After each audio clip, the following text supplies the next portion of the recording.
Welcome to the PGL Major Copenhagen 2024. The story of CS2's first major begins with 4 region-based RMR events, which culminate with the major itself in Copenhagen. Let's dive deeper into all this. The first 2 regions are the European RMRs, 1 and 2. With a 16-team Swiss format each, they will decide the first teams that make it to Copenhagen. All matches are best of 1, with the exception of elimination and advancement matches, which are best of 3. The top 8 teams proceed to the major, while the next 3 teams have another chance to qualify through the LCQ, the remaining 5 teams being eliminated. The EU Last Chance qualifier is a 6-team single elimination bracket, split into 2 stages, with all matchups being best of 3s. Stage 1 has 1 round with 3 best of 3s, the winners proceeding directly to Stage 2. Stage 2 is 3-team single elimination gauntlet, where the last team standing qualifies to the major. Within Stage 2, out of the remaining 3, the team with the best Buchholz score, which is based on their opponent's performance, advances to the second stage directly to Round 2, while the other 2 teams face each other in Round 1 of the second stage. In the Asia RMR, 8 teams will battle through a double elimination bracket. All matches are best of 1, while the advancement and elimination matches are best of 3. The best 2 teams from the bracket qualify to the major. North and South American teams will battle their way through a 16-team Swiss format. Elimination and advancement matches are best of 3s. All other matches are best of 1. The top 5 teams proceed to the major, while all the other teams are eliminated. The first Danish major will gather the top 24 teams across the globe. The event is split into 3 new different stages this year. The first 2, opening and elimination stages, are played in a 16-team Swiss format, while the last one, the playoffs stage, is an 8-team single elimination bracket. Final RMR standings will determine the major seeding for all participating teams. 16 will play in the opening stage, while 8 will qualify directly to the elimination stage. The opening stage will see 16 teams which will battle each other throughout 4 days to decide who will be in the top 8 and make it to the next phase. Elimination stage will gather 16 teams once again to try to grab one of the first 8 spots, which will take them to the Royal Arena, the battleground for the playoffs. There we will witness the greatness of the best 8 teams in the tournament, which will fight to decide which one of them will leave its mark in this chapter of Counter-Strike's long history, becoming the winners of the first CS2 major.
for.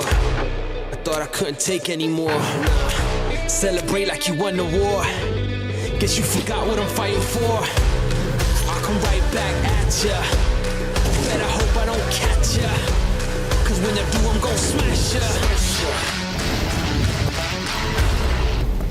Now I'm out for blood. I'm ripping into the claw. I'm out for blood. I'm out for blood. You better bring it in, Q, I'm coming for. I'm out for blood.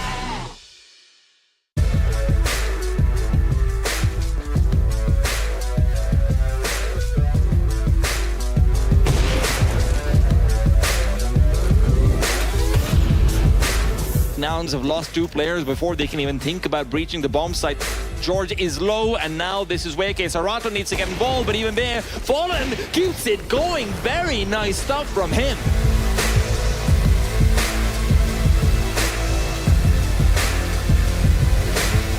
Elige boosted up. Oh, finds one. Sticking on it. Elige's going to find one more. Elige adding even more to the tally as Floppy will close it out just when they needed a hero.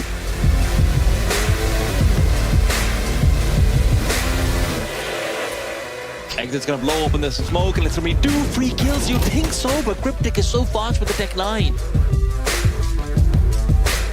Cryptic, inside Donut, has got back up, swings out wide.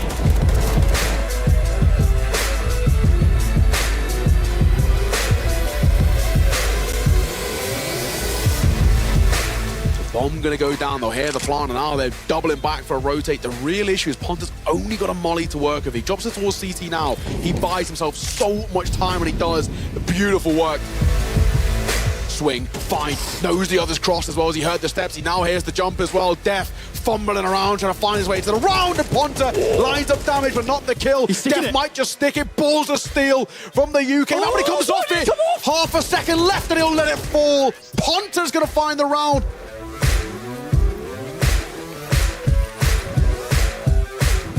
Swiss is going to be able to come out on top, and with that finds Turtle inside the mid, also finds Mattios in the process also.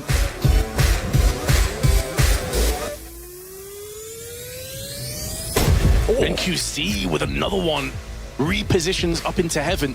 There's no kit and no grenades for Pain to play with either, so every second that goes by is so detrimental. What a shot from NQC that is! And biggest error with the Deagle, gonna lay down the lore, and Pain gets straight back in with one of their own.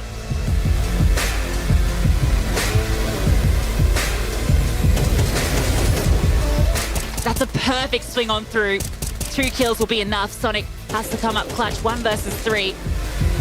Time is low, has to stick to the plant, and Nathan just walks on through, doesn't even allow the bomb to go down.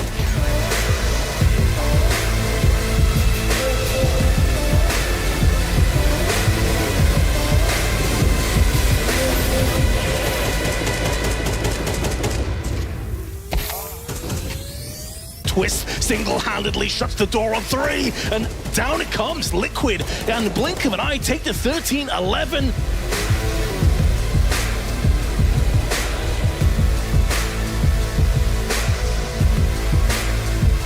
Decent D catches off Bang on that lurk, puts it back into the 2-on-2. Time is gonna be an issue. Breach just walking into the open. There needs to be a trade, and there can't be. Decency finds both.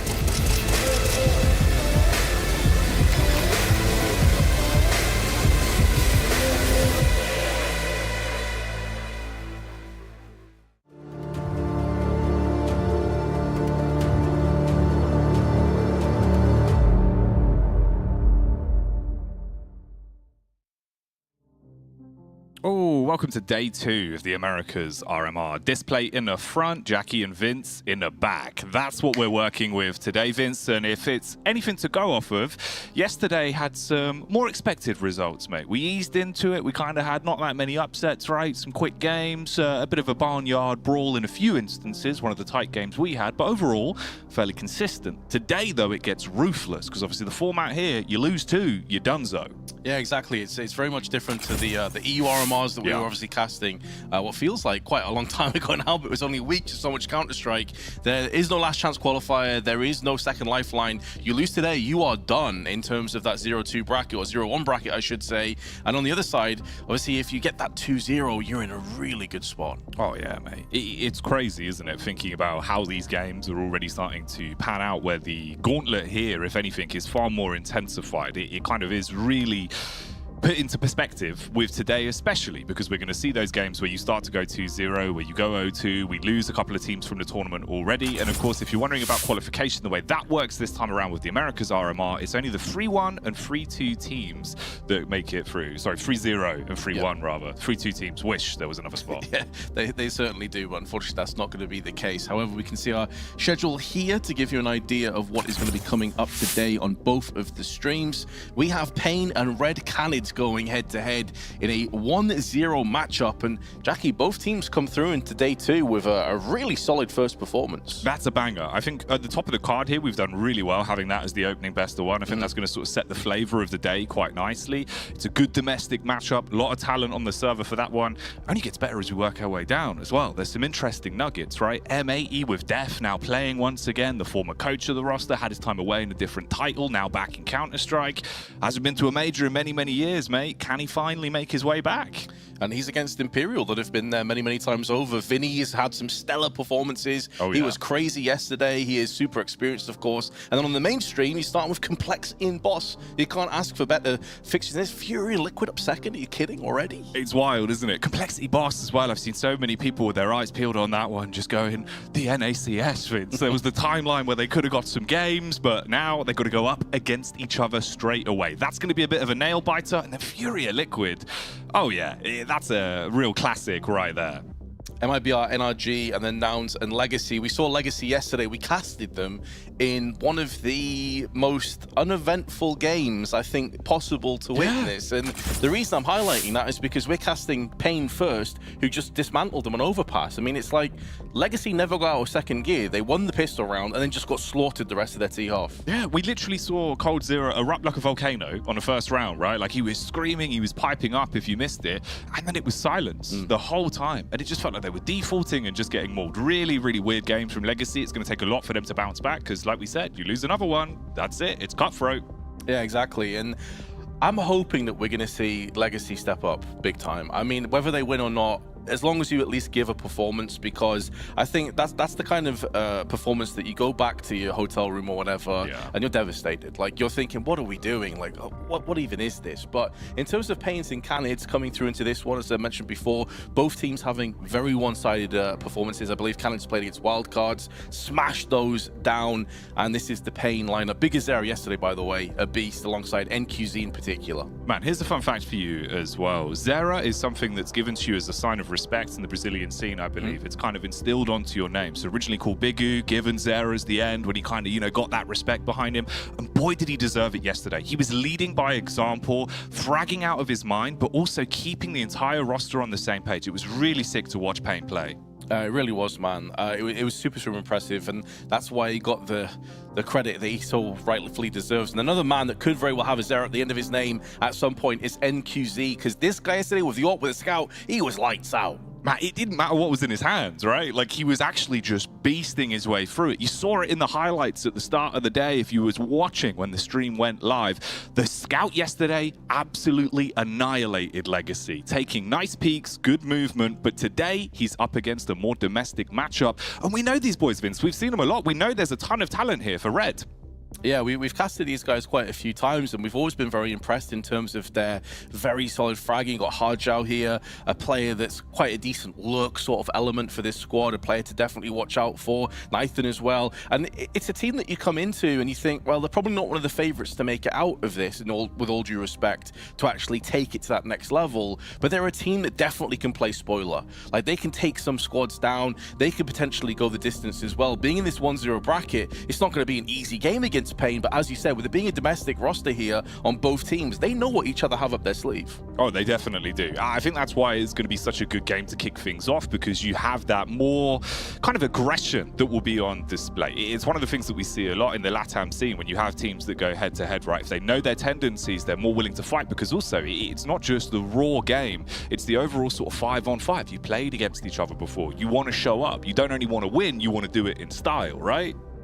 Yeah, again, it's one of those kind of situations where we come through into this veto, and there are certain bans that we know are going to come in. For example, Pain don't play Ancient. It's their perma-ban. Inferno banned out from the Canids. You were mentioning just before we went live here that Anubis is a potential pick for these two squads. Yeah, I wouldn't be surprised if it was floated through. I feel like either Mirage or Anubis is probably the battleground we're going to be ending up on. So far, this is fairly to what we expected out of these two teams. Yeah, exactly. The perma-bans come through. There's Anubis ban. Okay, so Pain have gone ahead and banned it. They are on a 4-loss streak, I believe. Yeah. So obviously they're not feeling it too much right now. Following it up with Vertigo. So we are getting one step closer to potentially Mirage. I think all in all, that's probably the best middle ground we could hope for between these two teams. And if you're coming into this one confident as well, map like Mirage, mate, the opportunities for some real highlight level plays going into this game could be there. Ooh, Overpass. Okay. So this was the map, interestingly, yesterday that Pain absolutely demolished on up against Legacy. Even though they started off with a pistol round loss, their CT side was outrageous. Big Azera, NQC on Banana, they were locking it down, shutting it down. But Coaz, man, like this guy showing why he is a big prospect from the Brazilian region, he was fragging out of his mind. He really was. This is sick though, actually, right? Because obviously yesterday we were talking about the fact Legacy play a lot of Overpass. We were going into that game thinking, wow, Pain are really going to have a hard fight here. But clearly, even though they haven't been playing it in officials, they have been practicing it. They looked so drilled. Their CT side was crisp. The innovation in terms of the boosts as well was one thing that definitely caught my eye. If they get that CT side to work with, if they find an opportunity to build from that, the amount of cheeky boosts you're going to be seeing towards long, towards B side, hell, even from spawn, we saw the initial 3-man tower where you're just looking for the info down onto the B side. The innovation is definitely there for them. Yeah, I remember saying Shades of Olofmeister. Like, right off the bat. They had it on the short side, on the flower bed as well, to peek over the divider wall. So they definitely be doing the homework, Jackie. That's for sure. You know, we talk a lot about how the RMR has come up a lot recently is maybe the most important tournament of the entire year because of what it allows players to do, financially speaking, in terms of being on the global stage for everyone to see at the biggest tournament of them all. So this is a super, super important tournament. If you're not doing your homework, like, what are you doing showing up to these events? Like, you've got to put everything that you have into this, all of your energy. No, exactly. You can't leave any stone unturned, right? All the prep needs to be done. You've got to absolutely speak for yourself on a server. Don't leave anything to chance. The RMRs are more important than ever, and we kick off day 2 of the Americas right here, right now. Pain are going to be on that CT side for the start. It's Red Canids over on the T side. Let's see what they've got in store for us on a pistol then. 2 sets of Julies brought to the table, Vince.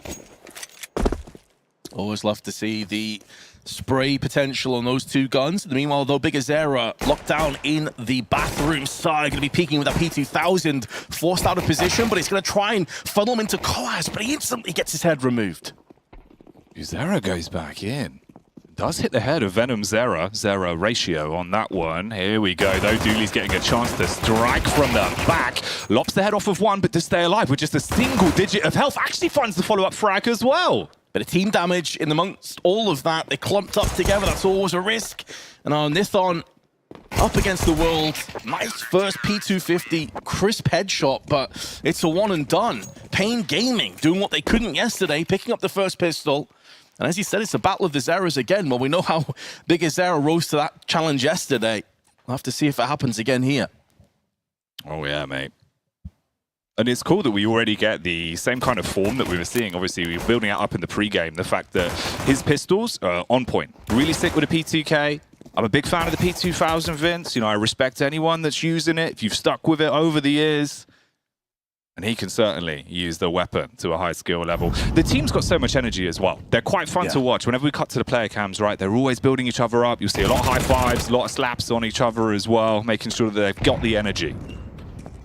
But yeah, yesterday it was when Legacy won the pistol, Cold Zero was screaming, he was so loud, everyone was pumped. Then Pain come back and win the Force Buy, they're even louder. Oh yeah. But they maintained that volume, even when they had a couple of scrappy rounds. As you said, they're a very hype bunch of players, they really feed off the energy, which is kind of synonymous with the Brazilian scene anyway, right? Like, they're a very passionate group of players and a very passionate scene.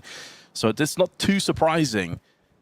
What could be a surprise to Red Canids here is that you've got 2 MP9s posted up. It's no longer a surprise, but biggest error. He's just padding his stats and he's getting a ton of money in the process. May go down to Destiny's hand, but it's all fine. It's just one SMG that drops and lots of money in their back pocket. Oh yeah, he's farmed up the cash on that one. Easy frags, easy round, but now the real game starts to begin, right? You get the investment out, the AKs are on parade for Red, and you finally have the util in the back pockets as well. Going to be a little bit harder for Big Uzera to just mow them down now towards toilets. And we'll see what the first actual call's going to be from that T side. Now they've got an investment to work with. A little bit of boosting going on. Molly's up and over, allows them a little bit of safe passage. Smoke has been deployed so they can get early playground control. Now the HE going down onto short pipe, not really affecting any of the T's, but Lux gets peppered through the wall. Already down to 36. A counter boost at the back here. Having a little look into the site, see if you can see anyone. Drop off with the audio cue, so the player towards Graffiti would have heard that and have the info. Responds with a Molotov, little bit late on that one, but does at least force them back towards connector side. Oh, Lux, you've got to be careful there, Chief. 36 HP is going to evaporate very quickly if you continue to go for those shoulder peaks and those quick jump spots. Not punished this time. There's another boost. Add that to the collection. This is a more standard one. See this pretty often. Obviously, NQZ could be very capable of using this when he has the AWP in his hands. It does mean, though, that you're susceptible to getting flashed out of position, but there's only 2 flashes collectively against the Canids. Venom Zera put on the pedestal. Spray goes across, strips 60 HP off NQZ and does make it a little bit harder. Response for the instant molly dashed out, isolates long for now, and allows them to focus their attention towards front toilets. The response from nades is good. You've still got to get those entries off. Lux, blind, puts the damage out with a Famous, but they get onto the site. NQZ, though, he is the difference maker here. Lux is going to try and bide enough time. Has to switch to that sidearm, but it's going to let him down ultimately. The last 2 of the Canids, though, are exceptionally low, and there is a rotational element coming through, as our observer excellently highlighted there. It's going to be Koaz with the MP9 round the back. In the meanwhile, though, it all comes down to him realistically. He needs to snatch one of these lives away and then try and pivot off the second player. There's one. Nearly gets the second frag as well, but he'll know that Harjao is low, and there is Nissim to pick up the pieces. Pain Gaming weather the storm, get a successful defuse and a 3-0 lead. So convinced both players were going to be coming up through CT side over towards the bin or bank, left their backs exposed, and they get burnt down because of it. Even had the Molotov, if necessary, to force him out of back truck. But that's the round in the pocket. A little bit harder on that one, of course. A few frags found for the T side, at least. You get the bomb plant down, but the real commodity of the rounds, they're yet to get themselves on the board. There's the passion, there's the hype we were talking about. Don't leave him hanging, please. He said, screw it, I'll go elsewhere. I'll take my business elsewhere, Jackie. Fine, you don't want my money? Trades the fist bump off to someone else. Fair enough, fair enough. Okay. Oh, here we go. Do like to see this, mate. AWP already brought out for NQZ. You put him into a position to punish, he'll take those duels all damn day.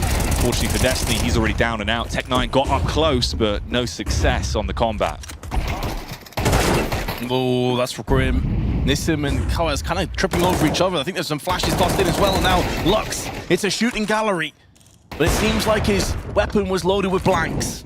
Molotov down to the side with a HE that could very well deal the fatal damage, and it denies the bomb plant, but no, actually it doesn't. It's going to go down all the same. It's just denied for about a second. Now NQZ going to be funneling in all alone. He may get a call that both players are low, but it's so difficult to clutch out from a position like this with the AWP. You're hoping that Canids make a mistake. They need to give him an opportunity back into the round.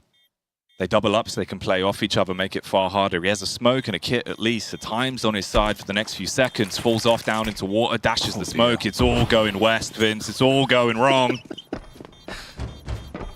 He's such a good player, but you can't help but chuckle at that one. You can see what he's going for. He fell down. He's like, right, I was smart. Oh, for God's sake, I'm out. See you later, boys. It's over. It's over for Hajjao and Nathan as well, but they do at least successfully complete what they started in that previous round, Jackie. A post plan into success this time on Tech 9s. And it was that short play where I think it was Nissim got caught with Koaz. Both of them were in this really weird position here. Yeah. They weren't sure which way to look, and they both just get peppered down by the Tech 9. Little celebrations as well, keeping the comms coming out. Everyone talking.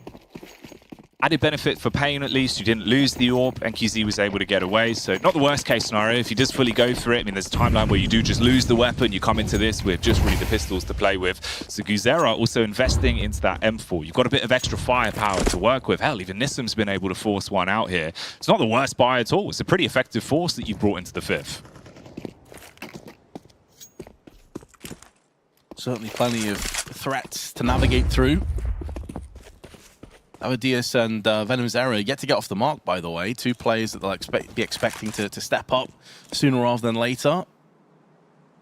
I think as well, that previous round, like Pain, it was all going in their favor up until that short play, so they can come back and think, right, guys, we kind of shot ourselves in the foot a little bit here.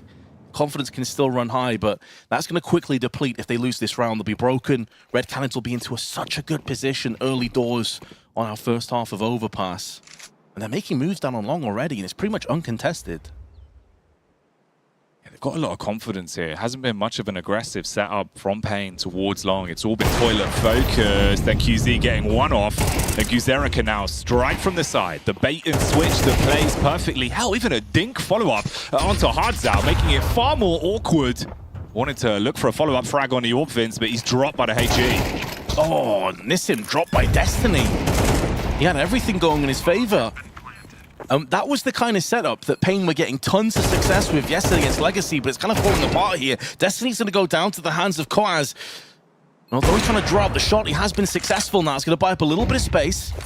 Lux and Koaz between the two of them don't have any kit, but now they have a 2-on-1. Going to go for that full defuse, but a Molotov is tossed in as a parting gift, and that could be the difference maker. Got to stick it. Need to cover him, see if you can hold back the wave. The AWP moves on in, mow him down with a Kalashnikov. Full stick commit pays off, and they get the round out of it. That's a Pain classic, mate. All the odds stacked against you. Suddenly the pistols start to sing. Bait out the AWP shot, take site control, and it all crumbles away from Red. I really thought Molotov was a difference maker, man. But as you said, like they're playing that perfect bodyguard sentinel system, not allowing the AWP to come back in. And again, it was this opening couple of kills, NQZ and Big Azera, so slick, so perfect timing. And the things kind of went awry a little bit. They capitalized on, and that's going to feel so good. Like you win with a full buy, you're forced in with 5-7s, you don't have a kit, you get a clutch that you have no right in being in, you've pushed Canids back on the back foot. Like, if that's not going to build confidence, I don't know what will. For Red, they go back to basics. B worked last time. Will it work again here? Cheeky peek from Nissim, gets the information, does the fadeaway HE as he backs off towards short. Destiny's already down. Ooh, they're pushing out, but it's slow. It is stagnated. The more damage they're taking, the more they're losing faith in this. And they've lost faith now, completely. They've decided to pull the plug. Still got a minute and 15 on the clock. They still have bodies. They still have weapons.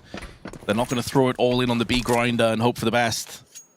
The downside of this, though, Jackie, you've got a molly and a smoke to execute, and 2 players are low, and you have no idea as to where Pain are playing. As far as you're aware, someone's in playground. They had no mid-control whatsoever. Reshuffle the deck and focus on connector control. Group up, play off each other's contact. You've still got a fair amount of time here. The initial combat was very early into the round, so just about 45 seconds left on the clock. 3 players set up towards the B site.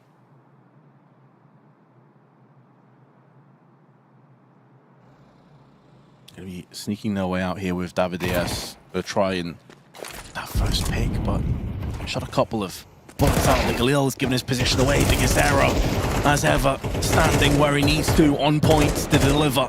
Hajjao and Venom's Error may get 2 in return. It's going to be an extra one, but it feels like consolation kills. It is going to play hell with the economy of the CTs, to be fair. It won't yield the round, but they're at least keeping Pain Gaming within touching range. I mean, all in all, it's a lot better than the way it looked like it was going to go, right? Yeah. When they were trying to find their way out of Monster, it looked very much like it was a doomed round. You weren't really going to force out any rebuys. Like you say, at least, the economy takes a dent. T-side overpass as well. You can still build into it. Just at the minute, Payne definitely picking up the pace. And it's Big Guzera. Again, man, he's just so immortal. He always feels like he's in the right position, 2 steps ahead, hitting his shots as well, which always helps. Yeah, he's such a cerebral player, and you see that in action when he's playing the game. Like, he always, as you mentioned, he's always in the right position with the crossfires, always playing off his teammates and realizing where their potential blind spots are, and he fills that gap very well. And the impact is fairly straightforward. I mean, he is consistently being their best player in terms of statistics over the duration of these map and a half or so that we've seen so far. But that's been the case in terms of the last 3 months with this squad. Like, this guy is always up there. He's always hitting hard. He's had major experience under his belt. A household name for the scene. And proving why. Could be another opportunity here to inflict some cold damage on towards Long. Destiny will run straight into him. He's jiggling onto it. Meanwhile, the rest of the team setting up towards toilets. Ooh, a bit of audio towards the bench. Throws the HE in. Turns tail. But they're starting to group up for this. They want to overwhelm the M4. Intelligent play, though, to back off and use the range advantage that the M4 has over the Tech-9s. And also, Nissim is moving in. And he's so close to his monitor, he's living inside the game. How could he see anything that close? I'm not sure, but it works for him, so fair enough. Koaz doubles up, and now Venomzera with his DIK. Not going to live for much longer. A 4K in the round for Koaz and a 6th on the board for Payne. He's actually got the new AI-powered smell monitor. So if you get your nose right in there, you can smell them before you see them. It's quite effective around smokes. It definitely would appear that's the case. I mean, the guy is he's plugged into the Matrix as it is right now, and his team... They're having a great old time, aren't they? Timeout from Canids, understandably. We discussed this as well, the amount of times that we've seen plays, especially in the qualifiers, man. I don't know if it's maybe like the online component of the games, like people are just wanting to get through the games, but the amount of times that we saw a team go like 8-1, 9-1 down without calling a timeout, and we're pulling our hair out like, why? Why are we not just kind of trying to course correct this situation? So I appreciate it from Canids. The problem I have is, though, how do you fix this? Because Payne Gaming, they're being aggressive, but they're also disciplined at the same time. This is a really impressive-looking squad. No, it is. They're coming into this RMR looking very drilled. Obviously, it seems like a lot of teams have done their research in terms of the veto as well. They feel comfortable to fight them towards Overpass, but Payne, they had that as a hidden trick up the sleeve, and it's definitely paying off now live at the event. First map was a very clean win. The second could potentially be won if they can shut this game down. Hardzal wants to start off the 8th round at least with an advantage for Red as they win an opening duel to kick this one off. Oh, early con control. One of the first times that we've seen a fully clean entry on the side of the Canids. And it is the Talisman himself, Mr. Payne Gaming, that is down, dead and buried. I'll have to watch the rest of his team try and clutch this one out. 3-player stack on the A side for the time being, leaving Nissim alone on B. Oh, Nux is going looking here. He wants to find that information. This could prove costly, though. Either the Orpers on the T side wins out. Do they expect Lux's position, though? Playing towards the Divider, tucked in, tried to peek off the back of the audio queue for the nade, goes sprinting in windmilling, but he's dropped. Knife and strikes back, the nade takes away the rotating off player as well, and you've got the round in the bag. That's it. Nissim's forced into the save, site control's taken, and it's finally a second on the board for the T's. Diaz getting off the mark as well with his first kill.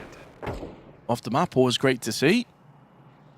Much more convincing, but it really comes off the back of Big Azera being caught for the first time and not winning out on his duel. Those aren't the kind of rounds that you can consistently really bank off getting if you're the Canids. And for Payne, it's like a slap on the wrist for Big Azera. You know, he's, right, my bad, I made a mistake. Let's go back to what's been working so far with that banana bathroom control.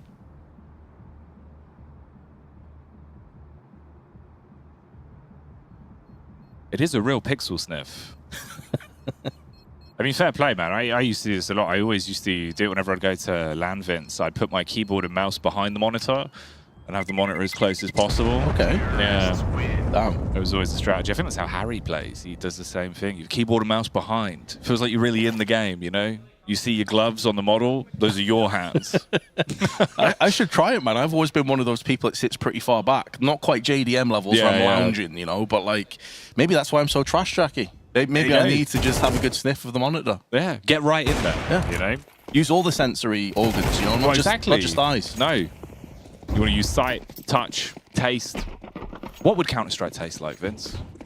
Pain. Well, Pain Gaming right now. The taste of Counter-Strike. Put that on a chocolate bar. Straight into this one then. You got weapons to work with for either team. Obviously, a little bit of a lighter investment for 2 players on Pain there. The MP9 for Lux and a 5.7. They can certainly pack a punch in the right positions, though.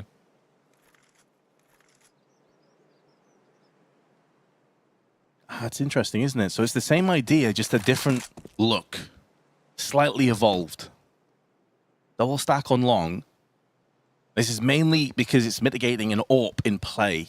So they'd like to go for that NQZ peak. Instead, they're going to be peeking out from the long side, and Biggest Arrow was one, playing anti-flash as well, but he may have baited them in to false insecurity. NQZ needs to go above and beyond at this point. Biggest Arrow's given him the perfect foundation to build off, but he's not getting too aggressive with this peak, and that's going to cost them dearly. They needed a kill on long to alleviate the pressure that was building in middle, and now Canids are getting so much success again. All the map control falls into their lap. Utility bombards the site as well. Nissan burning so many ticks with a Molotov because the entire site is ablaze. He was hoping that he was safe back towards truck, but he could be a dead man walking. Very one and done angle. You're going to clear it every time. Venom Zera injects the Venom with the strike, and it's all down to a solo 5-7. Playing inside of the smoke. I mean, time's tight. You could look to delay, but that's your best bet. The smoke has faded. Quaz was playing off that timing, hoping that someone got close. He can maybe take a kill and switch to a weapon. A primary, that is, instead of the secondary. This round is a done deal. Canids going to pick up his 6th, starting to build up a second win, a bit of momentum alongside it. I like what Pain were going for, and Biggest Error again got early success, but it's like NQZ, he didn't want to overextend and get too aggressive around the corner. I can understand the idea of that. When you have a player behind you as well, you don't want to die and be the reason that everything comes apart. But it ended up being a little bit too passive, and it put too much pressure on the MP9 that was wielding in the bathrooms. Yeah, it felt like they were both sort of stuck between two minds, where you don't want to be the issue, but obviously then you don't go for the play. Overall, though, nice setup, right? Reading the game at least quite nicely in terms of the way they're playing this, even when they are having to sort of patch some of the angles together with lower investment. And Kuzera is still just looking so hot. I mean, even got to follow up Dinkov. Like, he really is coming into this game kicking and screaming, looking for a victory. 6-3 overall, though. At least there's a couple rounds on the board now. You're starting to get into the groove of things on your T side. It's looking a lot better for Red. And again, don't come into this one thinking that Pain are going to walk all over him. This is a very tight matchup. On paper, it looks like it could go the absolute distance, really, between both sides. Now for Red, you've got an opportunity to start to extend yourself back into the game a bit, as there is no money to work with for Pain. Yeah, precisely. They have the 5-7 from Quaz, and that's basically it. Stacking in the connector side is 2, Biggest Error and NQZ. Dynamic duo that stick together on most of the maps, so it's not too surprising to see them running together. And a switch in speed, much more aggressive from Red as they get into the long side of the bathrooms and find that no one is home. So they're going to continue to push. The same could be said of Pain, though. They're going to start to make a move around the back into short pipe, 2 players strong, and they're finding intel. The downside is the bomb's not here, so even if they got a pick, it doesn't really make a big deal of difference. The longer this game's gone on, the more confident Red have been to just waltz their way up long and know they can fight for the control of this. It was only toilets that's been a real big issue for them when Guzera has had money to work with in terms of the rifles. But you're going to start to condition Pain on these rounds.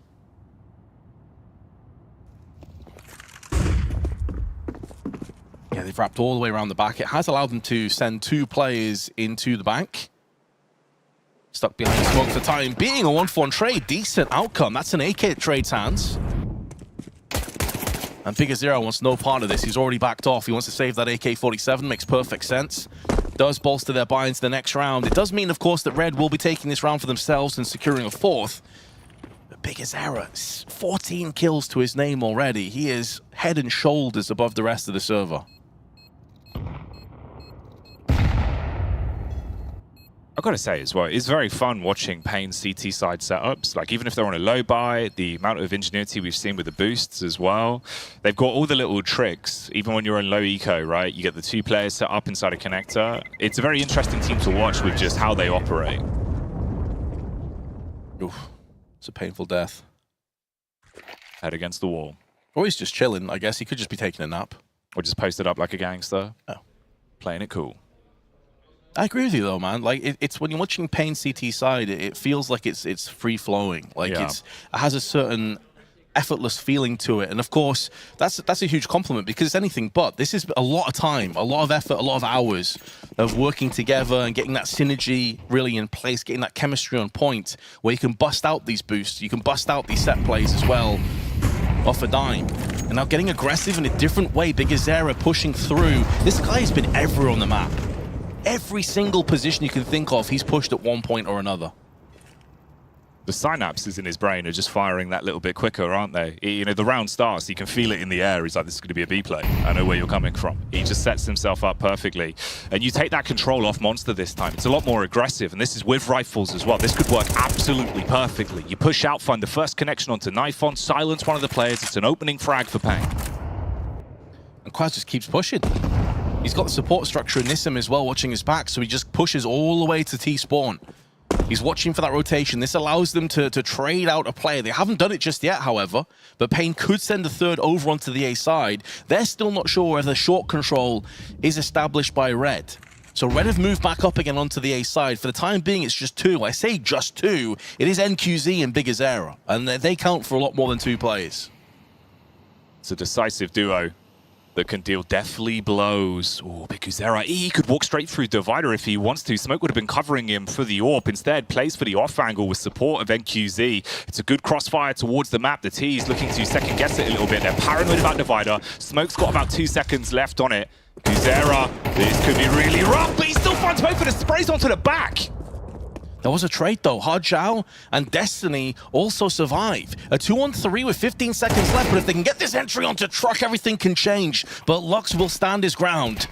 Swats away the oncoming T's and secures the 7th for Pain, but there was a couple of moments there in the smokes, in the wall banging, where you thought it could have gone horribly wrong for the CTs, but they withstood the pressure. I think that sums it up, right? That's where they're thriving. These moments where it is very split-second decisions, where you've got so much to worry about, so many off angles, so many little factors.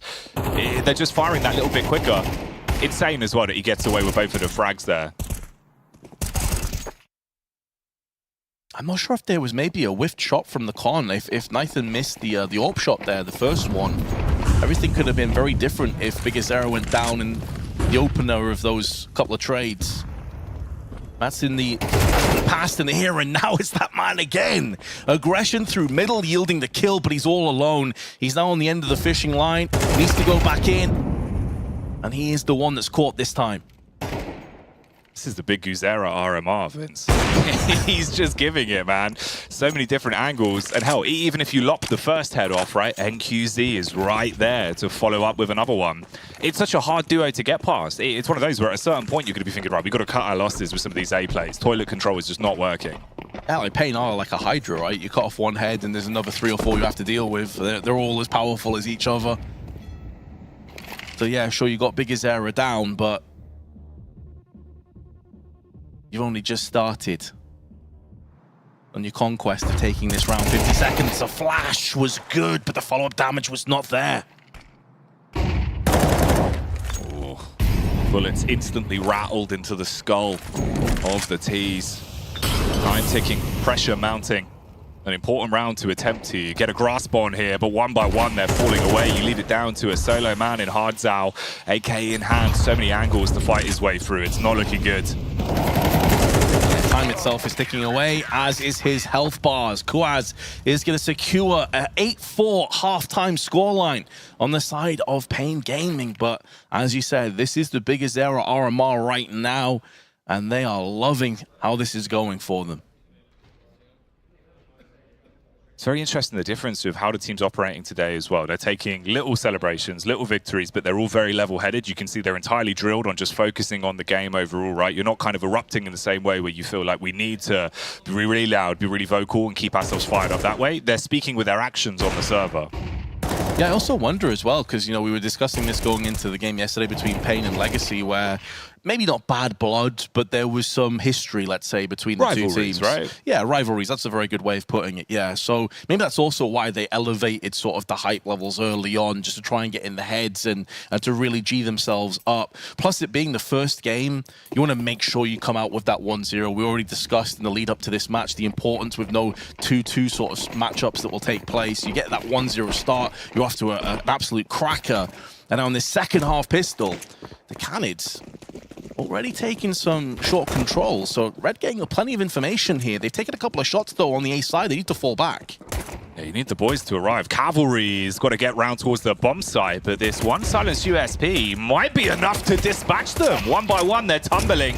He's dealing damage quite low on the old HP, but the rest of the squad is now on site, and he doesn't need them, Vince. Oh, my. It turns out Davideus was the cavalry. He was the one-man army they were waiting for. He got 4 kills in that round, just doubled up his kill difference as well. He's having a bit of a rough start, but that's one hell of a way to arrive. Oh, yeah, you could see him as well, barking at his team after that one, like bigging himself up. And fair play, you want to be gassed up after that play, right? That's a sick pistol. Every reason to get overly hyped about that one. That's a feels-good round. Red knowing the importance. It's not just the fact you've got a 4K on a play that was struggling up until this point. The second pistol gives you every opportunity with the CT side to build your way into the game now. They know the importance of that round. They've got to make sure they don't fall prey to the same issue that Legacy did, though. You win the pistol, you then instantly get clapped back down to reality.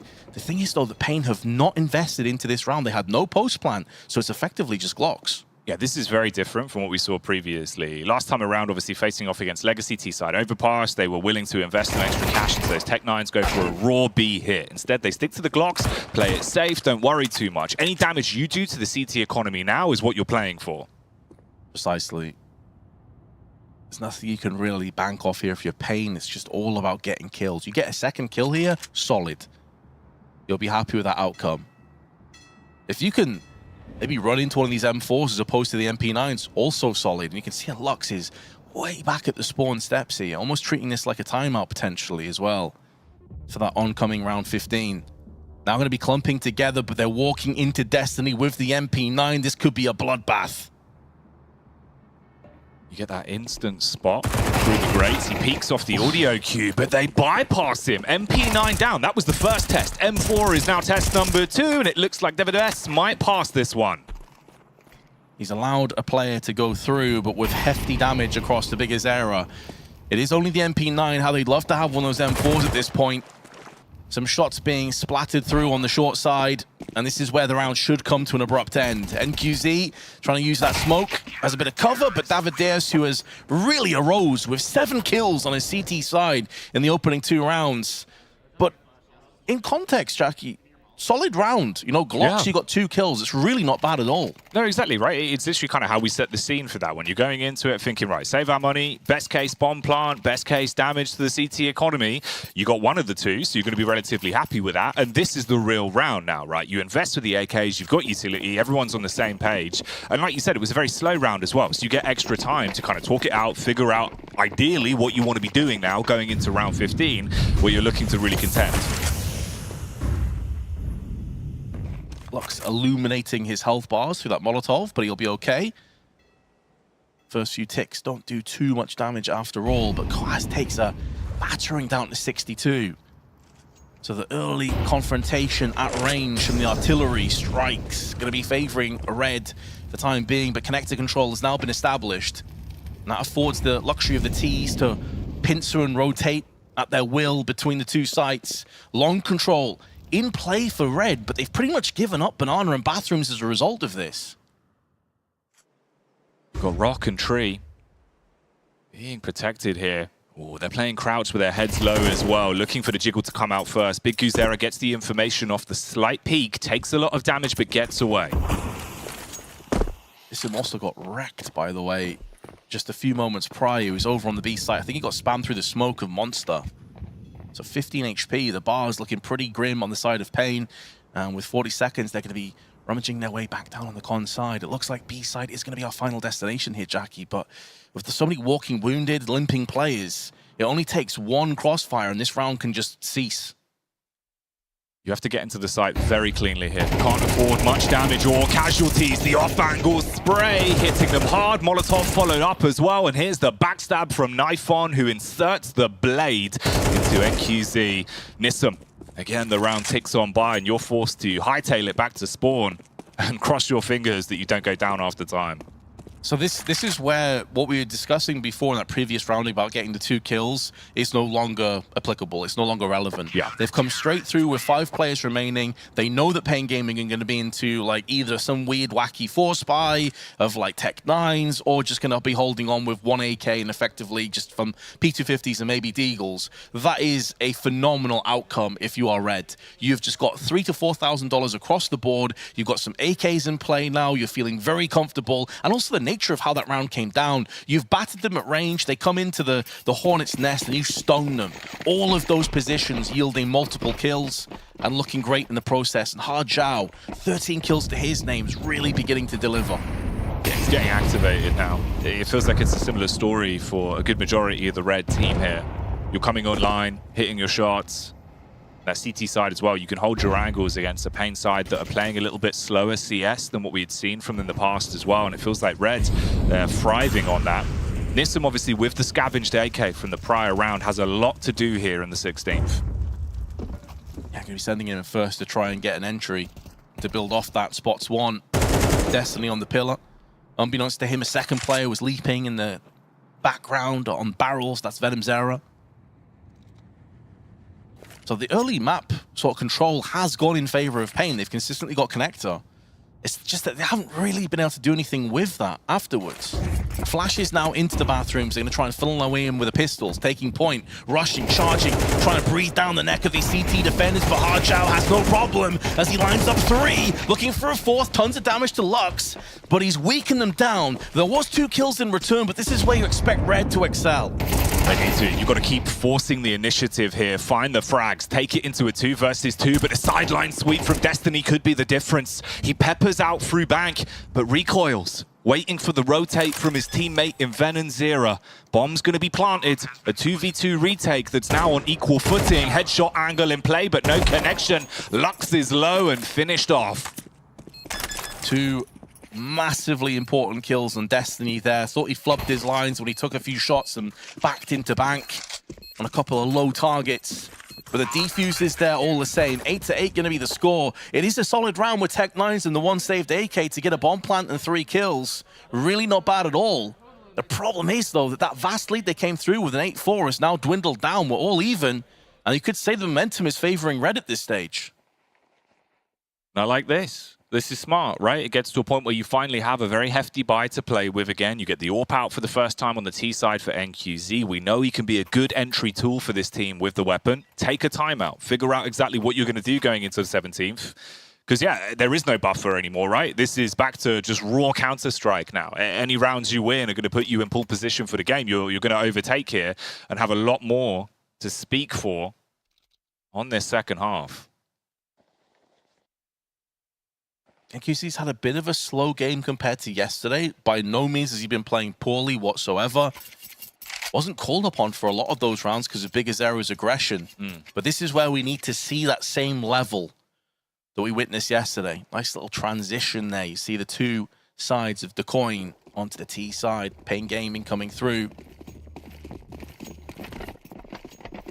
We mentioned as well, Jackie, how one-sided both of their opening matchups have been. And so it's been great to watch just how close, how fine the margins have been between these 2 squads in Overpass. Yeah, we thought this was going to be a really close game. This was an absolute banger at the top of the docket for the B stream today, and it's starting to deliver already on what we expected from it. This is only the start as well. This is a game that really screams it's going to keep on going for quite some time here. So strap in for this one. It's going to be a banger. Round 17 is currently live. We're all tied up in terms of the score, but the first duel does go the way of Hard Zhao. Low though, left on 8 HP, but still a presence on the server. Alex is going to be disappointed with that one. A1S winning straight up in a 1v1 duel against the AK. They funneled their way through on the long side and managed to find some sanctuary and safety back on the bank. As Hard Zhao potentially going to go down onto the B side of the map. It would be the correct decision because pretty much the entirety of the T's are here, and they're waiting. NQZ, you mentioned he can be a great cracking open tool for this Pain Gaming squad. He took the shot, but has to back away, and now there's a smoke in their eyes with a Molotov. This is very different for Pain as well, with how they've been posturing on their T side. It's looking a lot slower, and they're walking straight into the scope. Knife Bomb was posted up, playing it cool with the AWP, gets another pick. Now you're in an even bigger advantage. 5 versus 3, you can play the trade game, play far back angles, and this round's just falling straight on your lap. So perhaps we're starting to see some of the chinks in the armor for Pain Gaming, because yesterday they were phenomenal in Overpass, but we basically only saw their CT side, right? Like they dominated so hard on the CT side, we didn't really see much of their T half. And you could also argue that if they haven't played many officials on this map, even if they've been working really hard behind the scenes, the T side is always going to be the side that you're going to get found out on if things are not working in your favor. And maybe we're starting to see a couple of moments of that now, because this is 5 rounds in a row. This is their second time out they're calling. And realistically, other than a couple of kills here and there in rounds that they probably shouldn't have got kills in, the rifle rounds have been pretty soft. They've been pretty flat. They have, and I think that's the difference as well of having David Duess really coming alive into the second half alongside Hard Zhao as well, who's just inflicting so much more damage onto you. And it feels like Pain in situations where you need someone to kind of take the heads-up call of like NQZ, just looking for the opening pick and committing to it. It's a bit more fragmented, it's a bit slower, and it's just not working for them at the minute. It's a great comeback though for Red, for the position that they put themselves in. After that rough T side, you're going to be counting your blessings. You keep yourself in the game. We see another pause being used as well here. So a lot of pressure going into this one. It's a really important game as well. I know we've touched on that, but it's kind of, you know, that's the big fixture, right? If you take this, you're 2-0, you're then very close. You've got 2 opportunities to actually make it to the major from that point, and that's one of the biggest factors about it. And the players will be oh so aware of that. Second timeout has come to a close. Let's see what Pain have in store. David Diaz, as you said, like this guy's really been resurrected. At one point, I think he was dropping a bond. He was like 007 or around that mark. Now he's 11 for 11. He's up there with some of the heavy fraggers on his team. And 7 of those kills in the first 2 rounds of this half is always going to do the world of good to their confidence, but also their stature and how this game is going. Pain in the meanwhile, though, as we've seen multiple times, they're getting connector control. Red really aren't fighting for this. They don't seem to feel like they need to. Can they crack open this bathroom? That's more like it. Lux this time fast on the draw. It's that same duel that took place in the previous round, and this time he comes out ahead. That Lux ain't no support. He's an entry machine. Hits that first pick. That's a beautiful tap off. Even though he takes a load of damage as well, right? T side, he's a trading tool now. You can still use him. He's another man on the server that makes it far easier. Oh, that's even better, Vince. They don't need to see anyone, apparently. Because with the cleanest of kills through the wooden panels, that's going to sting, as will that HE. But it's fine, Quaz, you've already done your job. And he's really trying to sell as if this is still going to be a B-sided hit. Nathan missing the shot, and there is that man again. You mentioned Lux. Even on low HP, you can send him out first. Either Canary down the mine shaft, and well, it turns out this Canary has some seriously sharp claws. And Pain are going to be off to the races at a 9th round. Just out of nowhere, after looking dead and buried on this half, after having no success in 5 rounds, they just arrive. Yeah, just went straight in, took the fights a lot more aggressively towards Toilet, far quicker on the round as well compared to what we had seen in some of the previous attempts. So the timeout paying off there, giving him a little bit of a mental reset. Destiny taking the opportunity to focus up a little bit as well. Rub his eyes, keep himself in the game.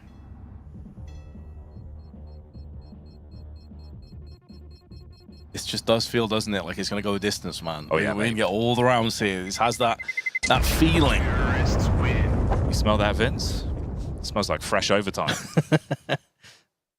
Have you been using that sensory monitor again? You get yourself up close? It releases a load of pollen when overtime's near. Your teammates' allergies kick in. I can't see. Sorry, mate, it's just my monitor. Well, 9-9 the score. Those 2 save weapons have afforded the luxury of another full-on buy, but the overall money is starting to dwindle. Still, Venom's era is he's feeling rich, 7,500, but you've got 3 players around 1,000 or below. Getting into that awkward situation on the CT side, Jackie, where you know that you're a loss or two away from being flat out broke. Oh yeah. Yeah, this is the point where it's no longer your money, it becomes our money. Communal cash. Ooh, very nice nade though. Impactful stuff onto Big Guzera. That's going to slow him down a bit and chunk off a large amount of his HP, stripping 60 from him. Okay. Posturing themselves back round towards short, there might be an opportunity to actually find a pick from this. Venom Zera, if he isn't covered on a face from Destiny, this could be a problem. Oh, he gets punished and pulling that nade out. I like that he actually backed off there because there's two separate angles he had to watch simultaneously. So having the wherewithal to just pull back a few moments and fight on his own terms. Still plenty of time left on the clock. Oh, but that kill from Nythan is massive. It's the entry component of Lux that is found and shredded in the process. Red seems so good at converting these rounds when they win that opening duel. When the first pick is under the belt, everything else falls into place. They play a further back setup, set up for the trades, hold towards the site, Hards out jump spotting, looking for information, round towards long. Nythan scoped in, waiting for the first peek. Big Guzera shows a bit of skin, waits for the re-peek to hit that one. Yeah, he's hoping to shoulder peek out the shot there, but this time Nythan was having none of it.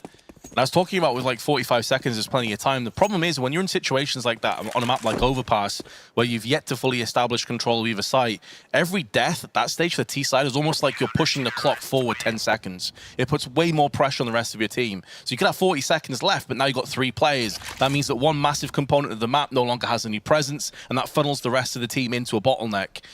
So a third timeout now. It makes perfect sense. Like, Pain have really struggled on this T side. I mean, it's two ways of seeing it, right? One is Pain has struggled. The other is that Red have really excelled. They've played a really good CT half here.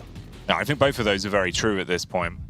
This is good to see at least as well, right? Big Guzera immediately just trying to get everyone on the same page with what his mindset is for this T side, what needs to be adapted here. It's a very vocal team. You do see a lot of them sort of chipping in at times where it feels like someone has something impactful to say. Big Guzera obviously at the helm, it makes sense with the experience he's got there. Always seems to have a good read on the game individually, but that translates across to his team as well. Yeah, make sure everyone has their say as well in terms of any information or potential sort of rhythms or patterns that they've spotted from peaks or anything that you can exploit from. But that's it now, Jackie. They've ran their 3 timeouts. Now it has to be smooth sailing, very little room for error. And this is one of the few times I've actually seen a bit of aggression come through. Hard Zhao getting close, deciding to peek through. Oh. The timing so nearly worked against him. Oh, mate, it's rough as well. It took about 3 attempts to get the boost off there. It's a little bit tricky with the map geometry on the ramp. You can slip a little bit, but couldn't get it off in time to actually get the shot across. Might have been a blessing though, man. You never know. Sometimes you get up there, the lips removed by an M4, round's gone. Especially as it's Hard Zhao, man. Like, this guy, if there's one person on the CTs that would probably get that fast flick headshot, it's him right now. Run boost in. Has been a position where Red have played a couple of times with Nythan, but he is no longer present on the long side. This doesn't mean they're going to get long control, though. Still a minute left. Just flashing, doing their due diligence, making sure no one's hiding around in these pesky corners.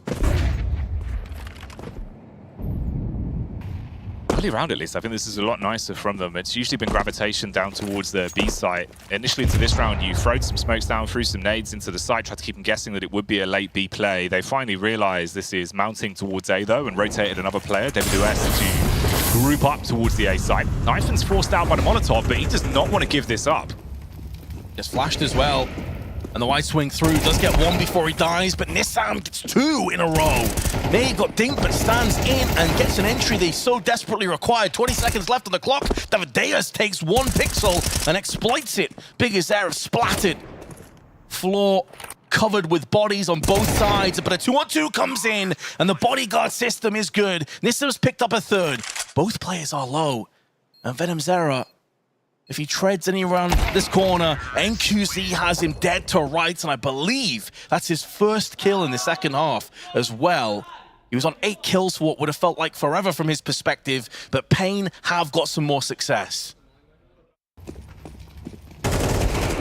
So surprised as well. Knife on that. You could see the idea behind it. Holds the aggressive angle, knowing he's probably donezo if he tries to back off towards the side. But the fact he gets the shot off as well and at least finds one in that position. Seemed like it was setting them up, but the T's definitely show up and Pain back into winning ways, tying it up when it matters most as well. 10-10. This is still a scoreline where you can project yourself to a win. Overtime is still a distant memory for all the players at this point. You're focusing on the here and now. Boost towards the back. You play behind the pillar here, you can't get flashed off. It's a bit harder, but instantly drops off.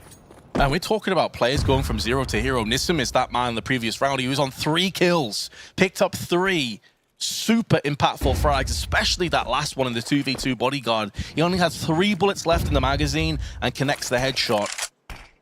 So down but never out. Full faith. Taking a page out of David Deus's book. Both teams' economy hanging by a thread, but more so the CT side, as is so often the case. Bigazera making moves out on short. This time they have their eyes trained on B. What does the future hold? What is their destiny in this round? Because this man's got an M4 and he's waiting for them to walk into his arms. His teammate in Venom Zero has been struck out of action. A peppering from Nissim, but they're near misses, and he's allowed to find 2. Destiny shuts down the site at least and buys a bit of time. 35 seconds on the clock. It's a 2 versus 3. Nathan has the angle. I don't think they can deal with this. I don't think there's a smoke or flash, but they may not need to. The pressure's not required because the bomb plant comes in, but Nathan has managed to thread his way through.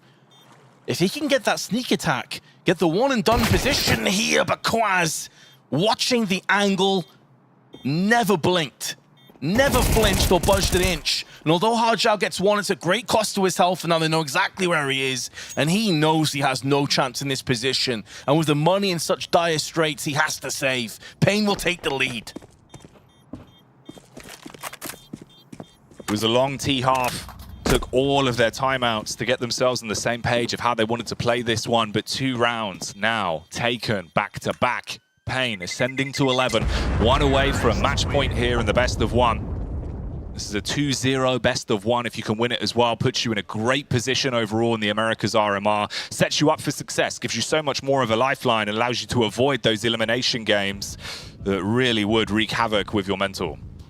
There's another component of this as well. I don't want to get too ahead of myself and assume that Pain win this game, because it's very possible that Red come back in. They could even win regulation if they can pull something out here with Hardjao's M4. But when you consider that so many teams are happy and wanting to play Ancient, and that is Pain's insta-ban, and they're showing how wide and how deep their map pool is, this is a Pain Gaming, man. They're looking like the real deal as far as I'm concerned. Once they get into a best of 3, I think depending on the draw you get with some of the other teams here at the event, they're really in good stature to absolutely have a run to make it back to the majors, right? You get the stickers in the game again. 2 times we've seen Pain, the brand itself, making it to majors in the past. Big Guzera back in the building, supported by a very strong roster. Some major debuts. But like you say, that's still a little bit further off for now. That's speculation. We'll stick to the facts and see where round 22 takes us. Red, obviously no real money to work with, just USPs and the 1 M4. Hardjao had it in his hands, but he's struck down. Cleared out instantly. That was the one ace they had up the sleeve, and that has been put on the floor, and it turns out it was a joker the whole time. But down it is with 1. Nissim is low.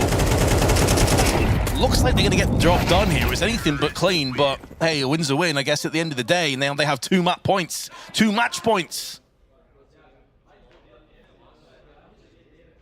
Okay, clean connection on the fist bumps. A little bit worried, but wasn't left hanging this time. No, yeah, we got it all smoothed out at the end then.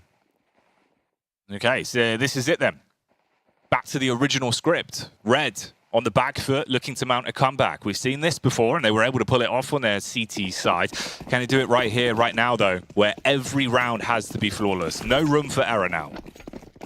And they lack the AWP as well, which has been a pretty key integral part of this CT setup. A lot of picks. Nathan.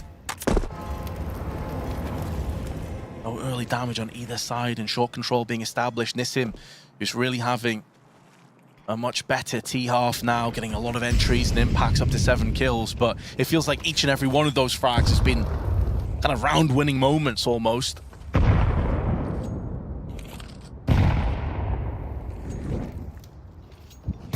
utility being thrown over, bombarding into the B side. Oh, up on top, the boost play that was supposed to be the difference maker. Instead, it's a free haircut delivered straight to the CT side as the top is taken off. You get an opening pick to play with. Still a minute on the clock as well here. Oh, he's hearing a lot of footsteps here, Hajjal, though. It comes down to timing. Can he find the right time to strike? There's one. NQZ needs to tread lightly. And he was waiting for Big Azera to pinch it in from the back. It looks like the House of Cards, the dominoes beginning to come down, but the bomb's been denied. Venom Zera keeping the dream alive before he loses his head. And Pain Gaming take it 13-10. Pain Gaming close it down. Hell of a comeback there on the T side. Took a lot from them. Had to get themselves focused, but they were able to do it. Upsetting Red towards the end of that one. A massive comeback, and all in all, like, this is kind of the way we expected the game to go. We thought it was going to be incredibly tight. It looked like OT could have been potentially on the cards there. For Red, it's unlucky as well. A game where that CT side, it felt like opening duels were theirs every damn day. We get into some of the most important rounds of the games, and they lose them 3 times. Yeah, and also I got to give a lot of credit to Pain as well for how they withstood a really rough T side. You know, we were discussing and kind of doubting a little bit, is this why we haven't seen them play it too much? Have they done a lot of work on their T half? They call all 3 of their timeouts. They managed to find the winning formula. And this is without NQZ playing out of his mind. He had some nice shots, don't get me wrong, but this was Big Azera, and more importantly, Koaz. Man, this guy's really impressed me. He thrives in the chaos, man. Like, he's actually so good in some of these clutch situations. Again, it's the positioning that I think just goes the extra distance for that entire Pain roster. It seems like overall angles, positions, the setups, they're very drilled. You can see the communication for this team. It's there. The practice has definitely been paying off.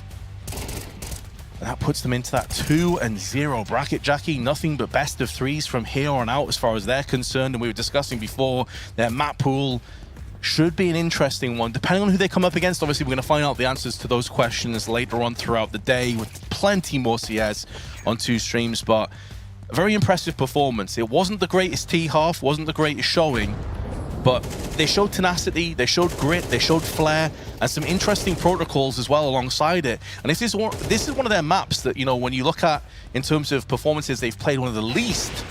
That bodes well for the rest of their map pool. Oh, it really does. It sets you up now where a lot of teams are going to be seeing that it wasn't a fluke the first time, right? You played 2 games of Overpass now at the event. You're clearly very comfortable on it and willing to take it into the vetoes. So it makes it a bit harder in terms of the previous prep that would have led you to believe otherwise. This is the scores on the doors, though, at the end of the game. Like we were saying, I mean, Hardzao really did have a lights-out performance towards the end of that one. He came alive massively.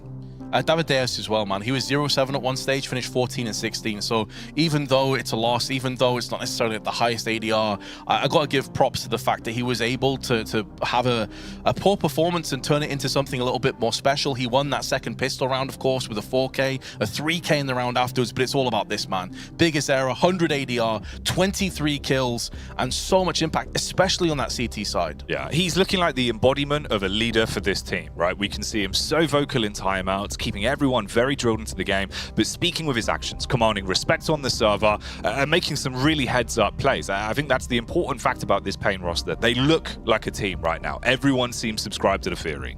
And even if one of their heavy hitters, you know, we're talking about the Hydra, even if one of those Hydra's heads is having a bit of an off day, not quite performing, doesn't have that same level of bite as NQZ, you still have Koaz, you still have Big Azera. Nissim was also showing his worth on that T side towards the end of those last 4 rounds. So I think this is a team, honestly, I can see them making the major, and I can see them doing quite a bit at the major as well. Like, I think this is definitely an upset potential team. Absolutely. I think they've got Dark Horse written all over them, right? Because you look at the map pool, you look at the talent, the individuals as well, especially where it looks like they're kind of getting more activated in terms of the level of the pressure of the game, right? Versus Legacy, a lot more vocal.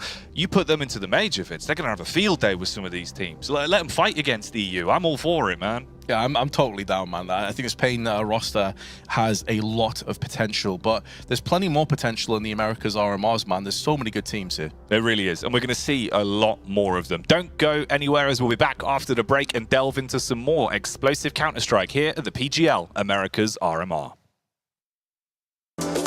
Level up your gaming space with metal posters from Displate.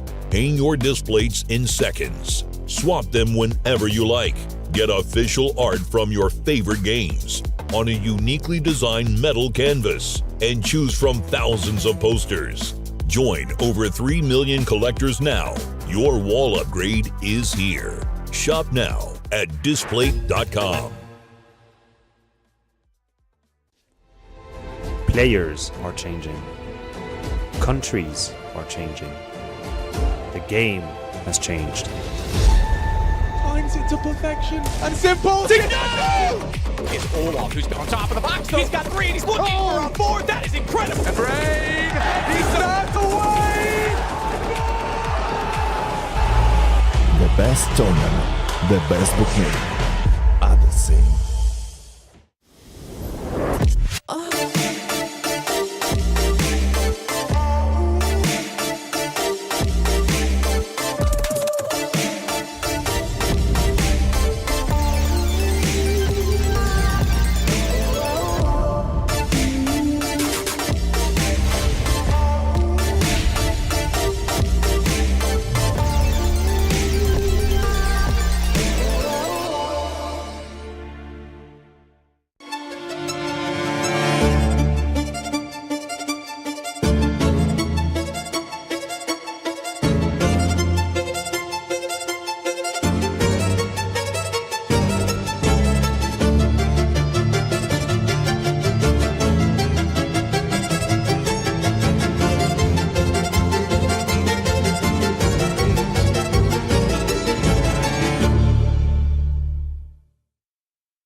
Nice little teaser there. The war cries of victory and faces of sadness from defeat, Vince, as we've already been able to find our way through quite a few games now from the Americas RMR. Yeah, we've seen plenty of both of those, haven't we? All the ends of the spectrum of the emotions, the good, the bad, and the ugly. And now it's time to find out how M80 and Imperial are going to fare against each other. On paper, two solid teams and plenty of history between these two squads. There definitely is. You talk about history as well. Let's look how the history books are shaping up off the back of the standings. A lot of our teams now falling into the position of 2-0. Ooh, complexity and pain up at the top of the docket. So both of them having 2 chances in best of 3s to make it to Copenhagen. Indeed, and these two teams that we're going to be casting next, M80 and Imperial, are going to try and find themselves in the exact same position, potentially even facing off against Complexity or Pain Gaming. And additionally, we have Furia and Liquid going head-to-head on the mainstream as well, which obviously is a super tantalizing prospect. Plenty of Brazilian players mixed in with NA as well, of course, but we also have some English blood on the M80 roster. We do indeed, mate. Rory Jackson, Def himself, back playing. It's crazy, isn't it, right? Had some time away from the game, returning now, had to sub in due to the departure of the IGL and captain for the team of M80 back towards Katowice. Now in a position where he's on the server fragging, and he looked pretty good yesterday, man. I was glad to see him giving it. He was like 17 kills, I think. I think he was 17-17 exactly. A lot of people wrote him off as being dead weight and anything but, man. Like, he's actually fragging hard. He used to be the puck star of England, man. He does it. He always comes for the throne, and he's got a good roster behind him as well. Some talent here. Obviously, Deps attended 3 majors over his tenure. You've also had the major appearance from Slacks in the past back at Rio, but none of the names on this roster will let you down. You're going to be looking at a lot of explosive Counter-Strike from M80. Yeah, Swisher was having some big performances as well. The guy just to the left of your screen there with a smile on his face, chatting amongst the troops, had some very, very impactful kills, looked pretty solid in the process. But this is a team they're up against. Decency had some very, very good games as well and some big frags. But, man, Vinny, I'm not sure if he's an ex-player. It's going to be Phelps, but, man, Vinny, he had crazy performance yesterday. Oh, yeah. Vinny's sick, man. He's so fun to watch on the server. Love the personality that comes out from him. Always sneaks little Easter eggs into his stickers as well. So it's one for the skin buffs if he makes it back to the major. You do love this Imperial team. I feel like they finally found a good core, a good roster, and an opportunity where it's got optics for the future. You know what I mean? This is Imperial at their best for me. Yeah, this is an Imperial squad. I find myself feeling the same way as I do about Pain. Like, okay. If they go through 2-0, they go through to the major, I think they're going to cause some upsets. I think this is a team that definitely can play hell with some of those favorites. The firepower is there, the pedigree is there, the experience is there, and they also have crazy amounts of skill alongside it. They do indeed. Okay, a bit of an interesting one as well. We'll slip into the veto with this. We know some of the permabans that will be coming out, so we expected this. Ancient to instantly be removed. M80 are probably going to follow that up with the Mirage ban, instantly get that out of the way. And then in terms of where this one's going to go towards the overall battleground, we were expecting either potentially a nuke or vertigo, but both of those have now been banned out. Okay, Vince, bit of spanner in the works then for this one. It has. It's going to be a very interesting map. Well, I think maybe Mirage could be a distinct possibility here between these two teams. Obviously, in terms of like Brazilian Counter-Strike and Mirage go hand in hand throughout the years. Overpass is next in the chopping block. There will be no Mirage, also banned out from M80. So that's at least what we expected from M80's ban. It finally comes in, but they float it a little bit longer into the veto, knowing they had room with the back-to-back bans. So where do we go for this one then? What's the battleground looking like? Okay. Anubis. Okay, Vince, this is a dream, mate. It's a map that they both play a ton, as you can see there. 10, 11 games played on this respectively. Win rate is better for M80. The opposition they're playing is slightly below Imperial though. So this is a very interesting matchup, man. And I love to watch Anubis at the best of times. Between these two teams, yeah, sign me up. Let's go. Yeah, this is going to be sick. You know, when we were looking at it, I was thinking, obviously, if we get towards a nuke, I feel like Imperial probably going to have a field day with that one. The fact that we've got Anubis out of it, it's a completely different script to what we were hoping for, but kind of the best possible movie out of this one. 100% agreed with you, man. I was just trying to look at the player's tattoo there. He had like ace 2 and 3, I think, on his forearm. Looked pretty interesting. I didn't quite catch what it was. Obviously, you can see Vinny on your screen right now. The guy who's tons of experience. He's been in quite a few rosters, and I feel like he came under a lot of unfair scrutiny in his early stages in his career when he was playing against some of the juggernauts, the Colds eras of this world. And now we're finding ourselves into a really interesting position. These are, oh, he has aces, right? I see. He's got the 4 aces. Okay, Slack sporting the aces. Will we be seeing those in the server, though? That's the question. Can he bring it out on Anubis? Curious what the sort of level of energy is going to be for this MAE team as well versus a squad like Imperial. Obviously very loud, really do command respect with the way they play, like to get in your face in terms of the aggression on the server. So nice to see Dr. Malbs as well. Malbs MD, man. I've always loved this guy. From literally the day he came into the scene, it was just so sick to watch him play. He's one of those that just has so much personality as well. He's a very fun character. Oh, he is. And he's also a phenom on the server, like crazy mechanical aim. And here we go, ladies and gentlemen, our second best of one of the day, another 1-0 bracket matchup. And it's M80 on the T side of Anubis to kick us off. Hello, Phelps. Got the doolies. No way as well sporting a set. It's the classic buy now. Feels like every team's going for it on that CT side. Get the armor, 2 sets of doolies dropped, have those hand cannons to play with. Play towards the A site though. Just going to be running in, but the flashbangs hold them back. And the flashes are good. Vinny, though, can now get a little bit more in terms of support. The structure's being implemented. Phelps has those doolies. He's going to rip and tear through 2. 2 heads, gets splatted. And although Rek and Depth have posted up a couple of kills in return, the advantage is right down the middle. It's hard to call between these two teams. You can say that all 4 players are here. Health bars favoring the T's, and now they take 2 heads. And it's that UK element again that stands tall and delivers with Depth on his second, and a first round on M80. See, that's the benefit of having the Brit, Vince. As soon as you get down into those sort of situations, he just says, stay calm and win the round. And it all pays off. Never scared, hitting some nice shots with a Glock. That's rough for Imperial, though. Look really clean. The flashes were on point with the setup as well, the way you're playing off each other. Phelps, the Wild West spam down, going full Jim West, cleans up.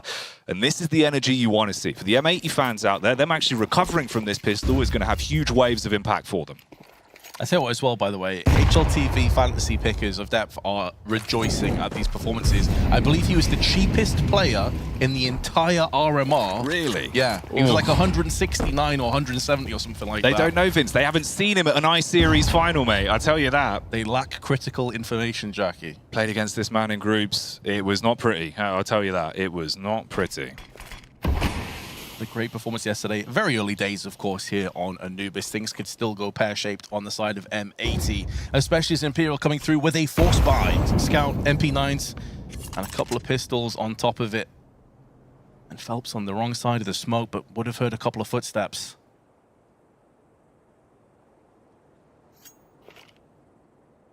Slow around into this one, then see if Imperial get aggressive, give you room to build into the round. Def steps over the mark, loses his fight towards middle. So that gives a bit of a backup now towards the B site. You can bolster the player over from Temple, but they're fully sort of biting on this one. You've got a float now with Decency towards middle. They're going to scrap towards him. Smoke's down behind the double doors. Oh, Phelps got tagged. They would have heard that information. Surely. Down to 25, but they're focusing their attention over at Cavs instead. No one's checking this angle. Phelps going to punish them. Double kill. Oh no, the round has been entirely wrecked, and Rek himself not looking great in this position. Galil in his hands with the last sliver of time, slipping on by Kronos, laughing at him as that one is claimed back by Imperial, and that's worst case scenario. Oh man, not only do you lose to a force buy of a real mixed baggage of weaponry, but 3 Galils now trade hands into the CTs. I thought they would have heard Phelps getting tagged, but I guess they had bigger fish to fry. May have got baited out by the fact it was on the cams instead, but what a turnaround that is. Imperial going to be loving it.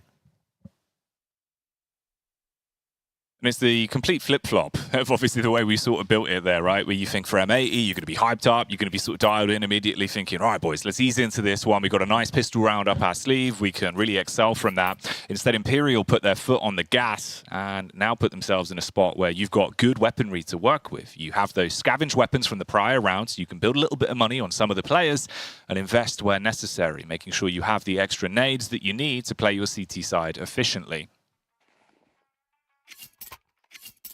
Bit of a pause coming in here. M80 on $1,400. Wouldn't be surprised if we see a full-on investment from them following the footsteps of Depth, who's gone for the Deagle.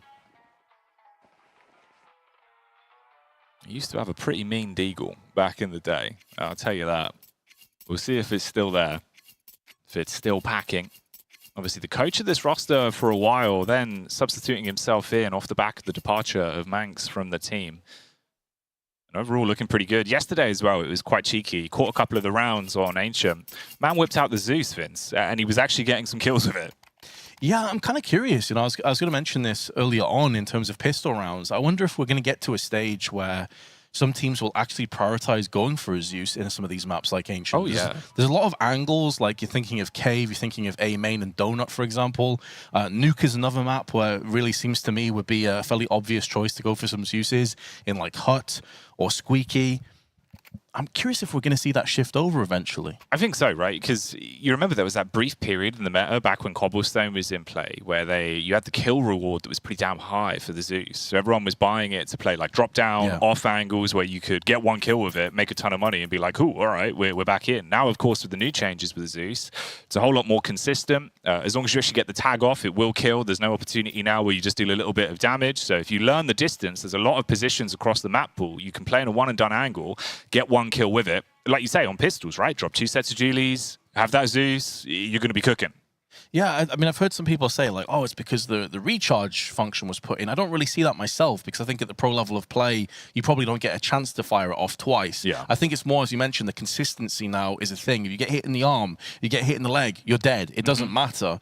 And the range fits itself so well to the current map pool as well. You know, if we had like Train in the map pool, we had Dust 2, these big, open, expansive maps, I don't think the Zeus would be getting as much play. Although, I mean, then again, I'm thinking of Train, I'm thinking of Pop Dog. I mean, that's going to be a crazy position. Ivy. Yeah. That's true. But for like Dust 2, you're probably not going to get that much out of it other than maybe like long doors or up close in like the B side of the map. But Anubis, Ancient, Nuke, these are all maps, man, where the Zeus will thrive, surely. Yeah, there's even some cheeky off angles like on Overpass where you can be really annoying inside of Connector. But like you say, anything that has kind of like a Hut-style exit, right, where you have to go through one set position and there's an off angle that you can sit there with, basically just watch some of Rob's demos ever since the update that you've seen with the Zeus, and you'll get a whole load of them that you can add to your game. Seeing as we've got a bit of a pause here, we were just talking about some of the maps that are no longer in the pool, Jackie. I'm curious, if you had the choice of removing one map and adding one map, which way do you come down on this one? Hang on a minute, Vince. Are they having a dance-off right now? Is this... Can we go back to CT Spawn, please, Mr. Observer? I'm very curious if this is some sort of competitive dance-off that we're seeing here. There was a lot of movement, a lot of gyrating, full Shakira level stuff here from the CT side. I think they finished, Vince. There might have been a winner. There might have been a winner.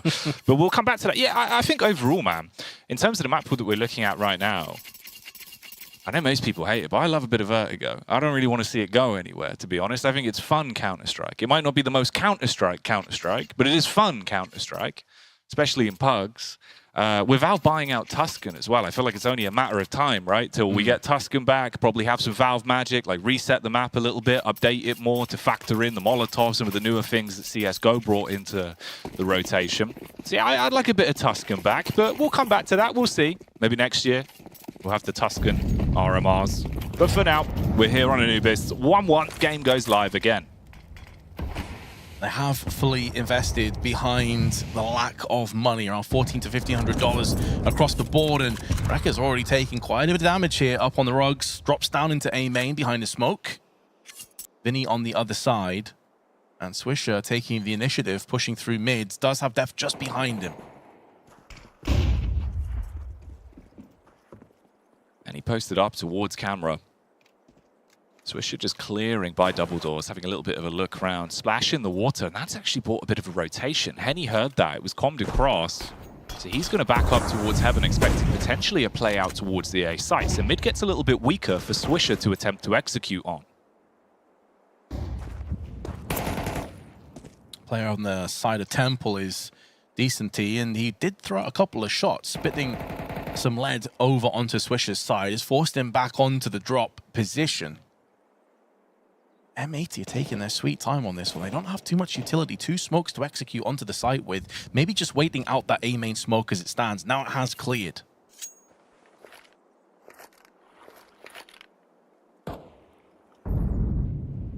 Walking their way up towards the lip of A main. The Eagles to play off the back of the pop flash through the window. Vinny, he's got to lay down the law with the Galil and deny the Ecos from finding success. Good for free. Solid aim. Henny may have connected the shot with a scout, but it is against an armored opponent, so Swisher requires finishing off. 10 seconds left, and Rek is a goner. So M80's full-on force is not going to really yield anything in return, courtesy of Vinny's triple. I'm used to seeing the Brazilians hyped and amped up. Very calm and collected, composed. Yeah, save it for the rounds that deserve it, right? Get a lot more explosive when necessary. Interesting setup there from Def's chair. Fully reclined, but just using the support of his own back to sit straight. That makes my back hurt just looking at it, to be honest, Jackie. But hey, whatever works for him. He's an innovative guy, you know? He doesn't play by the rules. Ooh, decency. Throws the rule book down middle, and it beheads Malbs. There's a lot of carnage into this one, though. The SMGs wanted to go aggro. They find limited success across the map, and it does at least command 2 frags onto the side of M80. So 2 rebuys having to come out here, obviously onto the lower weapons, so it's kind of the game plan for Imperial. Yeah, there's the game plan, but if they lose another player, that's where things start to go a little bit awry. Because now it's just rifles remaining. 2 ghouls and M4. Def's managed to find his way down silently, not giving his position away, but he's going to be up against Vinny, and a heads up, 44 HP facing 100. It's hard to see how he was ever going to win that trade. And now down to Slacks with just his Glock. Making moves to where his fallen IGL is currently residing. But this round is going to be a 3-1 to Imperial. Rifles will be up on the horizon momentarily. MP9 has been picked up. A kill would have been huge there. Didn't quite happen, though. Looked like he was on point. Tried to line it up, but Henny gets the better of him. Early rounds out of the way. Obviously off the back of the flip-flop from the pistol, delayed the economy a little bit for that T side, slowed things down. So now at a scoreline of 1-3, they're able to reinvest. And we'll see really what they're bringing to the table here, what the actual initiative behind M80's T side is going to be looking like going into round 5.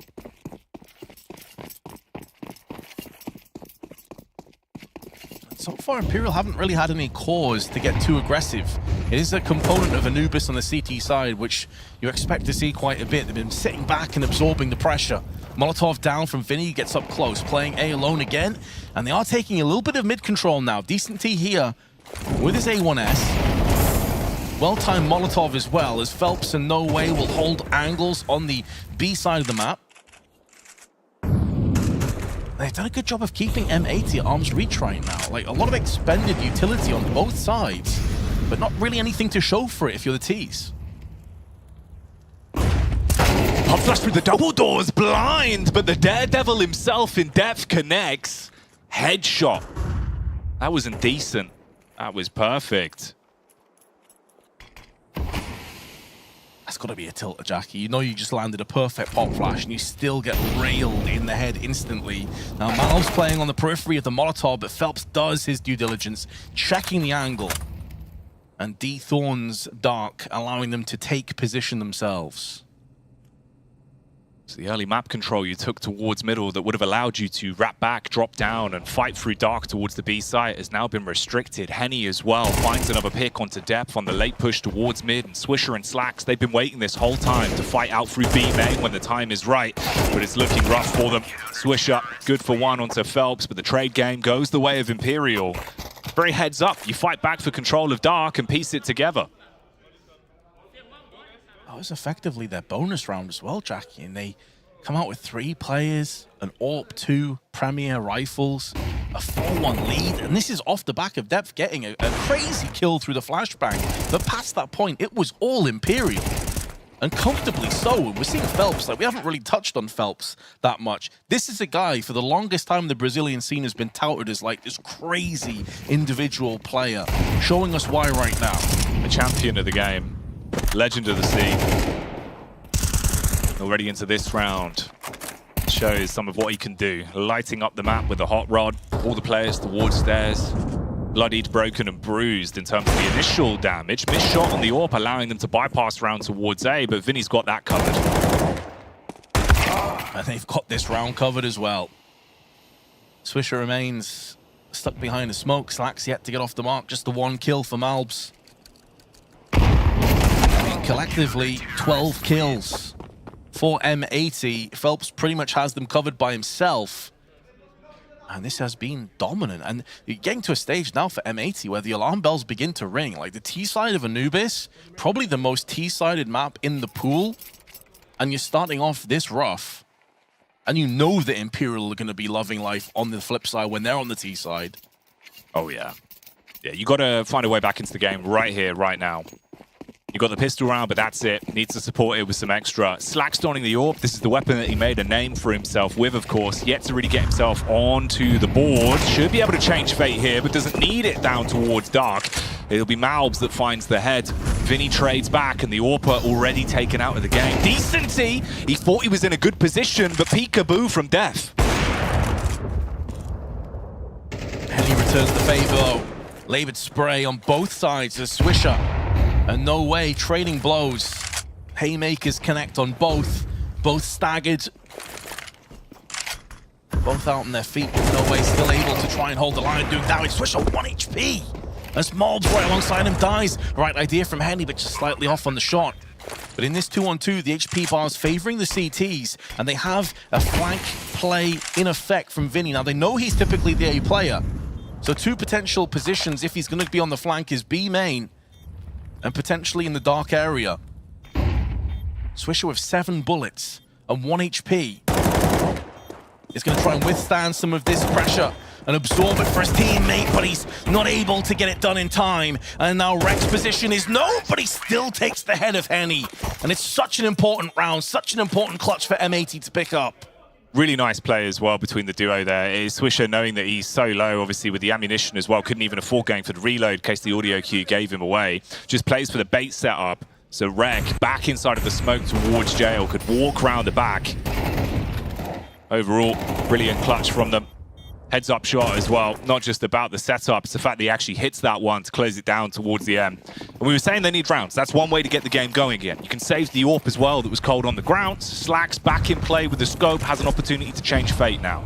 The consistency though, Jackie, it's all well and good to put 1 foot forward, but you've got to make sure you don't trip and fall, because Imperial will punish you.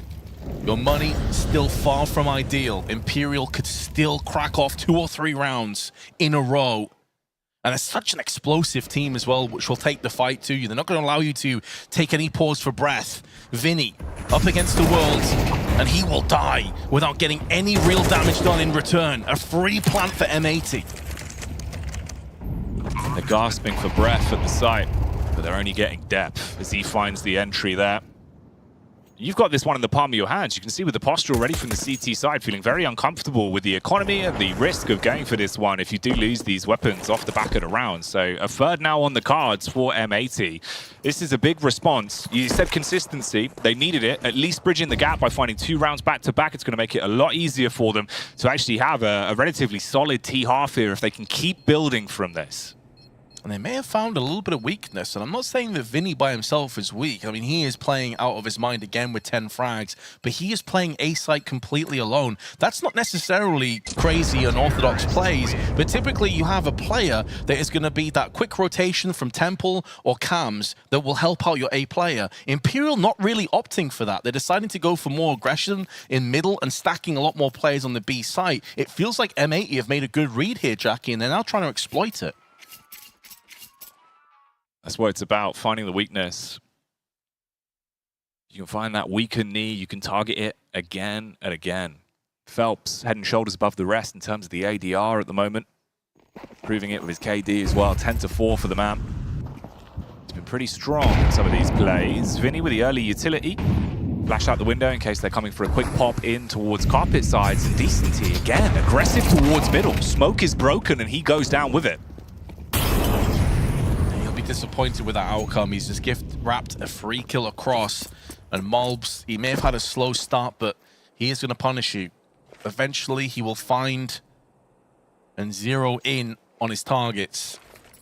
Depth in the meanwhile, taking the spearhead of the operation, going to be going in first, Flash, and charging through the smoke, but they line up, and it's a bottleneck massacre. Phelps and Vinny dip in and pluck out 3 lives. You need Slacks to deliver in this round. Rek doing as much as he can as he causes carnage towards Dark, but Slacks, he's been hit hard. 7 HP on the AWP. 50 seconds on the clock as well. Rek got himself in, but the bomb's back towards jail, and you're still vastly outnumbered. Slax also knows that his position was compromised, so he wants to walk back, clear, and see if there's a player rapping on them through middle. They still have the flashbang in the hands of Henny as well, who can toss that in. If the call comes through, they still have eyes on the bomb.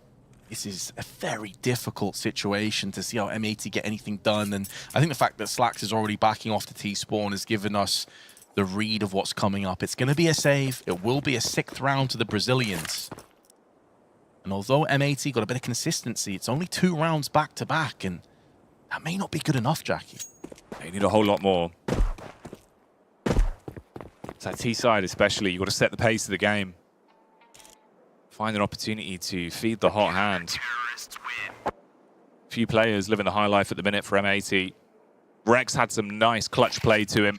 Been good in the late round positions. Def's been good to open up middle as well.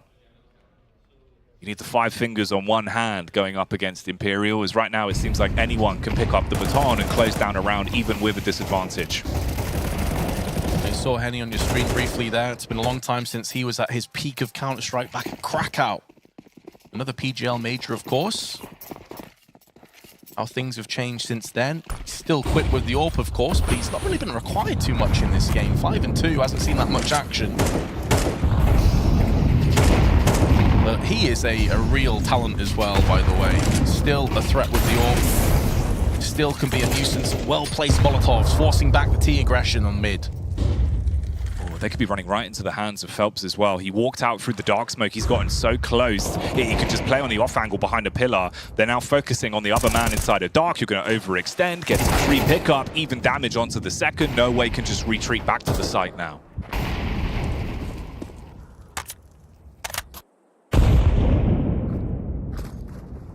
Control not available, but I don't think it's going to be exploited regardless, as it's going to be Canals getting pushed into via dark.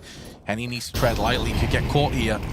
Molotov and smoke, though, is going to give it up from M80, just trying to make sure no one is in the close angles of the dark spot.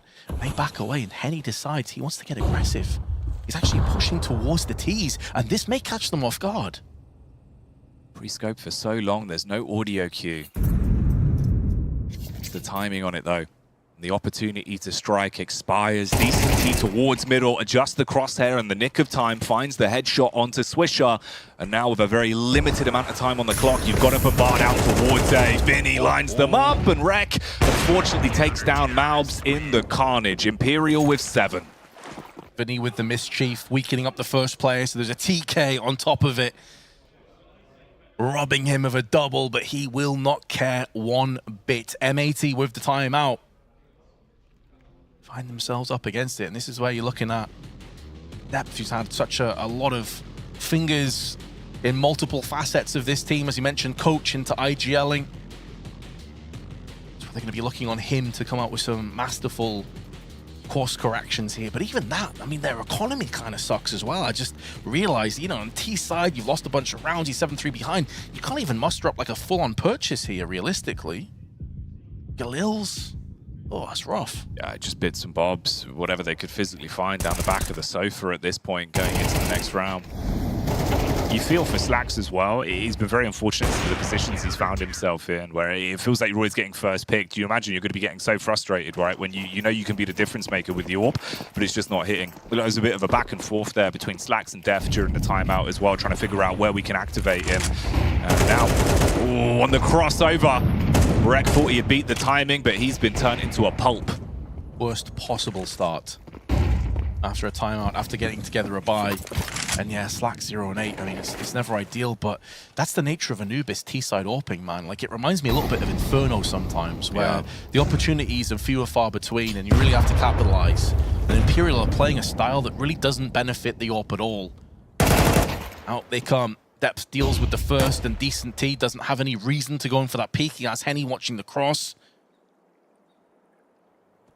It is more impact, though, from the man himself, and that's been a consistent factor, man. He's got a lot of kills through this mid portion of the map. He's been really good at finding those opening picks. Even multiple times bleeding up close towards Temple, and then it's been an issue where someone is able to cut him off with a rotation. This time, he stays alive. It's a 4v4.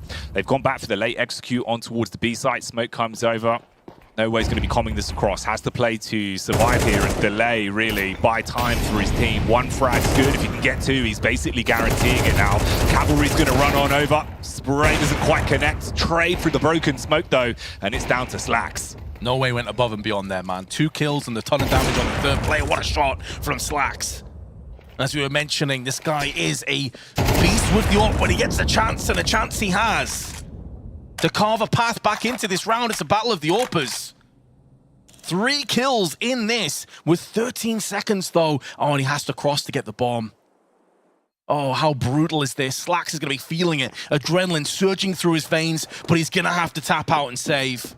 That is a bitter pill to swallow if you're Slacks after landing some super swift flicks. It's so rough as well. It's a gamble, right? Because you know you don't have the time to clear both, so you're thinking he's either going to be deep CT or Temple. Got to fight one of them. Hope I hit the shot. It's the only win condition. Doesn't work. At least for individual, though, it's going to get you back into things a little bit. It's rough. You know, 11 rounds of the game where it feels that you haven't really been able to play CS at this point. You're kind of just going down in the first few frags. There was that conversation during the timeout, comes straight back in. We know he can deliver with the AWP, so it's good to at least see him coming alive. You keep it in play as well, but like you say, it's got to be an entry tool. You kind of time to find a pick with it expires quite quickly onto Anubis. This time he goes running in for the contact on A, but Vinny switches it up.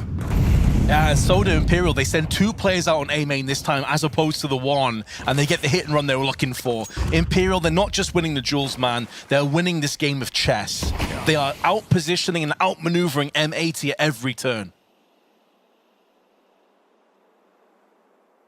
Always applying pressure. If Def wants to try and create space towards middle, we'll give you more mid control. We'll play towards the extremities and set up for that. Vinny, full confidence as well, playing anti-flash with the smoke to support. You can turn into the wall. Don't get caught with your pants around your ankles, though. Walk in, still wins the duel. Def trades. You look at the numbers game. Vastly outnumbered 2-1 with time ticking, and they know where you're coming from. Playing anti-flash, will get 1, that's good enough. Decent T now can just hide on the back of the site, going for that peak timing. A lot of damage to Swisher on 3. He'll stand and deliver for 1, but he's going to get caught on the retreat outside of A main.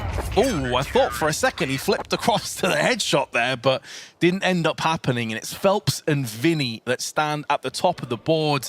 A ton of frags between the two of them, smiles on their faces. And why the hell not, Jackie? They're only a few rounds away from securing the 2-0. Oh, yeah, they're living it right now, living their movie in the way they're playing this one. Malbs has got an interesting tactic for the dual hand warmer. The akimbo hand warmer is not something I've seen.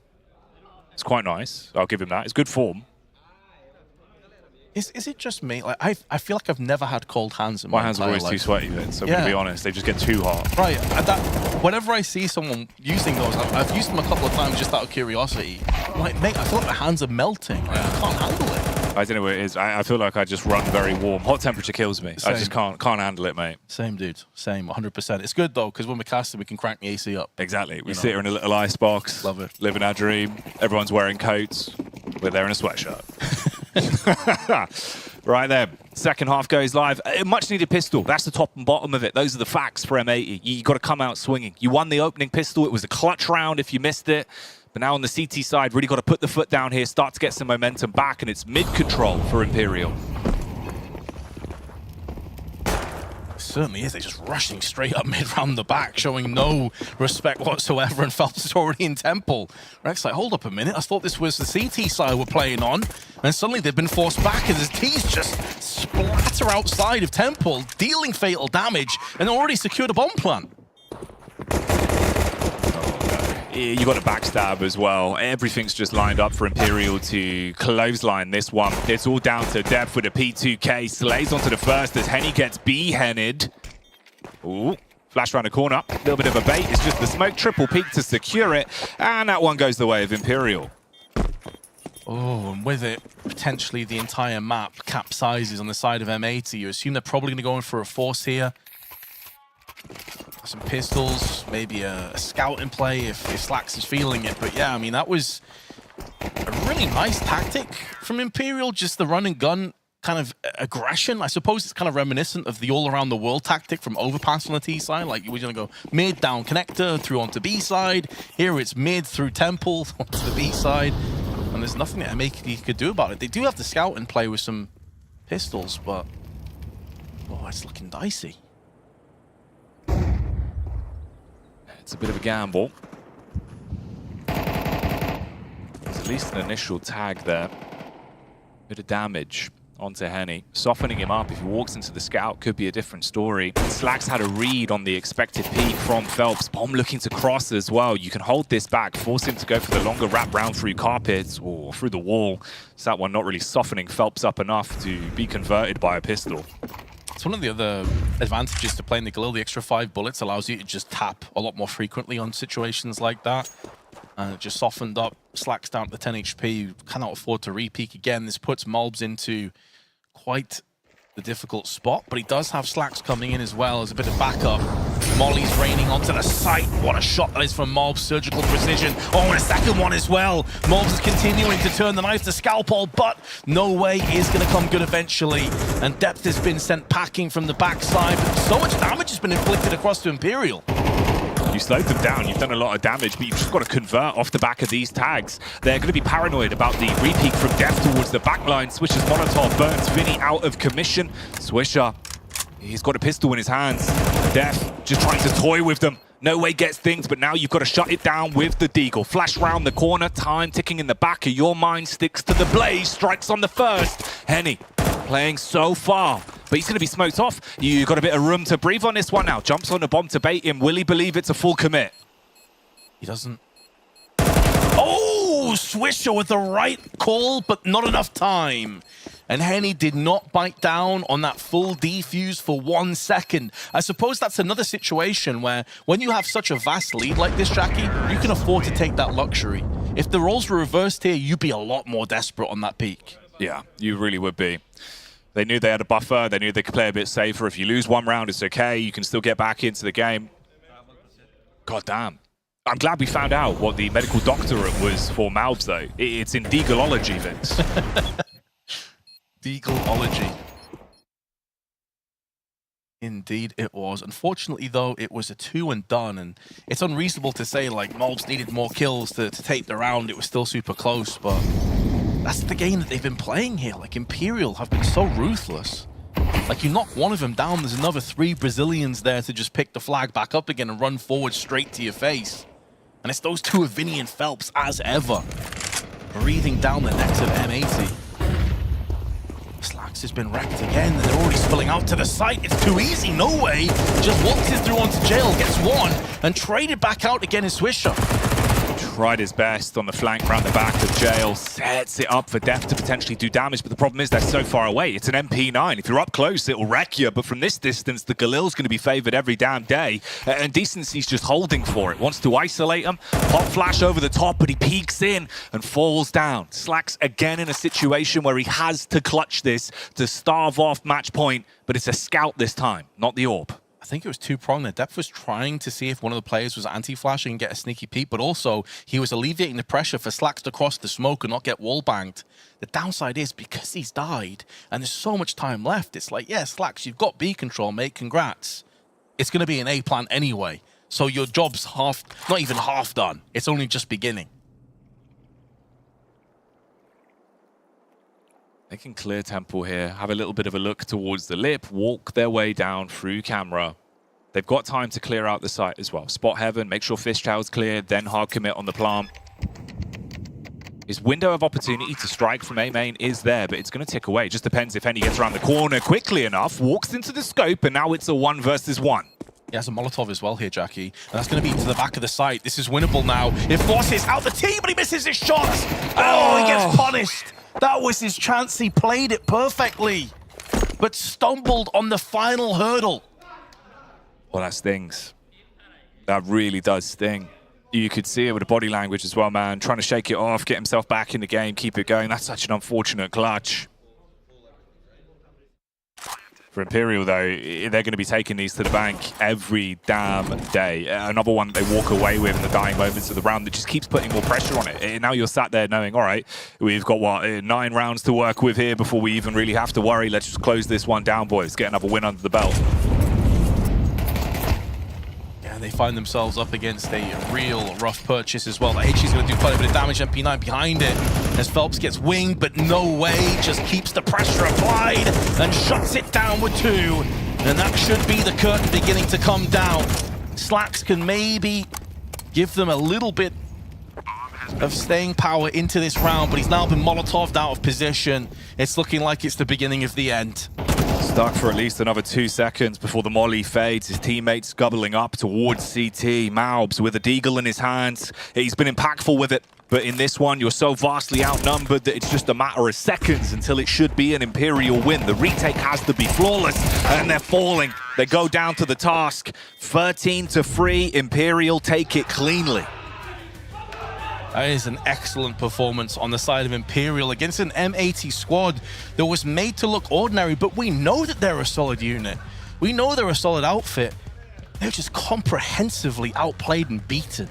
Yeah, Imperial really did just come into that one playing lights out, right? Any opportunity they had, they looked like they were just dealing with it with ease. They weren't really sweating under the pressure. There was no real impact, even in rounds where it looked a bit rough. And it's a shame for M80. You know, a game with some really unlucky outcomes in a few of the rounds, but overall, Imperial, in a head-to-head, just looking like they're far more up to the task on this one. 2-0, Jackie. They join their brothers in arms of pain. The Brazilians are dominating in the Americas RMR, and that puts M80 into the 1-1 bracket. Which gets scary, right? Obviously, one game away from being knocked out of the Americas RMR. So a best of 3 in their future, whereas on the flip side, for Imperial, that's qualification to the major. Indeed it is, and again, man, like some of these 2-0 games are tantalizing. Like they're going to be absolute bangers in these best of 3s. And speaking of which, we actually have a best of 3 coming up next. We do indeed. We're finally through our best of 1, so it is going to be BO3s from this point out over the course of the Americas RMR. You get the sportsmanship here, though, of course. Fist bumps at the end of that one. A hard-fought battle for both teams. Bit of a wild one in terms of some of the frags we saw, though. There was some little highlights sprinkled in there for both teams, but grand scheme of it, Imperial won't really worry about any of those. No, and again, like if anyone was curious if that was a fluke performance from Vinny yesterday, the answer is no. It wasn't. This guy is the real deal, and he is here to frag. But definitely don't overshadow Phelps. He also had a stellar performance in this game. Oh, yeah. It feels like Phelps is always good to turn up in these games. It's just nice when you see the rest of the roster as well being able to live the high life and really back him up in terms of some of these situations. And this is kind of what we were saying, right, going into this. You know, we said overall this Imperial roster, this 5 to be precise, looks really strong. It feels like the optics of this team has good longevity to it. Yeah, I mean, we saw Decent T have a couple of good kind of clutches against Slacks towards the end. This is that play I was talking about at 12-3. It put the scoreline into. Henny had a bit of a quiet game in terms of statistically speaking. Didn't have a huge amount of impact, but when you're slaughtering the enemy this comfortably, he wasn't really required to show up. No, didn't need as much help. Didn't need as much help from the AWP. A bit of a difference there, really sticking to the rifles when necessary. But these are the stats at the end of that one. Vinny up on top, 19 kills for 107 ADR, and Phelps in a close second. Yeah, I think those stats kind of paint the full picture, don't they, really? It was a slaughter, it was a bloodbath, and the Brazilians led the charge from round 1 realistically. They kept the pressure applied the entire time, and Anubis is their stomping ground. It's... If you're a matey, go back to the drawing board, I guess. You just say, fair enough, we got outplayed today. You know, where do we go next? They're going to find out who their opposition is. Do you think this might affect their Anubis picks going forward? Because, I mean, they got slaughtered on that T side, especially. Yeah, I think it's rough, right? Because obviously it's kind of one of those of how do you reset from it, right? Obviously the Slacks performance is probably one of those that isn't going to happen again. He was really unlucky in a lot of those opening duels where he's going down. So it's something you can reset from individually. He can get back into it. Mid control was good for him. It was just always Imperial had a counter, right? Like if you get mid control, you're expecting to double back, maybe try push camera. There's another player from Imperial blocking off both of those extremities. I think that's what caught them off guard more than anything. You'd hope, though, they keep themselves in it and just try and reset mentally because they do look like a good roster. You'd hope to see them try and fight back. It just gets a whole lot harder. That's the scary bit. Yeah, I mean, Depth hasn't been like, you know, the helm that IGL for that long either. Yeah. Like they're still finding their way to a certain degree. So maybe that's some of those growing pains that we've just seen in action. Yeah, exactly. It's only been a couple of weeks, right, since sort of towards Kato to where we are now. So time might be needed. But we'll take some time for a brief break before we return for our first best of 3 of the night here on the B Stream. Level up your gaming space with metal posters from Displays. hang your displays in seconds. Swap them whenever you like. Get official art from your favorite games on a uniquely designed metal canvas and choose from thousands of posters. Join over 3 million collectors now. Your wall upgrade is here. Shop now at displate.com. Players are changing. Countries are changing. The game has changed. Finds it to perfection and simple. It's Olaf who's on top of the box. He's got 3 and he's looking for a 4. That is incredible. And Rain, he starts away. The best tournament, the best bookmaker at the same.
we continue to run our way through the schedule here at the Americas RMR. Over on the A stream, we've just had the upset win where FURIA come out swinging to best Liquid, Vince. So Brazil stays winning today.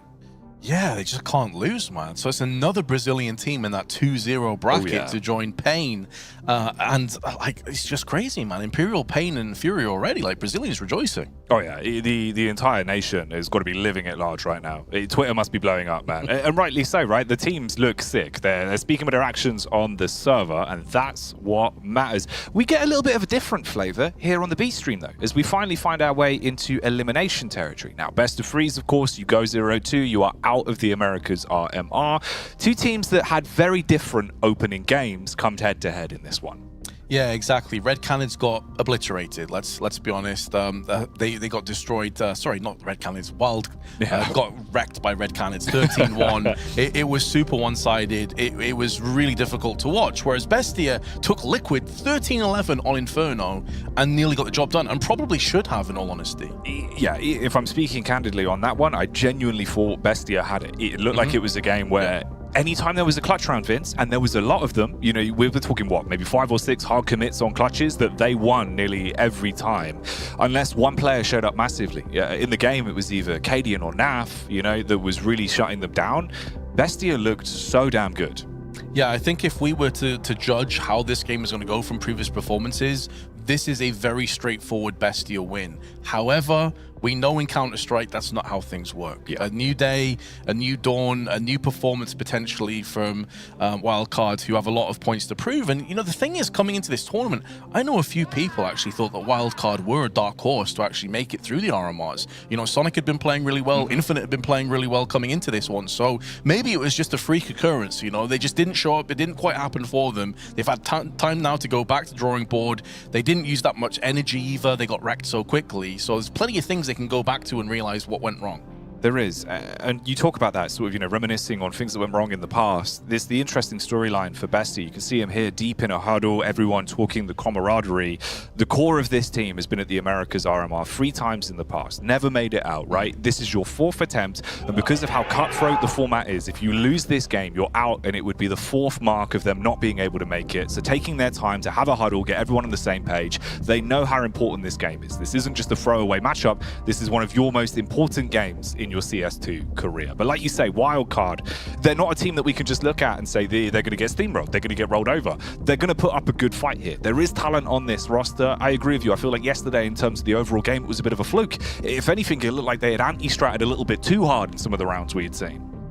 Yeah, exactly. They were playing pretty one-dimensional, kind of pushing all together as a 5-man unit, which it can work, but when things start to go wrong, you negate half of the map. You basically give all kind of presence across to the CTs, and that's where things, especially in the current pool, where a lot of the maps in the current pool can allow the CTs to play very aggressively and go the extremities of the map. I mean, just look at how Imperial bested M80 on Anubis by being super aggressive in almost every single facet of the map. So, yeah, this is the kind of situation where if you've made a mistake like that, you just go back and you say, right, okay, we've identified what the problem was, now we make adjustments, and now we play our own game. And I think Wildcard may not win this game. It's hard to say, obviously we don't know the vetoes yet. I am expecting a much better performance though. Yeah, you would hope so, right? It's a best of 3. There's more longevity to it. It's got legs on it. It's not just going to be you thrown into the dark, instant first game, getting comfortable with the environment, everyone on the same page in the LAN environment as well. It's a whole lot easier in terms of, you know, you've got tangibly a couple maps to work off. You can try and find picks to get into the ebb and flow of the CS. I just don't know if they're going to be able to keep up with the sort of pace that Bestia can pull out. We'll step into the vetoes now, though. We had some speculation, of course. We knew some of the expected bans coming into this one. Thought Mirage, Vertigo probably going to get removed. Ancient first off, though. There is the Vertigo ban from Bestia. They simply just don't play the map at all. So it's fair enough. Take it straight out of the pool. So Mirage being left in for the meantime, of course, in terms of the overall flow. And there it is. Okay, so Mirage opener. So Mirage does get picked in from Bestia. Anubis next up. 9 wins and 3 losses on Bestia. It is a map that they do love. They do indeed. This is a little bit different from what we sort of expected overall with the veto on this one. Nuke falling to the wayside as well, leaving it up to the last 2 to decide our bookend for this series then. I like the look of this though, Vince. This is actually quite an interesting veto we've got here. Inferno Decider as well. El Clasico at the end there. I think on the basis of this veto though, Jackie, I can't help but feel that Bestia have kind of got the better of the deal. Like, it's not to say that Wildcard have had an absolute nightmare or anything. We know that they're decent on Mirage. Inferno, they're a good team. They have more wins. But I just feel like when you consider how well Bestia played yesterday against Liquid on Inferno, and that's our decider, you know that Anubis is going to be their map more than likely. I think this puts a lot of pressure on the side of Wildcards here to deliver like pretty early on. Like, Mirage has to be theirs, and they have to go in and maybe get this done in a 2-0 fashion. That's what I was thinking. It just kind of screams that it's one of those series where you have to take the back-to-back lops, instantly get into it with a 2-0 win, or it could get a whole lot scarier. We saw yesterday just how damaging Bestia's Inferno is. But we'll start off on Mirage. For which team will this be an oasis? That's the question. Bestia on the CT side, Wildcard setting up for a classic play towards A, but Noxy, he wanted to walk in and fight Vince. He's been beheaded. So has JBA. A parting gift of a HE, tons of flashes. Luchov going to be just hiding in the shadows, but it's Mayan that kicks into position. Sonic with 2. The player that comes into this event in fine form, didn't see it yesterday, and it puts Thomas in on the back foot. A player himself that is very good statistically speaking. He's going to just try and get aggressive here, get into the face of the T's, but Infinite repels him. Wildcard take the first pistol. Oh, it started to slip away from them. He's sending the man with the up, BA. Hits him with a sonic boom. Gives that round to Wildcard. Tasty pistol then, already coming out, scrapping into this one. It got a bit worrying as well, because Bestia, if you're unfamiliar with their pistol game, it's very good. It's very sick, actually. Doesn't matter what they've got. P2000s, USPs, Deagles, they are going to make it look absolutely disgusting. I think I was looking at their stats yesterday before we casted, and they had something insane. Like, on most of their maps, it's like an 80% pistol victory success. Yeah. So the other side of that, though, to play devil's advocate, is they're getting a lot of wins off the back of getting 2 pistols in the entire map. What happens when they don't get pistols? Do they still have the potential to withstand that early pressure? Well, the answer from Deco is hell yeah. Gets aggressive with the MP9, takes the kill, and backs off. And that's their bread and butter into these sort of rounds, right? They're going to force up into it. They're going to try and take control off you early, catch you off guard a little bit, where potentially you're thinking, okay, it should be a little bit of an easier round. We can get into the groove of the game here. No, they're going to sprint at you and make it uncomfortable. So losing Stanislaw early on has put them to a bit more of a fragmented position in terms of the setup for the T's. Bomb on the back and starting to make its move up towards apartments. You're going for that contact play out towards B. You've got a bit of a rotation cut off round towards connector as well from JBA. He's going to be playing for the audio here. Even with that first pick, because Bestia still know that they are second best in terms of firepower, they're not trying to brute force their way in. They're trying to finesse this one. The smoke gets cleared, and Infinite up to the task, clears out his angles, and Tom is in sent packing. 35 seconds left. There's a rotation though. Mayan wrapping all the way around the back. The Argentinian wants to try and find a couple of kills and may find one right now, and it's Infinite that goes down.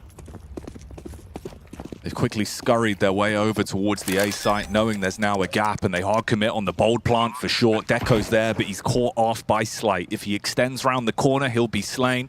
The rest of the CT's grouping up back round towards spawn side, and you've got the one late flank. Mayhem, he was in T-spawn. They were aware of this. Sonic tries to take deep control back towards T, but he posts himself up in Palace, and they're bleeding out onto the bomb site already. Yeah, they know they have to pick up the pace right now because of the lack of kits. But Sonic and Slight going to be punishing this. I don't think it's time anyway. They need to get this kill onto Sonic Luchov. Removing the head, Molotov down, and that should be the W. And indeed it will. Wildcard will pick up a 2-0. It's a great cost. They lose 4 plays in the process, and 2 safe Galils will come out of this round. So Bestia, although they concede the round, they're putting the pressure on. You force out the rebuys. Don't let them snowball any cash. Make it uncomfortable for Wildcard. Also, it's one of many potential mid-pushes we're going to be seeing over the course of this opening first half. And the fact they've done it so early, already for Wildcard, now you're thinking, right, we can't just wide swing on it. We've got to wait a little bit, use some extra utility. It already kind of gets that worm in your brain. They don't fully invest behind those 2 Galils either. It's just Deagles and a P250. So keeping their options available for round 4. Boosting up into the window as well. excl, of course, a player with tons of history in the game. Previously at teams like ODDIK, of course. He's been around the block many a time. Oh my goodness. The two Galils in tandem just tear through connector. This is rough, mate. Already things are starting to unravel. Through the corner of the smoke, though, breaking it down and finding opportunities to strike. Infinite with a fast click back up and even a further tag onto Thomasin. This buys him a little bit more time now to have some confidence. See if you can punch in those digits, get the bomb down. Thomasin, not held back by the opening damage, walks upstairs, but his teammate Indeko is down for the count. It's a 1 versus 2 where they're playing to support each other. And Thomasin's realizing this one's slipping out of his hands, can't find an angle to fight for it. He desperately wants a pixel to try and execute off and decides to get aggressive. He's seen the trajectory of that. Oh, so close to transferring for a second. He saw the grenade up and over and knew he had a chance to pivot in. But again, it's Wildcard taking the round at great cost. And that wasn't a fully invested round either. They have enough funds to go in for another buy. They're doing it with the tools from the backyard shed. Stolen weapons, inflicting a lot of damage. So they're getting these bomb plants, they're getting these rounds, but like you say, they're losing so much money. For Thomasin as well, close to the sun to actually getting that one. I believe it was 6 HP that he had left to withstand the test and get the third round for Wildcard.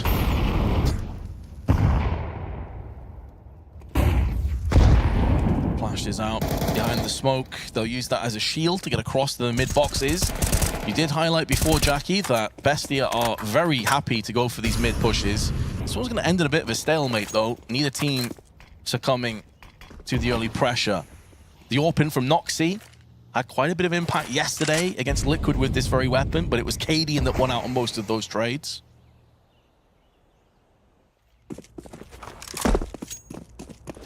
Noxy. You give him opportunities, he will absolutely thrive in them. Very good defensive AWPer. If you can post up on an angle, he will cause issues. At the minute, he's playing back towards Ticket Booth, taking a fight down towards Connector, but he's in a prime position to unleash hell against Wildcard when they go for this late play towards the A site. You talk about unleashing. Luchov yesterday was a man possessed on Banana, so aggressive on both CT and T sides. Now perched up on the stairway, wide swings in for a second, and Noxy, he said give him a chance and he'll snatch you away, and he's done just that in this round, and that is so much better from the Argentinians. Take the round losing just one player, and now Wildcard are broken. I think they thought they'd completely isolated him as well. First it was the pop flash, so he falls off a Ticket Booth. They get contact visually onto him, but he's smoked off. They expect him to give it up, play a little bit safer, wait for the rotations, the smokes to fade. Instead, they just barrel in, gets out through triple, and causes so many problems with the AWP. That's the power of Noxy in a game like this. But yeah, man, money's just completely in the bin, right? You've lost so many players into these rounds that you just don't have the extra funds to work with. So you're down to Tech 9s, couple P250s. You got a couple bits in terms of the utility, but how do you actually activate it? And Thomasin keeping him guessing in terms of his positioning towards Sandwich. Yeah, and having CT control as well is going to be huge. Today's prospects here. There's one. They're just lining up. You can go ahead for that reload as well, knowing that his back is covered. Extremities are on lock. Luchov with 2. And Sonic sent packing with his P250. A real need to get too aggressive here, but Bestia feeling like it's within the realms of possibility to get this one secured as fast as possible, and overextending like that's going to give Sonic at least 1 kill, but it will be a 1 and done, and that's an acceptable loss as far as Bestia are concerned, because they've repelled that force buy. Now it's into an eco, and a perfect chance for them to equalize at 3 apiece.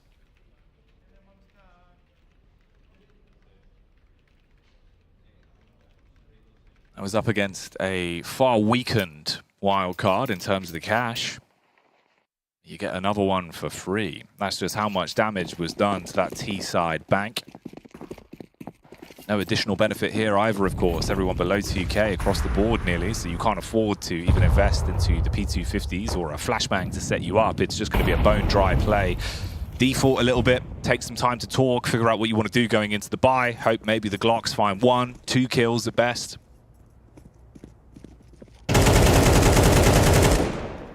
Bit of a laboured spray from Deco, but still gets the job done. Oh, Galil.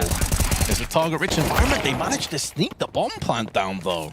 I mean, that's mission accomplished, honestly. That's quite nice, actually. It was sort of like a remix on the old enemy down. You create so much carnage towards the B site, send the player in with the bomb to get the plant down towards the A site. It's fair enough. They needed money. They get cash. Injection of finances will yield them an AWP into the next round, should they choose to use it. Ooh. Hello. Well then. Yeah, I'm down for it, man. Like, this is an important game. Oh, yeah. You're eyeing up a 0-2 and no chance at the major. Now is the time to get hyped. Now is the time to show your emotion and the passion. Everything you've got, unleash it on the server. Make history here. Noxy already repositioning as well. He's been towards the A site. The Molotov burning him off the back of the bumper, so he's got to stand on the elevated angle on top of the roof itself. Attempting to get a bit more aggressive now, and the timing pays off. Hits that one onto slight. Reposition from Infinite is good. Looked like he was going to be able to double up, but he goes down. Oh, man. Deco caught with a grenade out there. I don't know why he's not throwing it earlier. Either way, though, they're going to get the backstab in. And Stanislaw claw to the back, shanking the blades of Thomasin. And now the advantage goes in favor of the T's, but they're out in the open. They're getting picked off one by one. Down into a 1v1 trade. It's 11-3 Luchov against a 1-6 Stanislaw. His only kill in this round, but no information for Luchov and tons of time, but he does have control over the bomb. It's the one factor that he can play off of here. He was paranoid about short. Stanislaw's walking in, crouched up, ready for the contact face. He should expose himself. If he steps over the boundary, you're going to see his back. Instead, opts to peek from the window itself. Doesn't want to give the audio cue away. Sees a little bit of shoulder, slow on the react. Stanislaw with a headshot. His first two frags, they have some huge impact. Not only that, he gets the AWP to save for his team as well, and they erupt. Understandably so, man, but that's a bit of a strange reaction at the end, isn't it, Jackie? I mean, it seemed like he just didn't fully comprehend what happened. Like, he saw Stanislaw, was so slow, though. It's strange, because Luchov he's been playing lights out so far. He's been the highlight of both teams. But he normally is that very sort of reactive, kind of flicky player, right? Where he hits those ones. So, yeah, he did feel like he was sleeping at the wheel a little bit. Not ideal for him. Gives Wildcard away back into the game on the T side. So 1 round up at this point. They've been going for these A takes. This time it's basically just Luchov with a late rotate in from Noxy playing towards the stairs on the AWP. Won't be as effective, and Mayan is silenced as well. Oh, Noxy. Looked like it was on. Not sure how much they're going to get punished for this one, though. The hemorrhaging plays. Luchov down to 12. And although Infinite's took the brunt of the damage, the strength in numbers for the T's here. Luchov stuck at the back of the CT boxes, doesn't want to take a stray bullet through there or he'll be a goner. Flashbang up and over onto Sandwich, and now Thomas in. Going to go in for a quick peek, but spots nothing. And there's going to be no retreat, no surrender. And Stanislaw's coming in from Connector, but they're going to pass each other. They have no idea about this. Oh, mate! No, it's awkward, Vince. It's really awkward. He gets past him in the smoke. I mean, for Thomasin, you're going to count your blessings, right? You're at least able to get away with a weapon.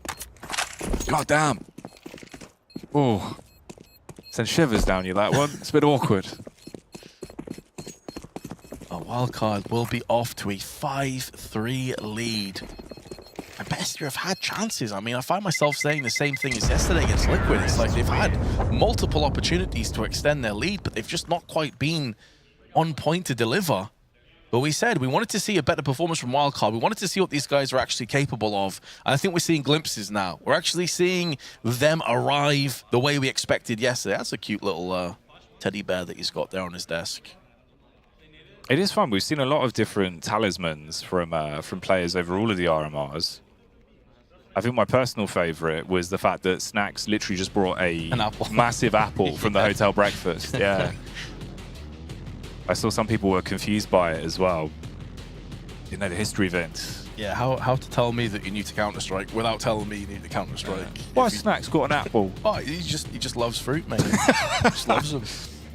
It would have been banter if he got a clutch, takes a bite out of it halfway through, you know? I wouldn't be surprised. I mean, some of the greatest gifts from Counter-Strike are from him, right? Oh, I remember the Chef's Kiss one. Yeah. He's a very emotive player. Knows how to play up to the camera. Oh, 100%. Wildcard. We said, like, listen, Mirage has to be theirs, right? Like, you look at the next two maps, Anubis, Inferno. This is the map that Wildcard needs to pull on their choice. This was their pick starting on the T side. Mollied out early doors, but they're gonna get aggressive behind the flash. They take 2 stray bullets, and Stanislaw drops to 20.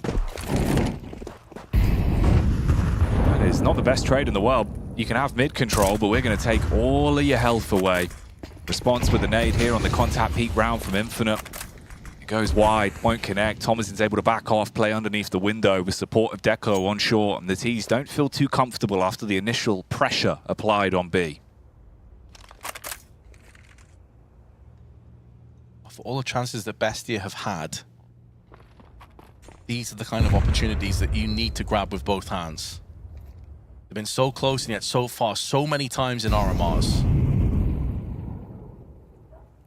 Oh, Thomas is going to get caught here. The Shadow's going to betray him. Oh, the even comfortable, clean frags from JBA sends this round just out of control.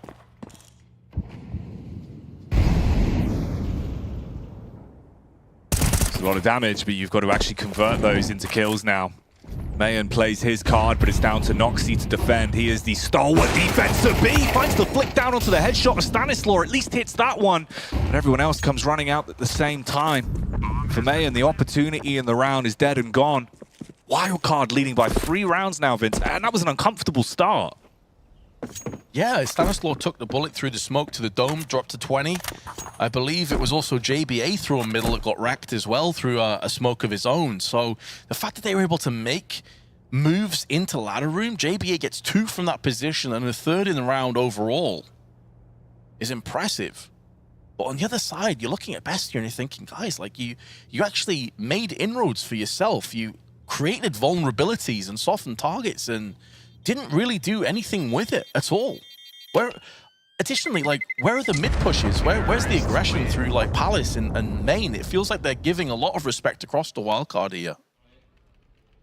Which is really odd compared to their usual playstyle. In these sort of scenarios, it's where they would do it even more and kind of double down, right? It's what we've seen in the past, but losing a little bit of faith in potentially some of those plays, trying to set themselves up in more reserved angles.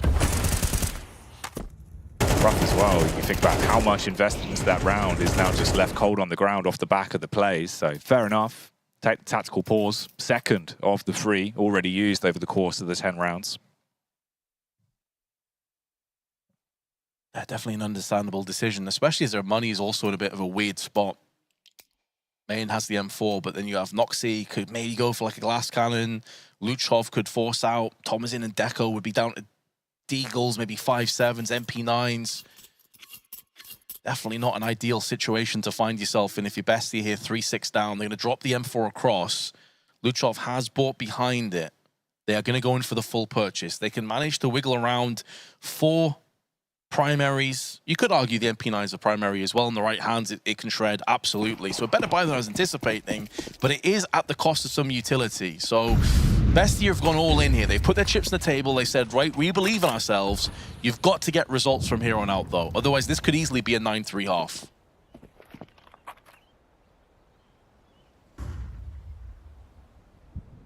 Ideally, you do want to try and get all 3 of them. You're absolutely right. Come out swinging now, completely flip the script of the game going into that 2nd half and give yourself a level fight. This isn't going to be a level fight at all, though. Down towards the ramp, if Luchov overextended from the boundary, Sonic was playing on the top rope, would have been ready for him. He jumps up, so his feet won't be seen. When we get those for free, but the headshot, that connects. Shot missing as well, so they can't even the odds. Yeah, I mean, it's a bit of an off angle, isn't it? A lot of teams will go in there without flash peeking in. So credit to Wildcard for making sure that all their angles were covered. A lot of damage across the Infinite as well, gets forced back.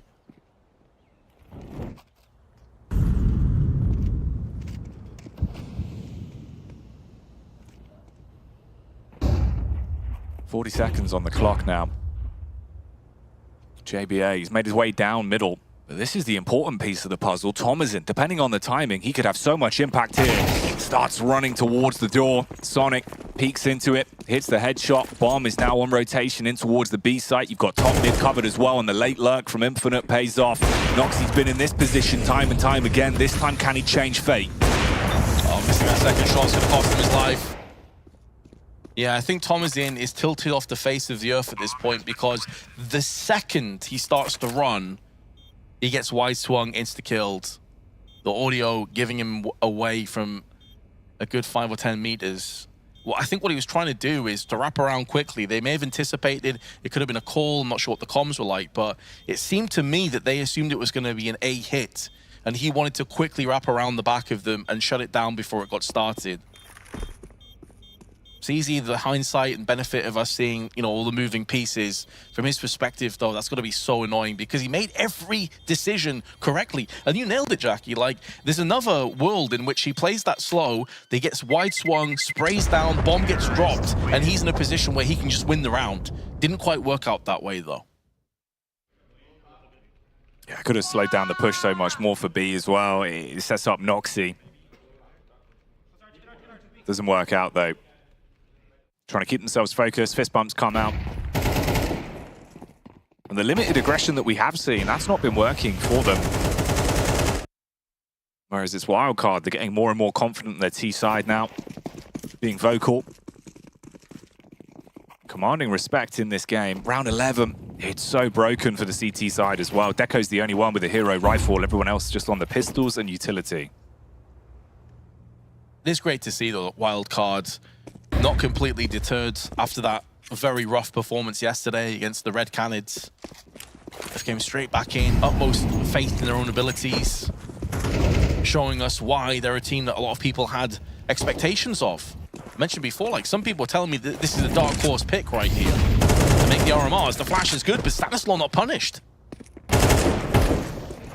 Giving Nox the opportunities to peek. You do not want to give that man a chance. He strikes with a deagle, rips off the head. Luchov, good for 2 as well, and it's all down to Stanislaw. But the judge himself brings down the gavel, and Luchov's law is what wins them this round. Luchov is lawless in terms of having 14 kills right now in a team that is losing pretty handily 7-4, 14 frags. Man, the guy is just fragging out of his mind. Had the off-angle peek, the second 5-7 headshot is crisp, and then trades across to that AK. Now, the thing is, though, Jack, even though they may end up losing this half 8-4, Luchov is a T-side player, and he is feeling it right now, so that could be a big part looking forward to that second half. Oh, yeah, you just keep feeling the hot hand of Luchov. Let him play a lights-out performance on the T side. There's definitely a way back into things here. Keep in mind as well, for anyone just tuning in, this is an elimination, best of 3. Oh, he's headed it. He's taken it right on the nose, Vince. He has no nose. It's gone. Unfortunately, he still stands with 49 HP. I thought for a second he was trying to shoot the nade. That would have been sick if he could just somehow shoot the nade out of thin air. Not quite possible in CS, unfortunately. I think technically if you threw the gun at it, it would bounce it back. Possible. That's the interaction that could have been the timeline. But instead, he's noseless. Oh, Luchov. There's the first spray. Try and play anti-flash. Was anticipating the flash was coming, but it wasn't. Oh, Noxie's missed another shot. Does land the second one. It's been feast or famine for this man. But now he's gone down, and Sonic's got 2 out of nowhere. Pivots in through jungle. There's another one to add to Sonic's repertoire, but finally he will fall down to the hands of Thomasin. But the wide swing orb from Slight secures the 8-4 half. That's madness. That round was just so aggressive towards the end. The quick trades back of 3 kills in succession from Sonic, 2 kills back. Finally closed out by the orb. Overall, brilliant half from Wildcard. They'll be taking that one to the bank with how things went. For Bestia, though, what have you got in store for us on that T side? That's the big questions where we know they're at their best in terms of the overall play. Communication across from the teammates as well, bit of typing going on, trying to get all of themselves level-headed.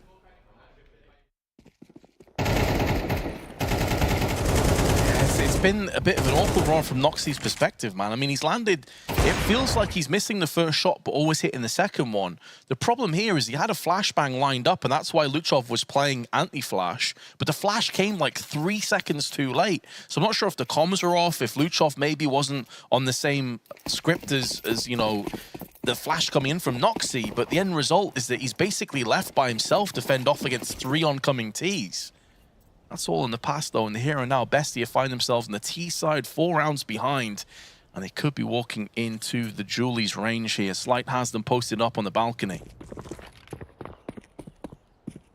They've got so much control from pushing out B already that they know this is going to be the play towards the A side. They can just wait to strike. The Julies from Slight are causing problems up on the elevated angle, but it's Infinite that deals with them down low to the ground. Deco in a 1v2.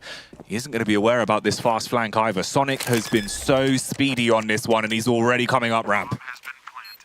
Not quite fast enough this time, though. Still stuck on the ramp side. Flashbang. Oh, the follow-up damage. And that's Julie's at range as well. The South African Sonic is having no chill, no survivors.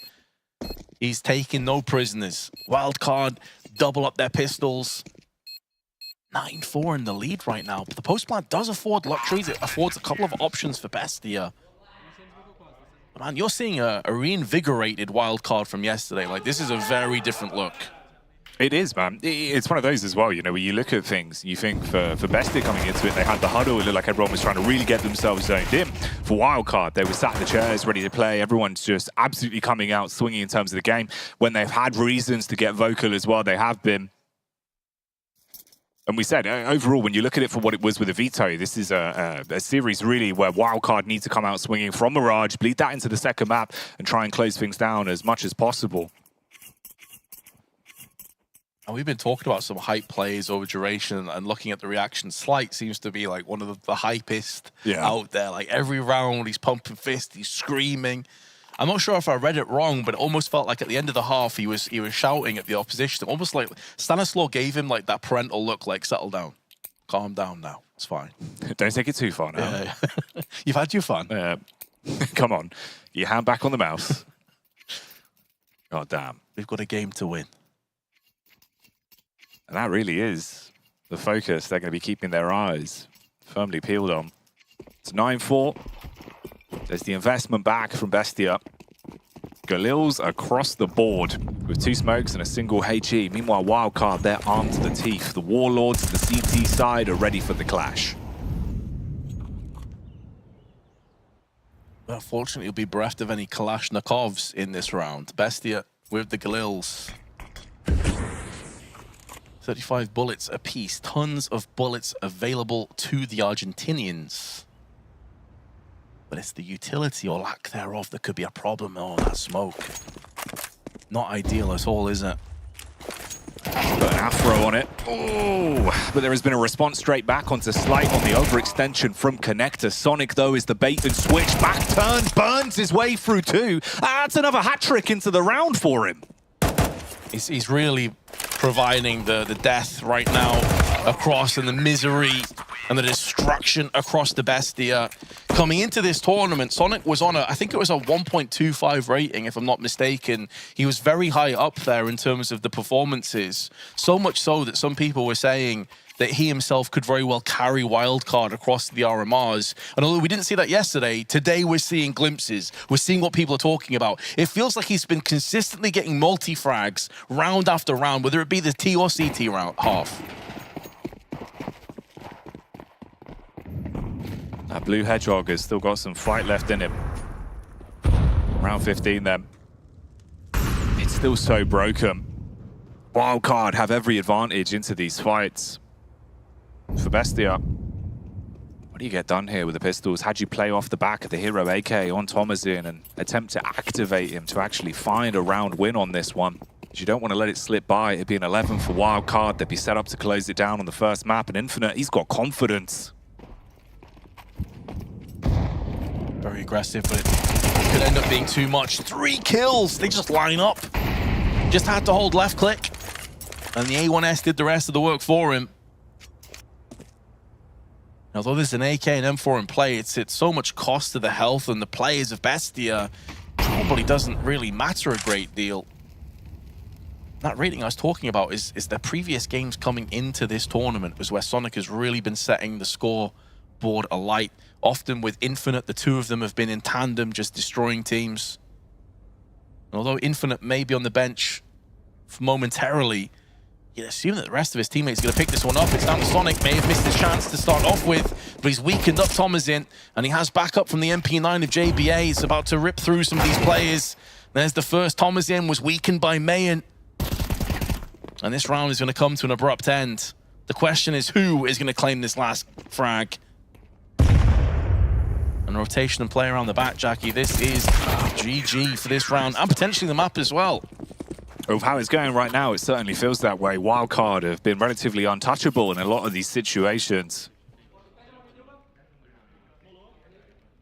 They're dialed in as well, knowing that at this point they just want to close things out on Mirage, move on to the second in the series, and keep the battle going there.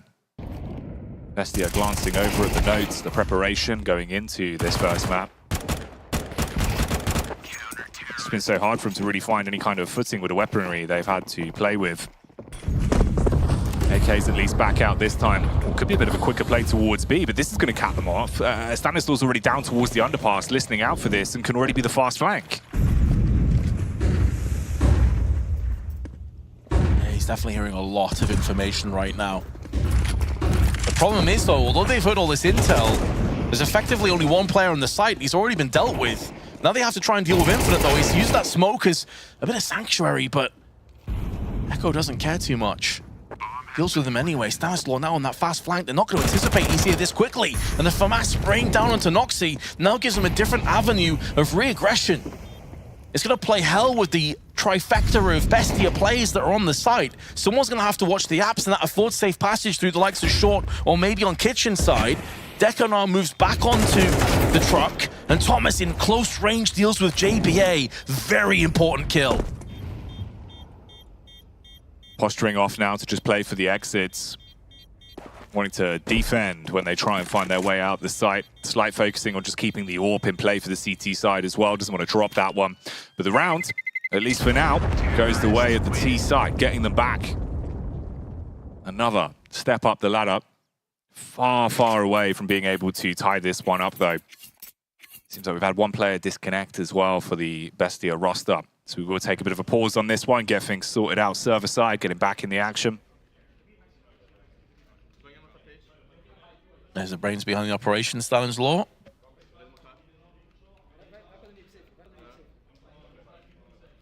As you highlighted, Jackie, we have had a DC. So, 5-11 the score. I've been a bit surprised, I've got to say. I didn't necessarily discount Wildcard from bouncing back and kind of having a bit of vengeance here, but Bestia have been quite quiet. I'm surprised at how flat they've been considering some of the performances that we've seen coming into this one.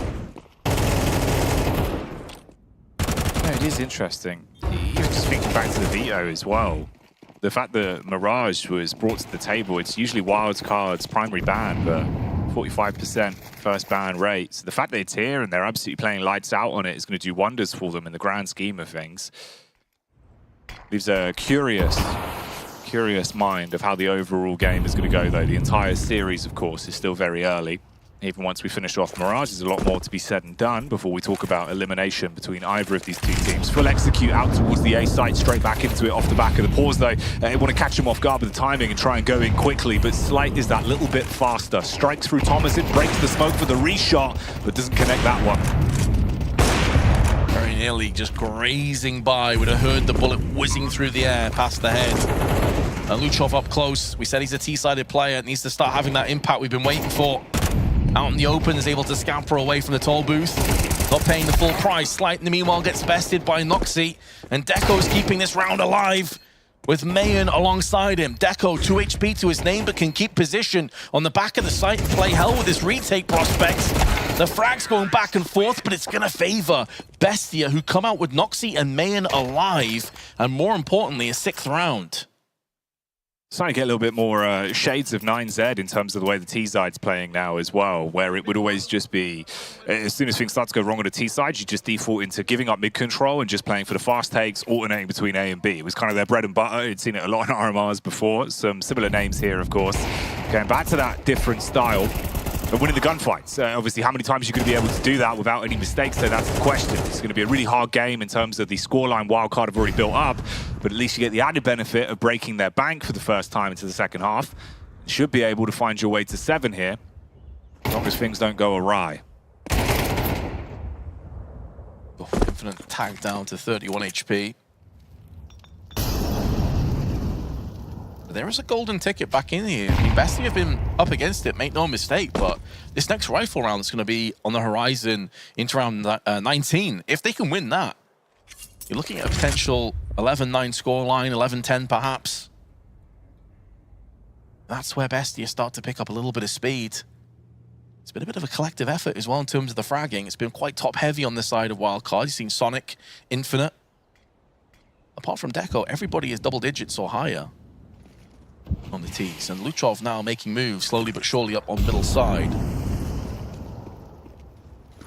This B site seems to be where they're going to aggress into, and it would just be Infinite on low HP that stands against them. Looks like a pretty straightforward anti-eco bash upcoming. Can that USP sing, or will it be instant deafening for Infinite? First 2 frags are found, low HP on a couple of the players, don't give up any of the weapons, they're taking peeks off each other's contact to keep it as clean as possible, and you've still got all 5 of the T's alive. It's just Slight that remains for Wildcard, looking to deal damage to the bank of the T side at this point. Noxy on the jump up, spots him, doesn't fancy this one, you're going to be peeking straight into the scope, and he's dropped. I think he may have been trying to play with the time and see if the bomb could maybe detonate a couple of players, but was always going to be an arduous task. And now Wildcard will be calling the timeout. They know the importance of not allowing Bestia a chance to slither their way back into this. And they are. They're getting there. Slowly, but they're getting there surely. And Wildcard have reached that point of critical mass now where they realize it. Infinite's had a stellar performance. 112 ADR to his name. Infinite and Sonic doing an awful lot of fancy footwork. Stanislaw as well had an important clutch round back towards the early portion of the game. Slight and JB8 both piping up when necessary. And it is funny how it does kind of seem like Bestia, like you said, going into this one. Whenever it's an easier round that kind of should be there, it feels like it just disappears. When it's the hard ones, that's when they turn up. Exactly, and that's reflected in the stats that we just saw. Wildcard have 11 rounds. They have 5 opening pick success rates. They've only got the first kill 5 times in 18 rounds, and they still lead 11-7. That shows how many times they're coming back from these deficits, these 5v3s, these 4v2s that we've seen time and time again.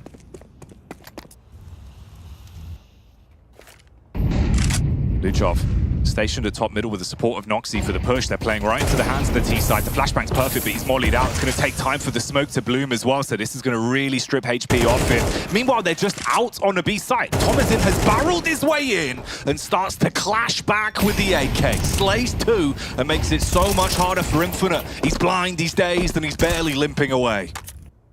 Surprised he survived that, honestly, all things considered. But here's the other element of this. The bomb's not even on the B side. It's going through ramp right now. Have Bestia overthought this? Have they overcomplicated? Because Deco now is stuck alone. He's going to waste a lot of time for this retake. He's going to do damage, but he will effectively put this into an advantageous position for Wildcard in terms of manpower. It's a 3v2 in their favor.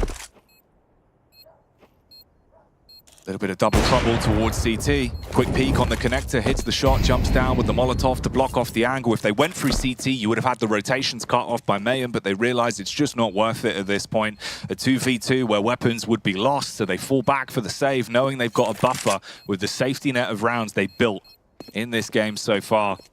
Bestia cooking together another one then. They move their way up towards 8.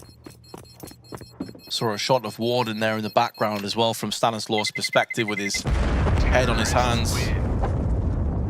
He's feeling the pressure. He's feeling that this is a round that was just a little bit of a mess, honestly. I mean, Thomasin solo pushes outside of B main.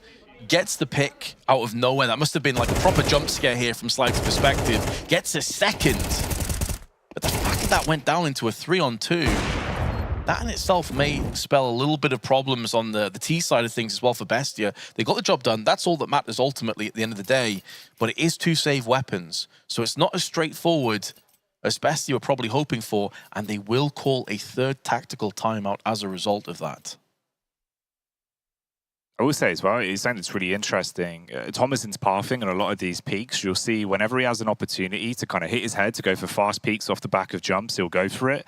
It speeds up that timing where you don't hang in the air for as long. So if you're coming out through apps, when you jump towards the window, you hit your head off it, you fall straight down rather than hanging in the air for a bit. Makes it so much quicker for him to take those fights. And it's caught them off guard a couple of times with some of the peaks. So individually, the mechanics of Thomason really shining through in some of these rounds, Vince. Yeah, exactly, because the accuracy when you're in midair is garbage. As soon as your feet hit the floor, that's when the accuracy resets. So, yeah, it's a really cool point to raise. And a big reason as to why he's been getting a lot of these fast, rapid opening picks. And as we've been discussing, that stat heavily favors Bestia, even though they're behind by 3 rounds. If they can start to convert some of those opening picks, that's where this is going to get very interesting. In fact, screw that. It already is interesting, Jackie. We've already hit that point where this game is well and truly back on. Oh, it's a 6 series, man. Both of these teams really want to fight for that spot towards Copenhagen, want to give the best display of both sides, and you're seeing that now. Game's coming alive on Mirage. We know these are 2 teams that are fairly level in terms of the overall competition. How far does it go, though?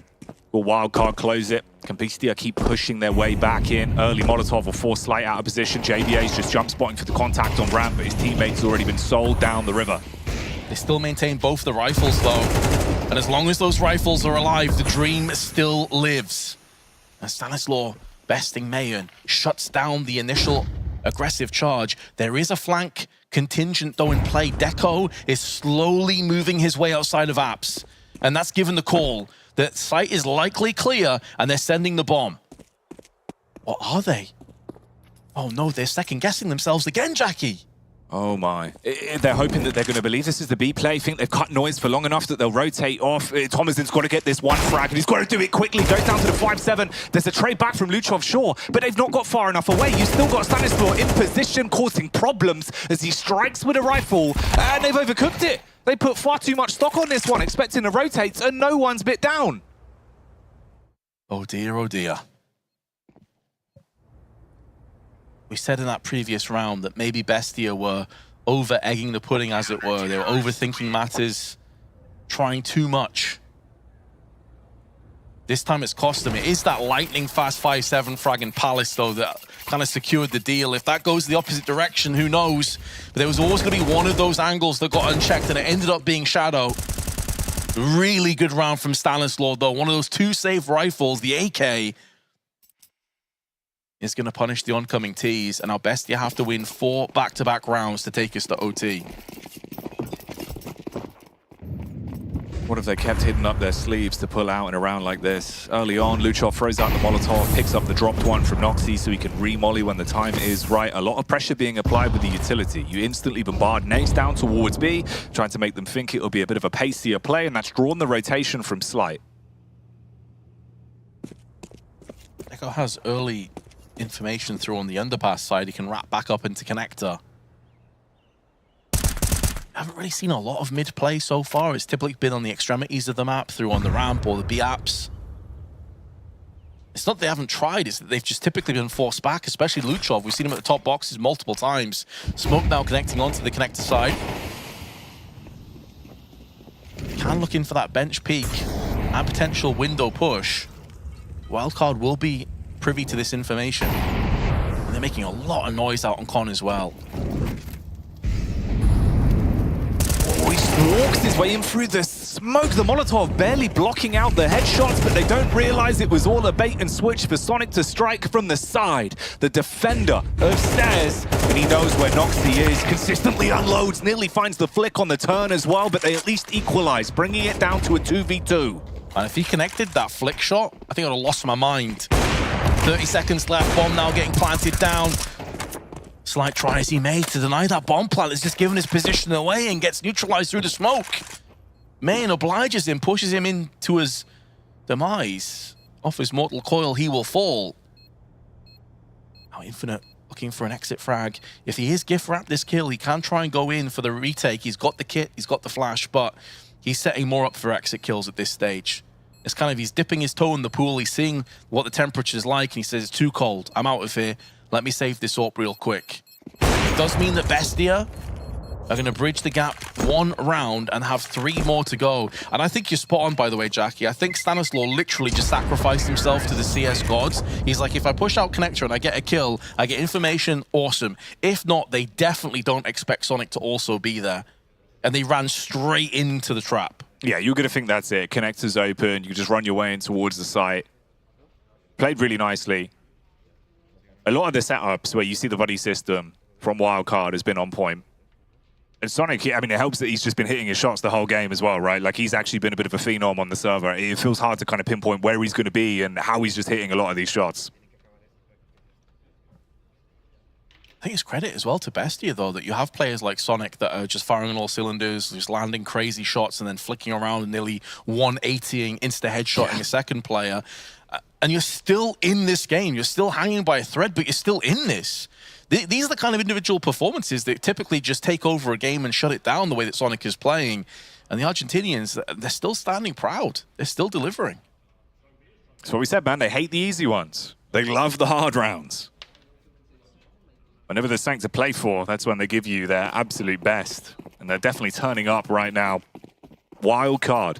Whenever there's an issue on CT side Mirage, you can patch it together by buying 2 AWPs, and that's the call here. Infinite dons 1, Slight on the second, and they'll be posted up, playing towards opposite sites, B and A. JBA could catch them off guard if Sandwich isn't checked. Slight has one of those AWPs trained onto the CT, or from CT boxes, I should say. These labored sprays not going to work out for the T's, and Slight taking a couple shots on the retreat. Still alive to tell the tale. Grenade damage just chips him down to 67. They have brute forced their way onto the site and have effectively evicted these CTs. They can't go in for the post plant now. Smokes will afford them this luxury. And the problem with the double op setup is it is terrible at retaking. It's great at leading. It's great at getting opening picks and shutting down a round when you're in the lead. When you're behind, though, horrible. Oh, unless you're given an opportunity. An open door towards jungle, and Slight kicks it down. Sprints into the site with the support of Sonic, and off angle for Thomasin. He's got to find the frags and can't do it. The Sonic boom delivers again, and Wildcard pull it off. The retake works, and they take 13 for the first map. As you say, man, it's garbage unless you get offered a free kill, and then you can bank off the back of that. Well played by Wildcard, but man, I think Bestia are going to come out of that map again feeling like, guys, we could have potentially won that. Like, we had opportunities. We were losing against Ecos, and we were losing against these weird pushes on the T side. Like, it's a really good performance from Wildcard, but Bestia, it felt like they had a couple of extra gears to shift through. Yeah, no, it definitely does. I don't think this is really the true form compared to what we've seen from them in the past, but you talk about form, right? Even in situations where it's uncomfortable there for Wildcard, they're playing really heads-up CS. A lot of the aggressive plays as well that you'd expect to see from a team like Bestia on the CT side, that's what Wildcard were using against them, and they just weren't ready for it. I mean, Connector was hell. Yeah, Connector was hell for both teams, but I think it's safe to say that the Underlords were Wildcard, and Sonic in particular was laying that one down time after time. Both teams had their moments. Both teams had individual stellar performances. Luchov, I think, was probably the standout player from Bestia in terms of his CT aggression. Strangely enough, on the T side, he fell off a little bit, and it was like Noxy and some of the other players coming through, but man, the guy on your screen right now, not quite Stanislaw, though he did have a lot of impact, it was Sonic. Man, this guy was landing some beautiful shots, but Stanislaw with some hugely clutch moments as well. No, he was really good in the clutch situations. That's what we saw him sort of pull ahead from the rest of the pack. It was also just how he would play off his teammates as well. You know, him and Sonic in a lot of situations worked really well as a duo. JBA had some nice rounds in him in terms of the impact frags as well that made an overall difference to the game. All in all, Wildcard just looking really drilled into this matchup, and you weather the storm. If this goes into OT, if you're losing a lot more of your energy, it can drain you a little bit. The fact they close it down 13-9 sets them up really nicely for the overall series. Shows how much work Infinite was doing under the radar as well, just chipping away round after round. 106 ADR, very well played by him. And I think we saw some moments as well from Bestia where maybe the situation, maybe the occasion is getting the better of them. 2 rounds in particular I'm thinking of, Jackie, where they tried to rotate multiple times, they overthought the round, and they ended up kind of like a paralysis by analysis situation, and Wildcard made the most of those opportunities. Yeah, it is rough, man. That tail end of the second half there, you can see the rounds towards the end, of course, where it felt like they had such a big advantage, but they really did get a bit too big for their boots in terms of drawing those early rotates. Wildcard stopped rotating as early, started holding more towards the sights, and the heads-up positioning as well, right? The fact they were pushing out the extremities, they got a read if it was a fake, and were able to deal with it. It also shows the importance of winning pistol rounds. You know, we talk about this a lot. Effectively a 6-0 buffer just off the basis of 2 pistol rounds and converting those subsequent rounds as well, which is getting harder in CS2. Like a lot of teams win the pistol, they then instantly get broken back on the second round. So super important. But that's Mirage done and dusted. It's in the past. Anubis is up next. This, on paper at least, should favor Bestia. It should, but I think this is probably going to be the closer of all 3 of the maps. This is one that really could go either way for me. I think then, you know, you're looking at the fact if we make it to Inferno, all in all, Bestia should be able to come out swinging on that. We saw a really good performance from them against Liquid yesterday that went down to fine margins. Wildcard are playing some great CS right now, though, and you come into that looking confident on Anubis, mate, you can set the pace of the game. Yeah, I certainly think so. I hope that Bestia don't get in their own head too much, though, and they don't let the occasion get the better of them. Just put it to the back of your mind. They've got experience in this position before, so let's hope for a great map. Yeah, hopefully so. That's what we're going to be setting up in the background. We'll get the players ready and then carry on with this elimination best of 3. Map 2, Anubis, will be on your screens in a couple minutes. Level up your gaming space with metal posters from Displate. Hang your displates in seconds. Swap them whenever you like. Get official art from your favorite games on a uniquely designed metal canvas and choose from thousands of posters. Join over 3 million collectors now. Your wall upgrade is here. Shop now at Displate.com. Players are changing. Countries are changing. The game has changed. Finds it to perfection and simple. No! It's Olaf who's on top of the box. He's got 3 and he's looking for a 4. That is incredible. And Rain, he's snapped away. The best tournament, the best bookmaker are the same.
There will be no feet up for this one. Feet firmly down, Vince. It's a very serious game, of course. Keep them tucked in. Keep them safe. Keep your arms and legs inside the vehicle at all times. As we're in the second map of our first elimination game. One of these teams is going to be going home from the Americas RMR in the space of 2 maps. It's Anubis up next. We just had Mirage 13-9, but the scoreline doesn't really translate just how close that one was.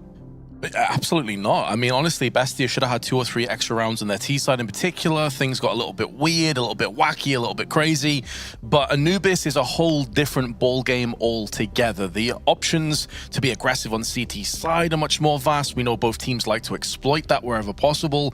So I agree with you. You said that this is probably on paper going to be the closest map between these 2 teams. Yeah. I think this is going to go down to the wire. I could even see like OT coming up, honestly. I think so. I really think so. You've got a wild card that's playing some great CS right now, giving us the shades that we expected to see, what they were doing online, now coming across here on the server. Their first game now looking like a distant memory, of course, and all of these players are going to be realizing just how much is on the line here. So you're seeing that quality of CS. You'd hope going into Anubis, both teams are going to rise to the occasion again. You'd hope so, man, because, you know, for Bestia, you've already highlighted this. They've been so close and yet so far 3 times before these RMRs. They've nearly got to the major. It hasn't worked out for them. They've got some very big players on this team. Whereas on the other side for Wildcard, Stanislaw's been here and done it multiple times over. It has been a while, though, from his perspective, obviously.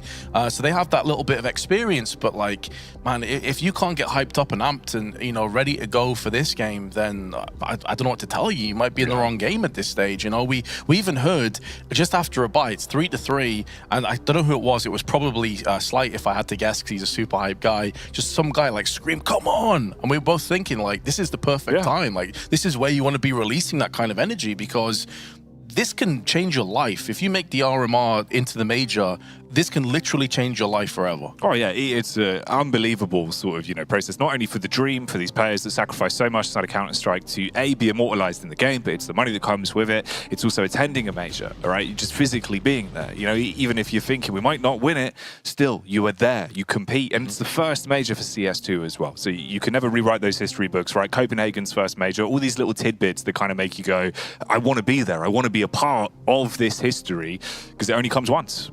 And we've also seen in previous majors, I mean, I mentioned Krakow before, another PGL major from 2017, sometimes teams that you don't expect to go far go the very distance and potentially even win. So even if you get yourself to a major, you've got yourself a punching chance to go the distance, to go far, for some of these players to show the pedigree and the caliber of what you're actually capable of doing. You know, I did highlight Stanislaw before, but that man, Sonic, he's been around Counter-Strike for so long. The likes of Bravado in the past, and he went across to the NA region. He's had a lot of success in multiple teams. He's been all over the shop, right? We've seen him represent so many different brands, playing to so many different rosters. But the one thing that has been consistent is just the fact that he has a keen eye for Counter-Strike. You can see that he's always focused on elevating his own individual game as well. And we're seeing that really at a fever pitch at the minute with some of the plays that he's making. Him and Stanislaw are operating very well off each other.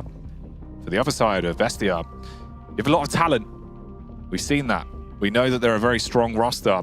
It's just in these moments where I am curious if you do have those kind of intrusive thoughts where you're thinking, yeah, we have been here before. Do you overcome them and really, you know, leave nothing left behind, nothing said, do it all on the server? Or does it start to creep in? You lose a pistol round, you're thinking about, you know, this could be the 4th RMRs that we've made it to where we're unable to make it out.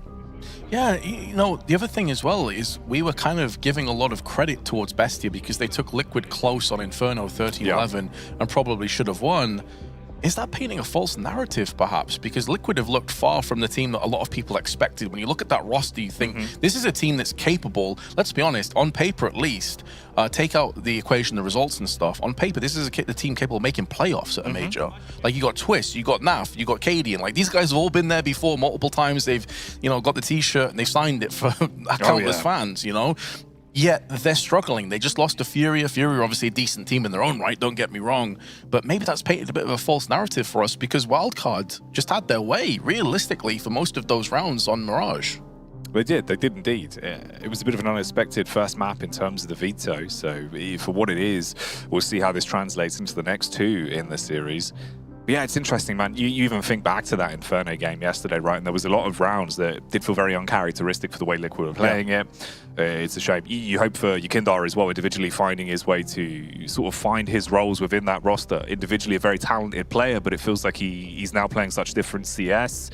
Cadian kind of really did have to pick up the mantle in a lot of those key rounds. And I think that's something that you can't rely on as too much. Obviously, world-class player for what he is, but you want him to definitely have the stars in that roster to shine. Yeah, it kind of feels like since Yukindar took the IGL role, he's not quite been the same player, but that's a different team. That's a different side of the bracket. In here, we have Bestia and Wildcard, 1-0 lead. Wildcard picked up their choice of Mirage 13-9, and now they start on the CT side of Anubis with Bestia getting up close and personal on B main. T-side start there. Ooh, we know they're good on it, but will they even have a chance to show us that in the pistol as they are being mauled by Sonic? Again, it's this duo of Sonic and Stanislaw that slap them out of the sight. Infinite finds the headshot onto Noxy, and Deco realizes that he's in a 1v5 already. Holy, that was crisp, that was clean and comfortable. Deco's anticipating an A main push around the back. Of course, he doesn't have the benefit of knowing that all 5 of the CTs are locked on the site together. I mean, he doesn't even really have anything to save in terms of going into the next round. He has no Kevlar, by the looks of things. So he's going to run and die on this push and try and cause as much mayhem as possible. But yeah, this round is a done deal, Jackie. I mean, surely he can't clutch this. No, absolutely not. You know what hurts as well is it comes back to our initial talking point even before the series kicked off. We were saying like Bestia's win rate on pistols is ridiculously high. Yeah. They're damn good for them. Previous map, you kind of asked that question of like, if they lose both the pistols, what happens? We saw how that unfolded in the end with the overall score. Into this one as well. That's a 3rd pistol that goes the way of Wildcard. And it was not a single kill picked up and barely a scratch on the surface of any of the collective players. I think they did about 20 damage between 2 or 3 players in that entire round. It was complete and utter carnage. Ooh. Nice seeing them back on the replays as well. It's a very crispy one-taps. Pistol round dead and buried though. Bestia sticking to the Glocks on this one. Just let the round tick on by, see what you can do. Hopefully don't get farmed up by the SMGs, as there's 3 of them in play for Wildcard, and they're going to be looking to headhunt, build up the bank from the investment. I do wonder as well if Noxy is going to get the same treatment that Slacks received on the T side of Anubis with the AWP, having very little opportunities to really offer too much.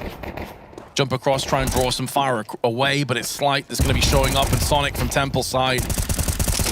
And yeah, the gauntlet has been placed into position. There was the 1 kill, and a dink as well. Molotov behind is going to stop Noxy and allow Slight to go in for that wide swing. Oh, he gets blocked by his teammates. Oh no. Oh dear. You could just see it on the POV, turns around, it's just like, boys, please. Let me out. It's the firing line of CTs grouped up. We've all been there before. You're blocking me! 2 players there. The way Sonic moves around the front to take the fight as well. Oh, God. Oh, Ruthless. Won't matter, though. Won't matter. We get into the real game now. Bestia actually have the cash to splash. So weapons are brought to the table. Galil's piecing together the buy where needed. Utility is there for them. But what is the real play? What are we going to be seeing here? Down towards Dark already. 2 CTs pushing out through it and taking map control quickly. So behind the smoke, HE up onto the rugs, but Deco was playing a little bit more passively. And this is that aggression that we were discussing before. The CT side allows you to push out of Dark, to push out of A main, hell, even get aggressive through mid and drop down into the canals if you're feeling it. And I'm sure Wildcard are feeling it. The way that they set things alight in the pistol and how they ended Mirage, I have the utmost confidence in their abilities to take the fight to the T. Smoke has been deployed onto Dark, so Sonic can focus his attention onto B main for the time being. This is allowing Luchov to get up close now in the canals. Exchange of Molotovs. Both of them at the same time. Forces each other back, but it's a lot more damage done. onto Luchov. You're going to hear the sizzling as well as he was forced to retreat. Rest of the T's group up now towards A main. No one playing close contact. They're up towards Heaven. Slight with a rifle. They've got nades for this as well. All the grenades tossed out, preceding the push. Flash is good, but it's going to clear away in a few moments, and Slide's going to be given the opportunity, but he misses. He needed to get that kill so desperately, and JBL will make amends, but it will not deny the bomb plant with 15 seconds left. Bomb down, 4v4. Luchov looking to take the strike towards camera, can jump up onto the angle if he needs to fight as well. Noxy also doubles up towards the bomb site, and A main is controlled for the T side. Thomasin, he's waiting to let it rip, but his teammate in Luchov is hit from the side swipe. Noxy, will they clear the angle? Tries to turn and play a little bit more towards the anti-flash, but his entire team is being mauled. JBA on re-entry burns them up. Man, when you consider that Slight missed that opportunity and then allowed the T's to spill into the site, you thought at that point, right, it's a done deal. That re-engage, the confidence to go for that in these bottleneck positions, but win out on the duels. And it was all preempted by this GBA spray with the MP9. If he dies in Heaven, that's probably the round that goes with him. But he goes full circle to get the AK kills. And you can see that Slight, that's passion, but it's also a bit of relief because he nearly whiffed this round. Yeah, it was a bit of a rough spray on the contact in. Did so much damage, but couldn't confirm the kill.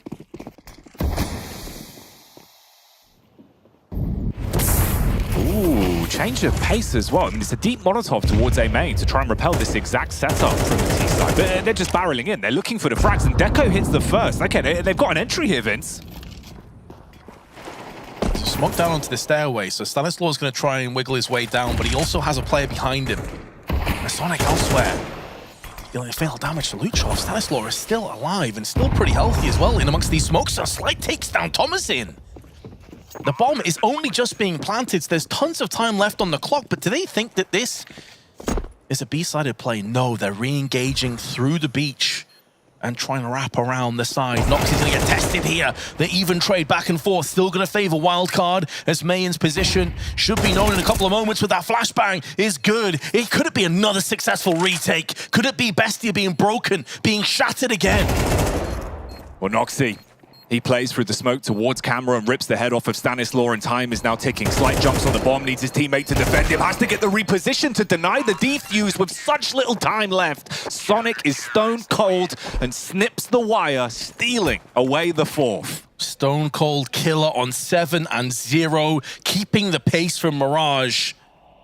That is 2 back-to-back clutches, 2 back-to-back retakes, but this one is going to sting so much more, Jackie, because the time was so low. They had really good post-plant positions, double stacking on the beach side, and still lose out. This is a wild card with a point to prove. They took that 13-1 drubbing yesterday personally. And now they're giving it straight back. So much aggression on display over the course of 4 rounds on their CT side. They've been pushing.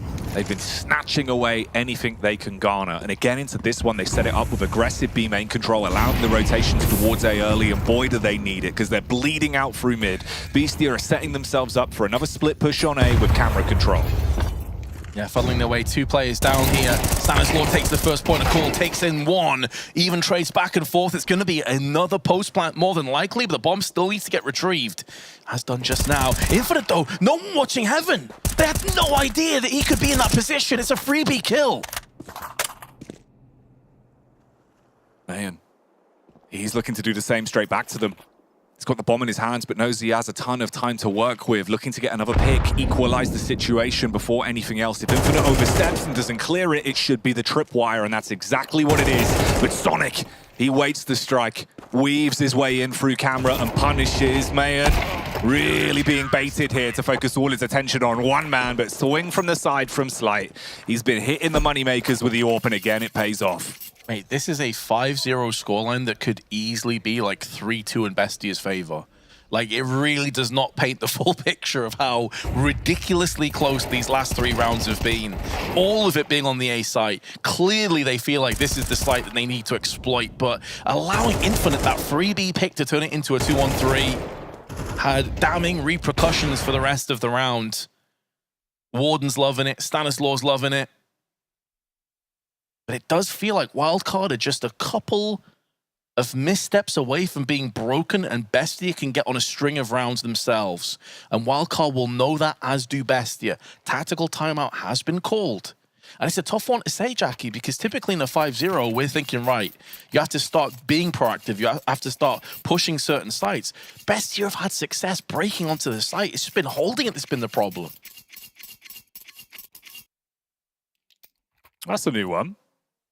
That's quite nice. Good transition there. We'll see how it goes in the game, though. Straight back into the 6th round. Can they break them with the Tech 9s? Like you say, they're finding the welcome mat to make their way out towards the A site, but just cannot defend against the retakes. The play off one another for Wildcard has been relatively flawless. Heads-up plays hitting their shots as well.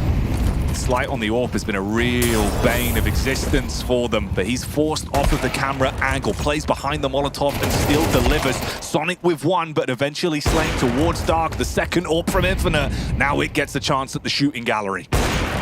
Oh, flick across for that secondary AWP. The Deagle's going to rattle a couple of shots, but nothing is landing. And Deco has to use that AK and try and stave off the push, but both of the AWPs having impacted Stanislaw with the backstab.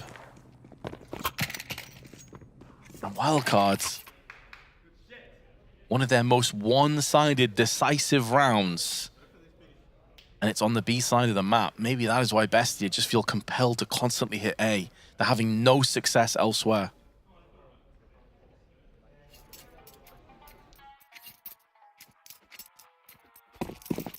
Ruthless gameplay so far from Wildcard. They have been the ace up the sleeve in this series. Noxy finally bigs out the big guns. Strikes onto Dark and takes down one. Sonic is there in his place though, and he was debating whether or not he wanted to break the smoke and instantly look for a trade. It instead plays for the safe game, backing off towards the site with the weapon. Yeah, I think you just saw confidence meet reality there for a second. He's like, I am playing out of my mind, but I really shouldn't though. I want to, but I really shouldn't. Because if I die, that's the round that goes with it. And he's playing for the team, not himself.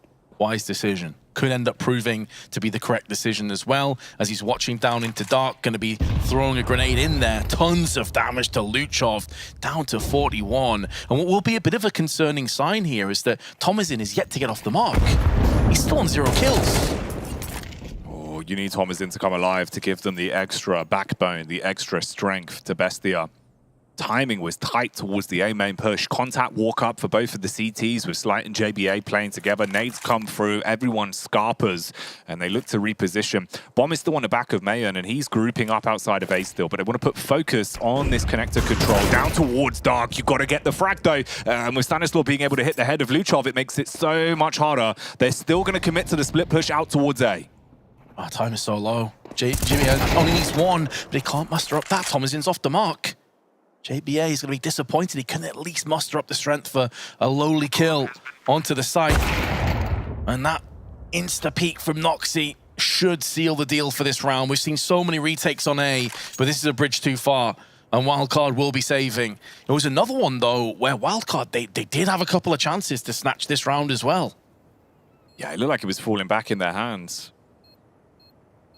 The A main connector push. Everything looked like it was going to pay off for them. But the round itself is at least one of many that you're going to need to win in the Bestia camp. Denying one of the save weapons at least, so only 3 of them will be able to get away here. 2 players safe for the CT side can piece together the economy. Good cash and a couple players as well, so Slight won't have to worry about the AWP. They can always go back into the 2 if they want them, or just stick to the rifles, dropping one over.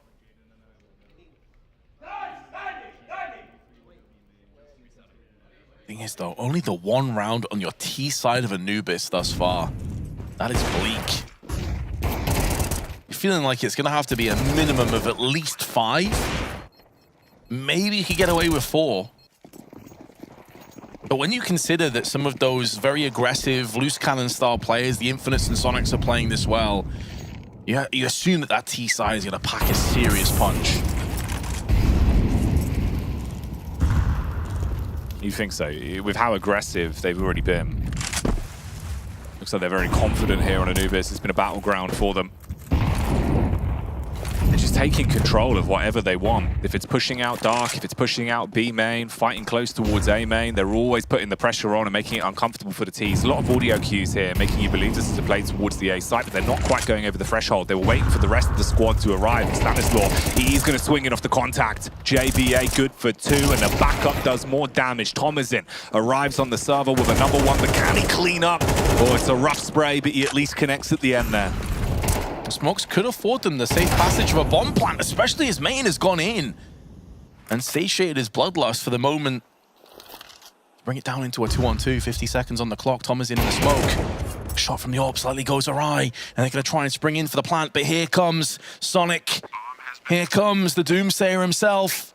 And he's bypassed the grenade. Slide's also dealt with Mayin, and it's going to be easy pickings. The South African secures a 7th round. And again, it's deja vu. Bestia get on the A side, they get the plant, but then they lose the retake. The story always has the same ending, it feels. Can't contend in these retakes. Wildcard just being a step ahead every time. Bestia again forced to use tactical timeout here. Use that time to talk and figure out what you do.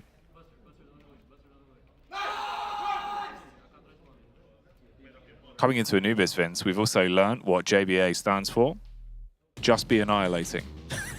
That's what he does, it seems. Yeah, he's had a lot of impactful rounds, hasn't he?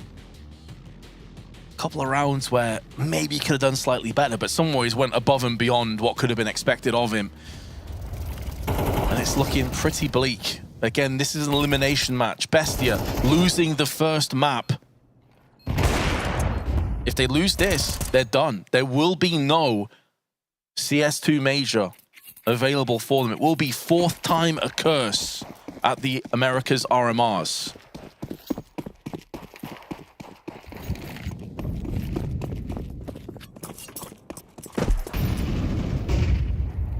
How do you fix this? What's the change in the game?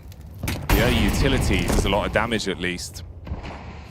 2 players on that CT side taking a little bit of damage, but they pushed out. They have full confidence in the fact that with the smoke set up, you can take complete control. You've Molotov off carpets, you've got the smoke down towards theirs, bled your way out through Dark. You've basically got the entire map in the palm of your hands already. Yeah, this is hot off the back of timeout where Bestia are trying to get themselves back on track, back on board. You just throw out the wild haymaker here from Wildcard's perspective. If you stick the landing, it could be the KO. Deco, a dangerous game of cat and mouse, but he does get the upper hand onto JBA. No annihilation this round, at least, and a flick from Slight, not quite connecting. Spray from Sonic is going to keep them in this round just about, but there's too many players for him to deal with. So it seems like Bestia will taste success for the 2nd time on Anubis. And maybe that aggression from Wildcard ended up being their detrimental downfall.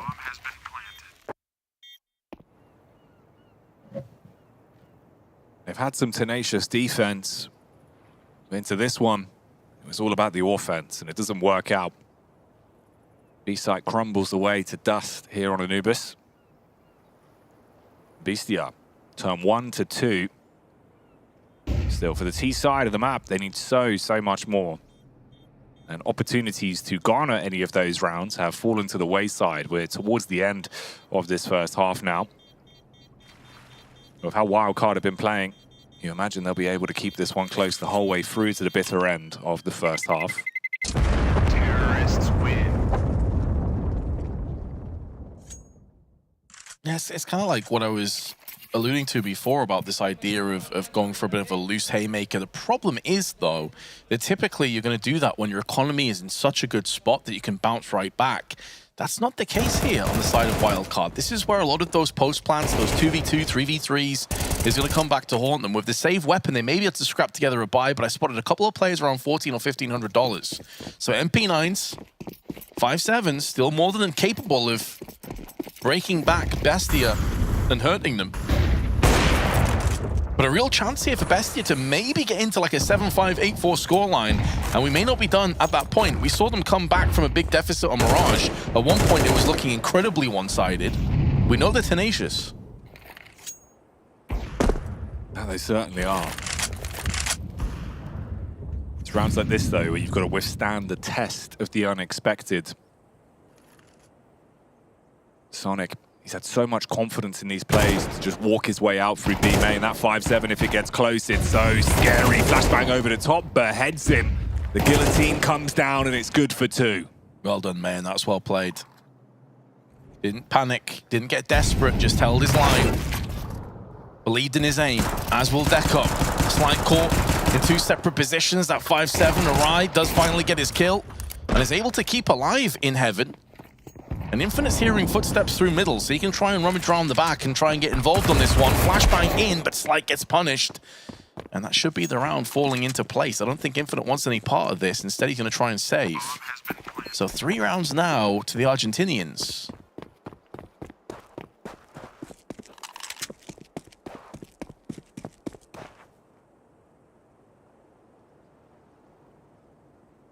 Bit by bit, finding an opportunity into the game.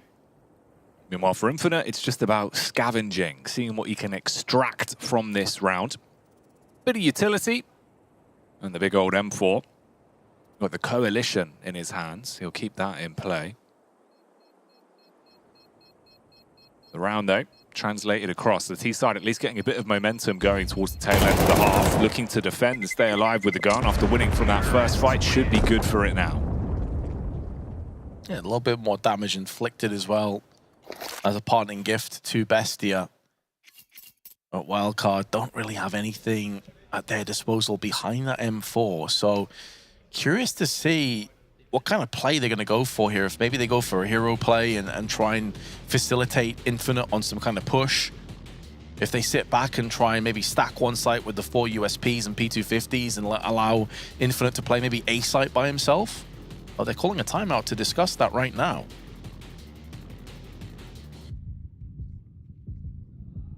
I've got the benefit of being able to have built so many rounds before they even felt tested as well that you can burn one of these timeouts now and still feel pretty comfortable that if it gets a bit dicey towards the tail end, you've still got a couple more to work with if you ever do need that extra perspective to kind of talk about things, figure out what has to be changed. This is where it could have got really rough as well. The difference if you actually take Mayan down there, upgrade onto the AK. As soon as that 5-7 gets close, it's always so terrifying. Yeah, he played it really well. He actually used his angles, realizing they'd have to run into his crosshair. So he didn't try and overpeak or get too antsy. There's also, as far as he's concerned, like maybe a 3rd or 4th player also pushed simultaneously. So just playing it really safe. In terms of this round, it is going to be a case of 4 stacking on B and playing Infinite alone on the A main side. We saw Vinny have tons of success in this position, but he turned his back. It was the smoke, not the flash. And he got baited out by that position. Totem pole has been brought to the table. JBA being the top of the pillar, Sonic on the bottom. If you spam your way into Sonic, the other player on top will drop down into your crosshair, but it's the off angle, the cheeky pixel peeks that gives the game away. Molotov's dashed out, JBA goes aggro with a silence USP. They're causing problems with the pistols, and it keeps on coming. JBA living the high life.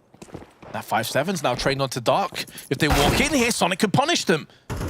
1 kill across the Sonic. If he can double up, this would be outrageous. The USP from JBA comes in and he's still healthy, 90 HP. There was 1 AK, 1 5-7, and 3 USPs, and Bestia may be on the brink of losing this round, but Noxy holds his resolve. He holds his nerve. It was anything but clean, but they get a 4th. JBA. Whew. That's a sick round with a pistol. Him and Sonic playing off together really nicely there. God damn. Lot of damage. Barely clinched by Bestia in the dying moments of that round. Heads up decision to throw away the AWP, grab the AK, win the 1v1. Scavenges the weapon at the end there. Brings it back into the next. Noxy has been finding his impact. It's rounds like this where you've got to deliver. Molly evenly traded out. Battle for Dark continues. But considering that this was a complete stuffing early on, Wildcard well and truly in the lead, 4 rounds with a potential 5th, means that game is back on, regardless of what happens in this round. That second pistol going to be of the utmost importance.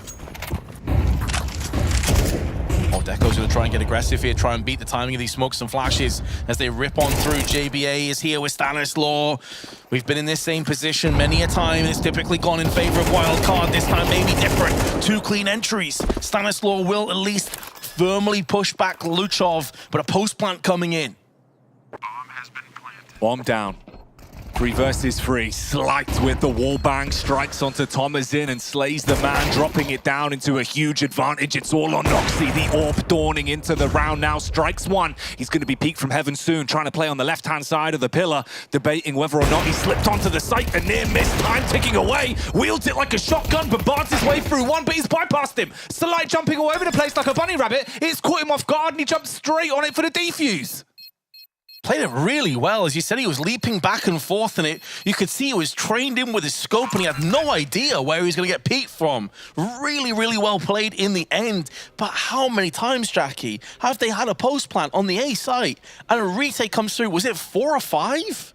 It's got to be. It is absolutely got to be, man. It's insane. At the bare minimum, there's 4 rounds there where you've lost in post plants down to like a 1v2, 1v1. Hurts for Noxy as well. It's one of those where it feels like you hit the hard ones, you're in a position where you can finally close it out and you just get done, right? You don't want to come out of the scope. You want to try and just be ready to hit the shot. And he just outplays you in terms of the movement.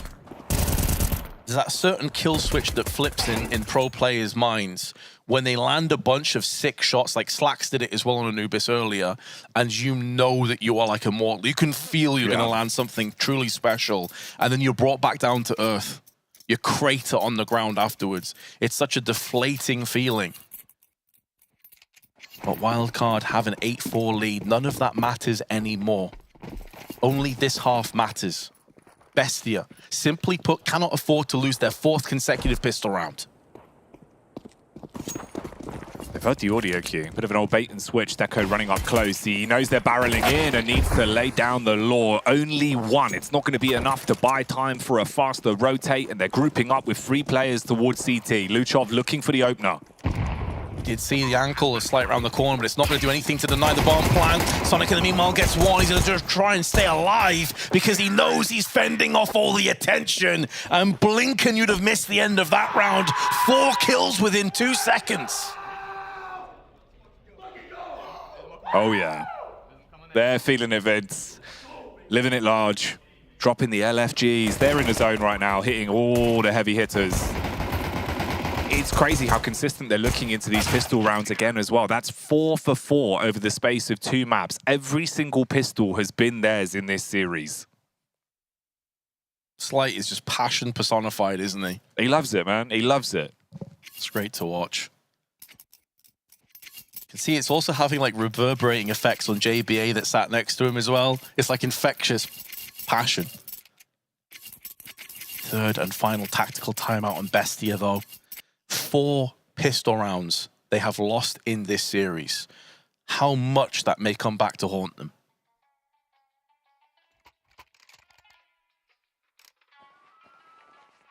The bell is beginning to toll. Bestia, do you have anything left? Can you rise back up to this, or is this just Wildcard hitting you with an unstoppable force? Into this round, there's investment into a scout, 5.7s, deagles, and utility. Wildcard have all the added armaments. They've got the nades, they've got the Galils, the MAC-10s on both JBA and Stanislaw to play with the pace.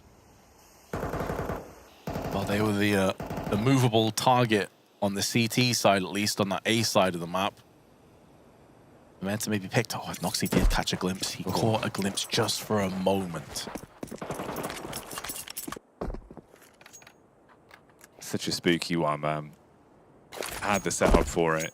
Didn't want to play the card, though. Give away the info. Potentially give an opening as well for him to just charge on him. Repositions, take the scout to a new angle, see if you can find another opportunity in a different horizon. Like the setup, but I'm not sure it's going to see too much action here. The flashbang proceeding to peek from JBA. That's a labored spray, but the bomb's nowhere near. It's all a ruse, forcing main out into the open, so a 1-for-1. However, they haven't seen the bomb either. So although Wildcard are doing their best to sell this and misdirect the CTs, they're not really biting on this. They're sticking on the B side. That's where the bomb's currently transitioning. They've stopped on their rotate, trapped towards middle. Luchov really has to be the difference maker here from behind the pillar, but he's pulled apart by Sonic. And Deco can't re-aggress. He's got to wait for his teammates. It's a long rotation towards CT. Oh, Thomasin, he's waiting for the peek up, but it's so off the mark. The Deagle does not deliver, and Sonic has a field day. A follow-up at the end as well to give himself a quad kill in the round and take Wildcard to 10. Oh, man. You can see the butterfly effect in full swing there. But if Thomasin takes the Deagle shot on Sonic, 4K doesn't come to pass. But it doesn't matter. Deco, in the meanwhile, gets splattered alongside everybody else. And, well, that's pretty much a done deal. You look at the overall score, you look at how things are falling into place for Wildcard. It's hard to see how Bestia can crowbar their way back into this. Got to be full Gordon Freeman level crowbar action, Vince. This isn't going to be any easy Home Depot level crowbar action, and they are just getting mauled. They wanted to go for the tank down towards Dark. Last ditch attempt. You know you have nothing to fight with into this round. Hope that somehow fate goes in your way, but it will not. Clean up crew action from Wildcard. And now, one round away from series point here. They can lock this down, starve off elimination in the RMR, and have another best of 3 ahead of them tomorrow. For Bestia, it is elimination looming. And we were discussing how much of a huge piece of the puzzle Luchov was in terms of him being an aggressive fragger, lending itself heavily to a map like Anubis. He's 3 and 14. He's had a real rough one. The big shame is a series where you need everyone to be firing. That's been the winning formula for Wildcard. No one's been lagging behind. The entire team has been able to pass the baton of who's going to perform on a round-by-round basis. And Sonic has just been Mr. Consistent.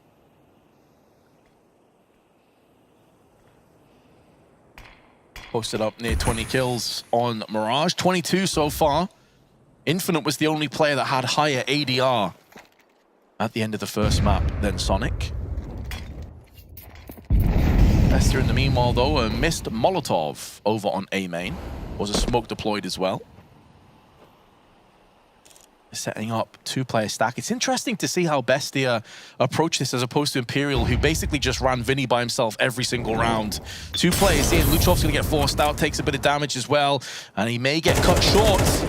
Takes a lot of health from Sonic, who throws down the Molotov. He's stuck between 2 mollies at this point. They just slice and dice him. It's JVA's Mac 10, and again Sonic with the entry. Sonic has just been so smooth. Criminal moves on entry. The M4 rip-roaring, but lips will not be removed here. Mayan turns back in and strikes onto Infinite. Twists it into a 2 versus 2, but slight towards jail. Curtin calls his way through him. It's all on the AWP of Noxy. Lost in the smoke. Left dead by the hands of Stanislaw. Match point, series point now achieved. And Wildcard know how close they are to finishing this one off. Sonic has about 142 ADR.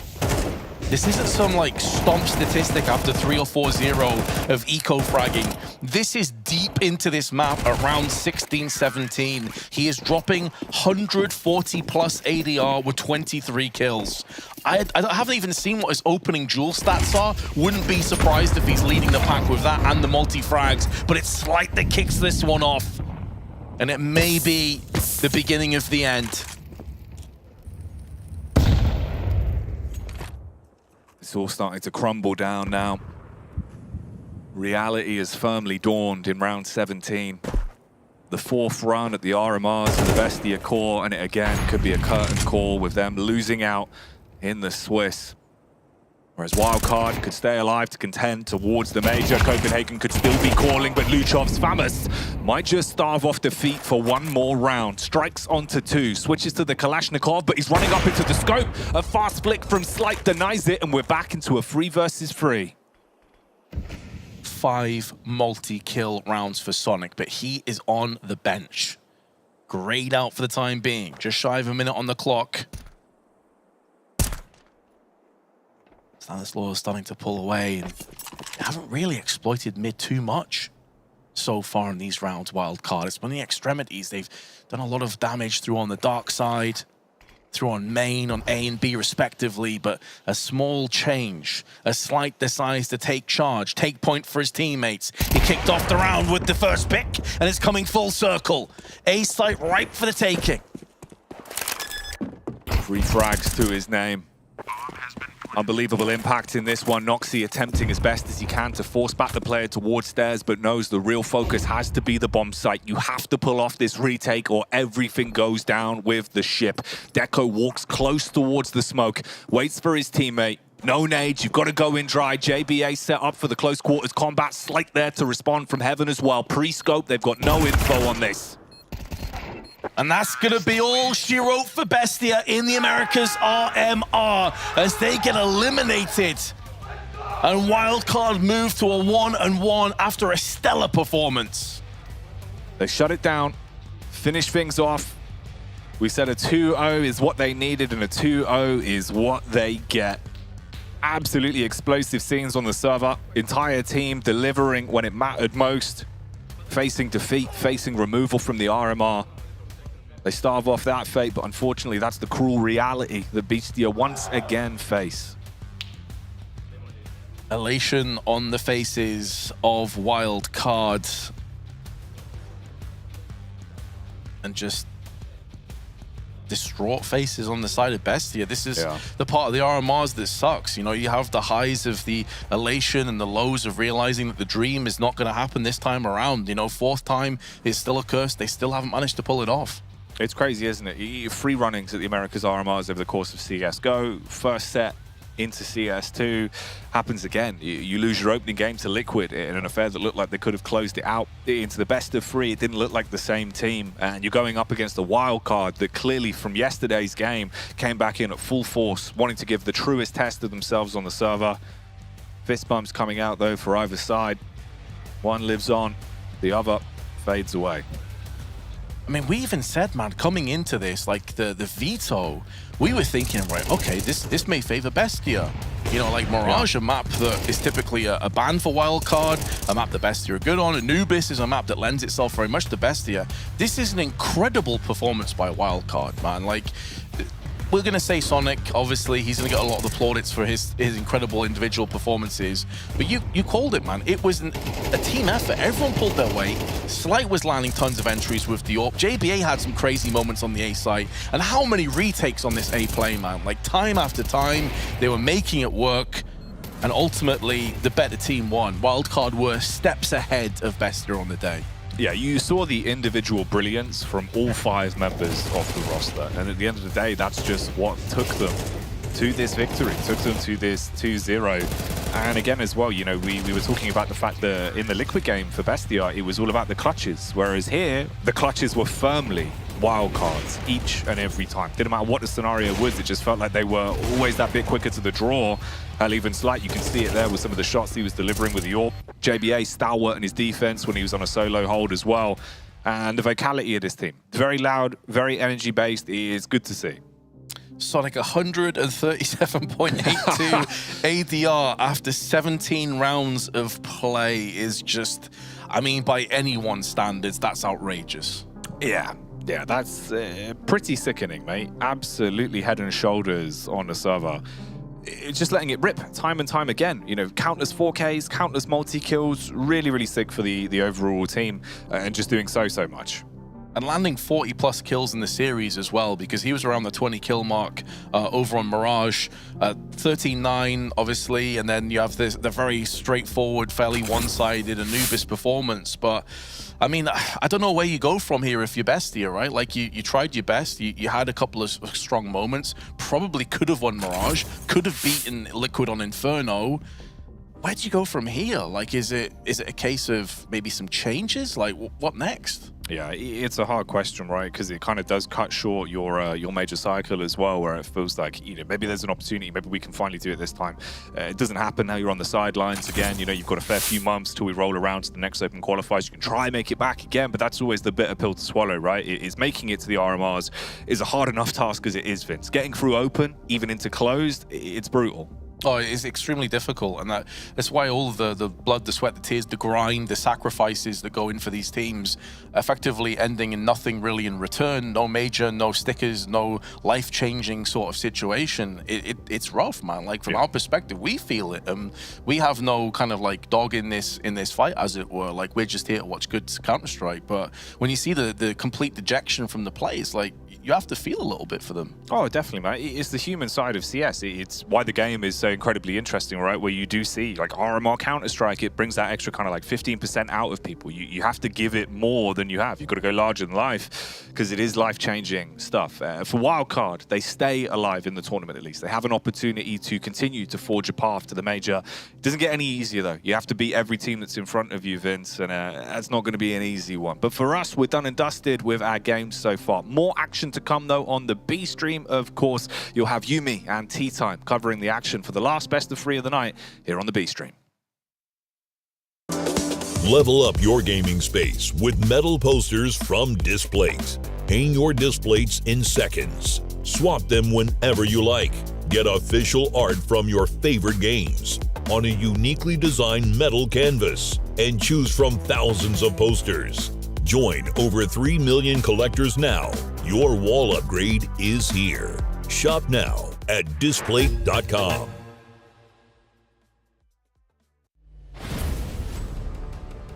We are proud to announce new additions to the XL series. Both are using fast TN panels and newly upgraded DIAC 2 technology. Fast TN panel with its faster native response time can reveal enemy outlines quicker during flashbang attacks. For IPS panel, more overdrive is required to enhance response speed, leading to dynamic image blurring due to the panel's inability to handle the load. These new monitors integrate new dynamic accuracy technology, DIAC 2. The upgraded dual backlight design not only provides FPS players with clearer visuals at dynamic aiming and spray control, but are also more friendly to your eyes. Moreover, built in the monitor panel, DIAC 2 functions independently and doesn't require any sync with PCs, ensuring no impact on game performance. XL setting to share now has auto game mode feature. Besides download, save, share your settings, it will auto apply different color settings based on your usage scenarios. Outlook of the latest monitors are refreshed. It has incorporated industrial-grade bearings into the height adjustment mechanism, allowing easier and smoother adjustment to the exact desired height.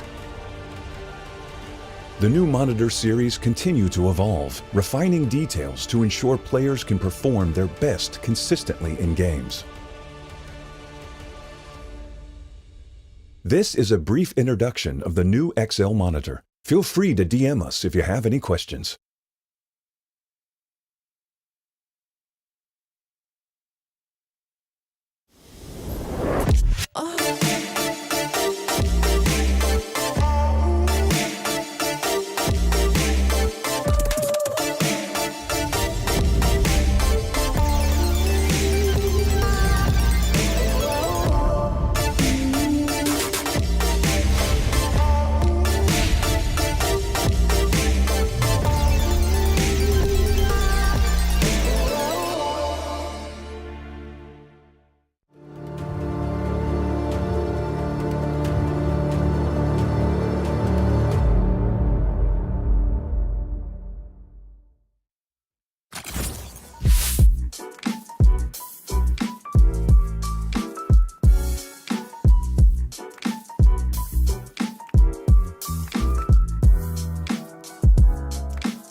Welcome back to the Americas RMR. We're going to be continuing down Heartbreak Valley. It's going to be tough times for quite a while, it feels like, Michael, as we are going to be heading into saying a few more goodbyes. Of course, we've already had a couple of teams eliminated.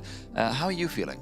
Yeah, I mean, it's not exactly a very fun day to have to experience, and all these people are trying to cement themselves within the first major we have within Counter-Strike, and going to Copenhagen is a great opportunity for a lot of these teams, but there can only be 5 that come out of the Americas region, and we've not been a couple of teams just yet. The other game is still going on currently. I think they're currently on the second map, and it's gone to an overtime, so the A stream is beckoning if you're interested in that. But we said goodbye to Bestia so far, and we have to say goodbye to another team like you sort of mentioned before. And of course, that'll be between ODDIK over here and going up against Elevate. I guess, I would like to say hometown heroes, but they're in Mexico, so I guess, is it really? I mean, it's technically North America, but whatever, right? It is what it is.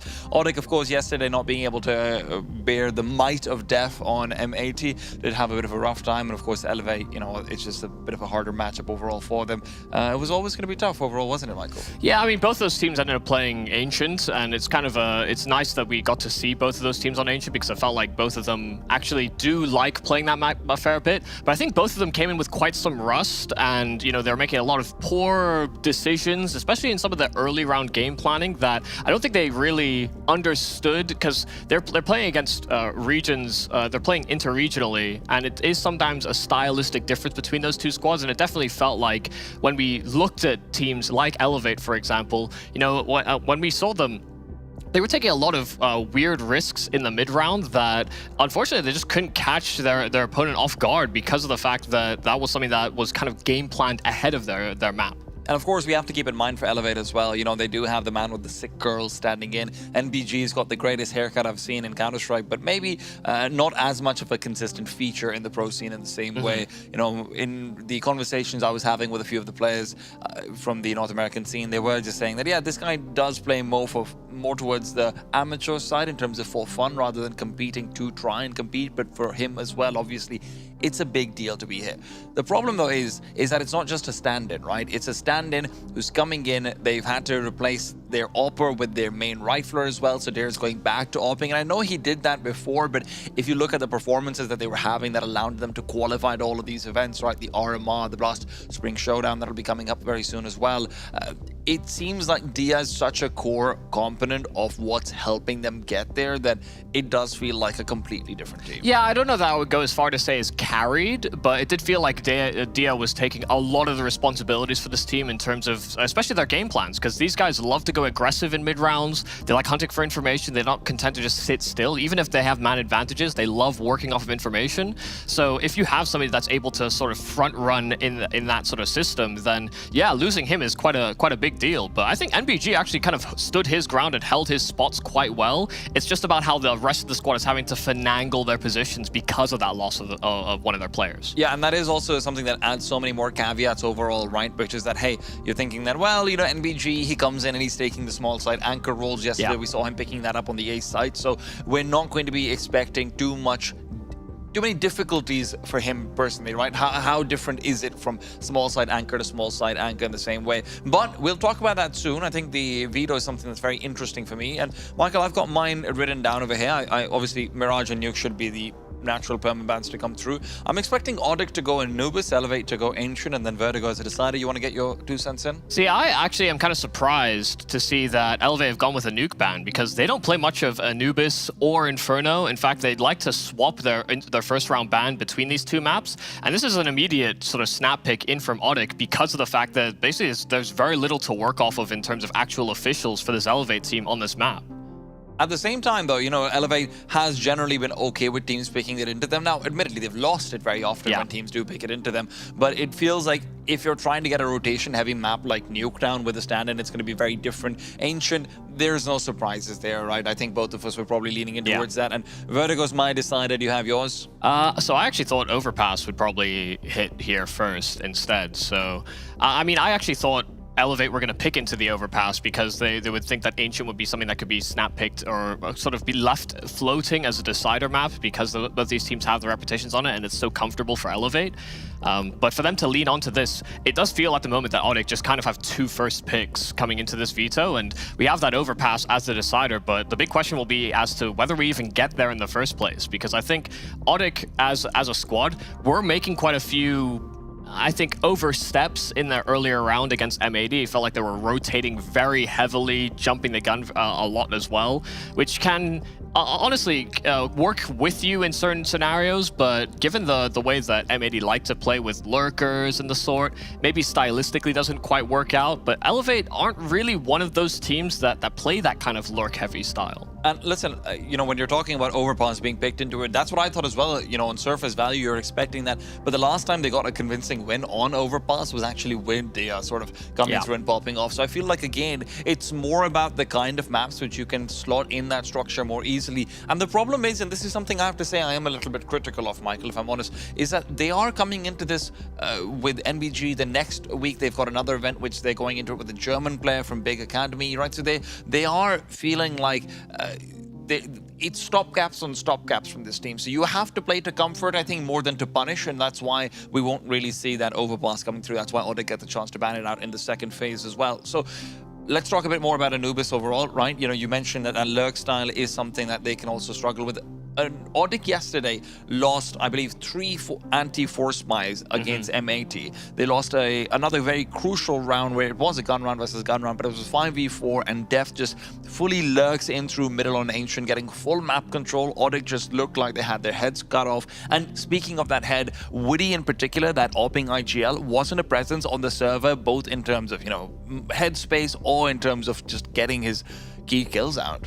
Yeah, it's kind of there's so many South American players that seem to go from, oh, well, I'm going to AWP and, you know, Fallen is such a figurehead within the region that they all seem to think that they can in-game lead and AWP. Yeah. But there was a period where Woody was actually one of these prospective AWP players that almost feels weighed down by the having to have that responsibility with this roster. And I don't think ODDIK's calls are bad by any means, but I do feel like that does actually sort of interrupt his flow of output, because he was someone that could actually just take space and hold it for you as a squad when he was on his rise, and actually, you know, had some great opportunities because he got some great output in his roles. I mean, I completely agree with you, by the way. I don't think ODDIK's calls are bad, especially on the D side. They look much better, and it does feel like ODDIK wasn't actually a favorite to make this RMR. Yeah. A lot of the people in the Brazilian community who I talked to were of the opinion that actually it's Woody's calling, and Woody was very good at anti-stratting in particular, and that's how they did such a good job in the qualifier. Now, the problem is, when you look over that CT side mid-round rotations, that's where it did feel like he was struggling a bit.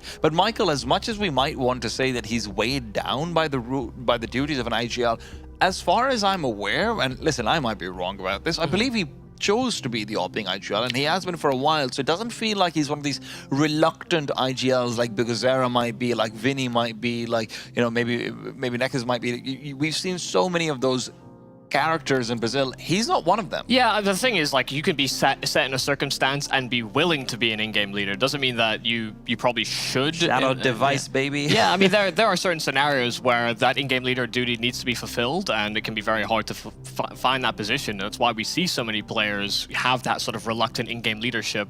Yeah, maybe he's a bit more willing to opt it, but it does actually have like a very heavy responsibility on him. I actually want to focus on Turtle from this ODDIK team, because he's someone that throughout his career has been someone that's been very interesting to watch, especially when he's playing rotationary positions. I always feel like he's very proactive. He's able to get very engaged with the duels that are going to happen in the mid round. But on this team, it actually feels like a lot of the responsibilities on CT side are actually weighed on Woody as someone to make those calls and make those reads and make those stacks. And so it's actually a lot more difficult to get the output and actually see Turtle thrive in this kind of environment, because I almost feel like you have to let him off the leash slightly so that he can maybe even win you rounds. So we'll revisit this topic in just a second, but I do want to talk about Anubis first and foremost. Obviously, that's a map pick coming up from ODDIK.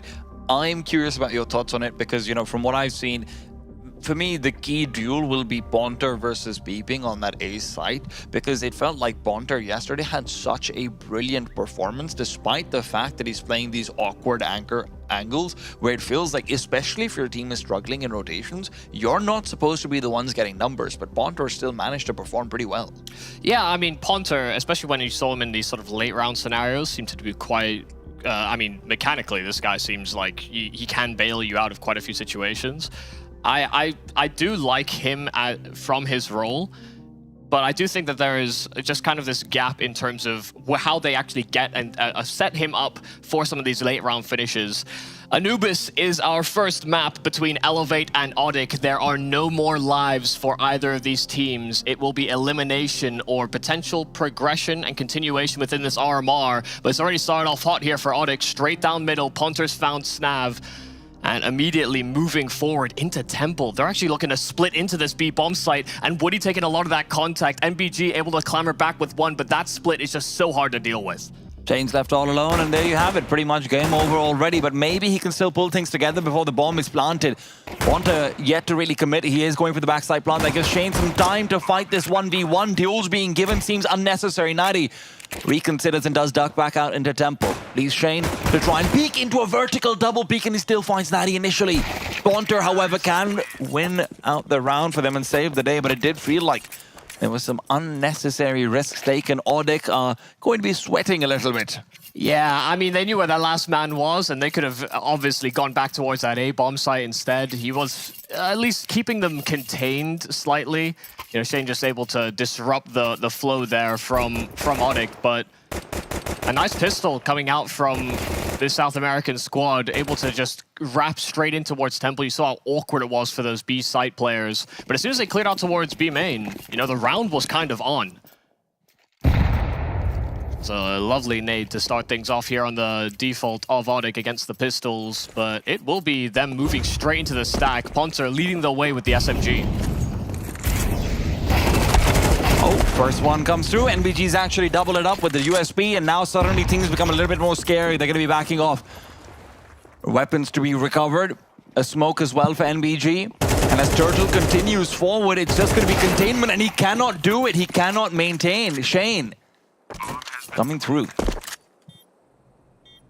ODDIK might have gotten the bomb plant, but it does feel like they're still in deep waters. Elevate. Double AK is recovered. Shane to be traded soon. It's NBG to continue the press forward. The charge of the USB is finished with the MAC-10 finally. Woody able to shut him down, and a 1v3 left, and it's Dare to instantly take off his head. Elevate, again, are able to inflict another force buy win against ODDIK. This is exactly how their game versus M80 started as well. A clean pistol into a very, very difficult anti-force. Yeah, it blew up straight in their face. As soon as they were moving towards that stack, just getting chewed up inside of A main, and having to basically turn tail and run, and allowing Elevate access to those weapons is just a little too much to handle. That's a really, really sad round to lose if you're ODDIK. This could have been a much better start for them, but like you said, they end up in a situation where, unfortunately for them, it's the exact same kind of start as they had against M80. It's North American squads, and winning on secondary rounds. Can't test them. I mean, it's always been a strength for NA sides in general to have those very strong pistols. And there you have it. Dare starts off strong, will be backing off as well. Knows that there's someone closing the distance, even gets the headshot onto Natty. Upgradable weapon. Woody will be able to pick up that AK-47 and reset back. Now they've got good util in terms of they've still got a couple of smokes left on the ODDIK side if they want to try and execute anywhere. But the problem will be flashes again. Hunter's only got the one. If you want to try and break onto the B bomb site, there will be a very quick backup to come in with two. So it does feel like going A would be the best shot, but now they're going into a double mid-peak from NBG, who is the one well, they should really be scared of after that pistol round, after the USB round, rather. Well, he's got some information that there's a player inside of middle. There is utility available here for ODDIK to continue with this split, but they know that there's presence behind these smokes. And now NBG has backup. They want to try and take the fight straight to ODDIK. They're running out of time, though. ODDIK, at some point, they need to commit, and they'll be going into a very difficult situation. Peeping won't be blinded up at all, but somehow Natty just gets the frag completely. Unaided, unassisted. Turtle, good for another as well, and it feels like the CTs are just falling apart. Elevate, despite getting an early kill from Dare, they're just not able to do anything about it afterwards. Dare's early trade meant that they had to fully focus down on mid, and now Shane, 1v3. A kit and a full belt. And they shouldn't expect him so quickly inside of main. Even if they do, 90 low HP, the nade could finish him off, but that has to give away his position. Another player is wounded here. Woody walking close, and Shane able to get the instant kill onto Ponter. Woody playing round the smoke, and Shane will pull it through. A 1-on-3 for Elevate to maintain after breaking ODDIK past the pistol. You'd argue fairly, that ODDIK shouldn't have lost either one of these rounds, and this is absolutely disastrous, where they were given a lifeline again with that mid-convene that they had. And that mid-control was actually really patient from ODDIK. Yeah. Elevate had the complete misread. Because there was such a lack of presence, once that smoke faded inside of middle, they started to go back towards Temple. They thought it would have been a B play instead, a complete reset from ODDIK. And because they gamble wrong, we saw Peepin get overrun on this A play so quickly. A 1-on-3. What a way to pull through as well for this Elevate squad, and they called straight into a tactical pause.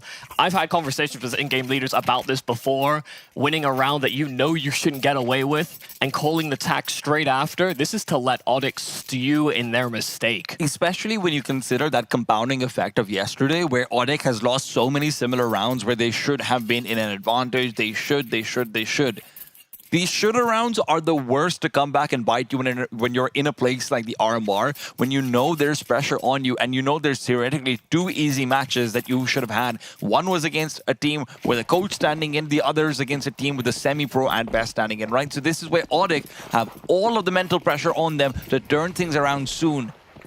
You're going to be looking over towards maybe Turtle to make a play, maybe even some set strats to come through, but no, Natty just taking control of Dark early on. They're playing it fairly standard, a Canals focused play. They do want to look like an early B-side hit, and that is where the Molotov will be interrupting anyone coming from main, but the real threat lies in Dark.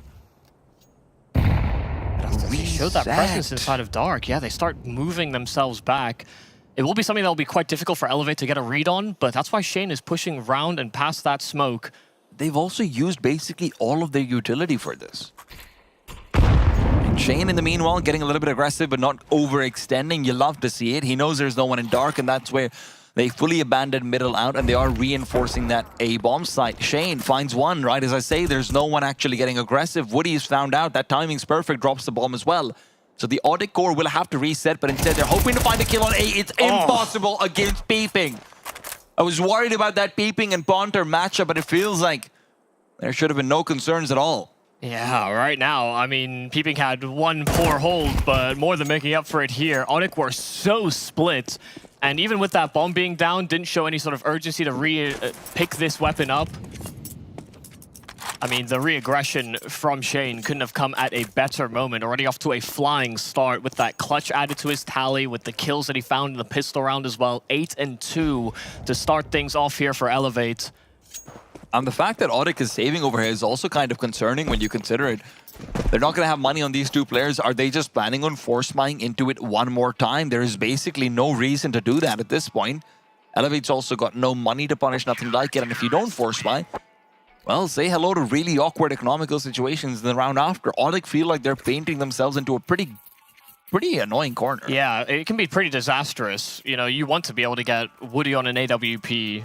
You want to be able to get full proper rifles out, but the way that this is going to turn out is really unideal, and they're going to buy around what little they save.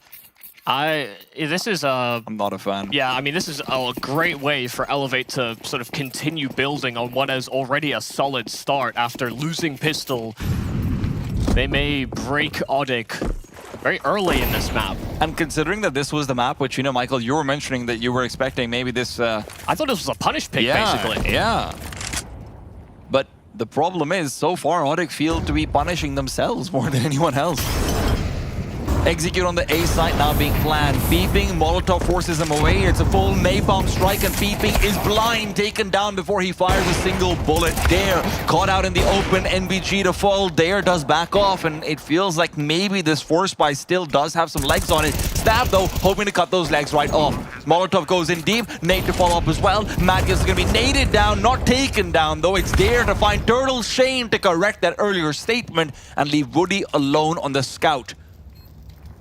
One of these players is within scout shot territory now. Both of them were, but Dare with that fancy footwork, and Shane with a really nice hold. Yeah, especially after Shane took some of that attention away. I mean, all credit to them. As soon as that execute came out, got that smoke down straight in front of camera, and as soon as ODDIK got those 2 kills, they thought that was it. They thought there would be no quicker response from the remaining Elevate players, but as soon as they let their guard down, Snav and Shane answered back with a couple of frags, and ODDIK just get picked to pieces. That was a 3-on-5 before that bomb went down. This is now 3 rounds out of 4 that we've seen from Elevate, where ODDIK should have won either on economy, on man advantages, on bomb plan, on anything. I mean, hell, you even think back to the pistol, that was a 1v3 turned into a 1v1 that Shane almost took away. Yeah, I mean, that's pretty staggering. Right, and especially when you consider the question marks these guys probably had. You know, to put it into context for the viewers, when you get done from a BO1 like that, the one they had yesterday, you go back and say, unlucky, RMR nerves, this, that, don't worry about it, guys.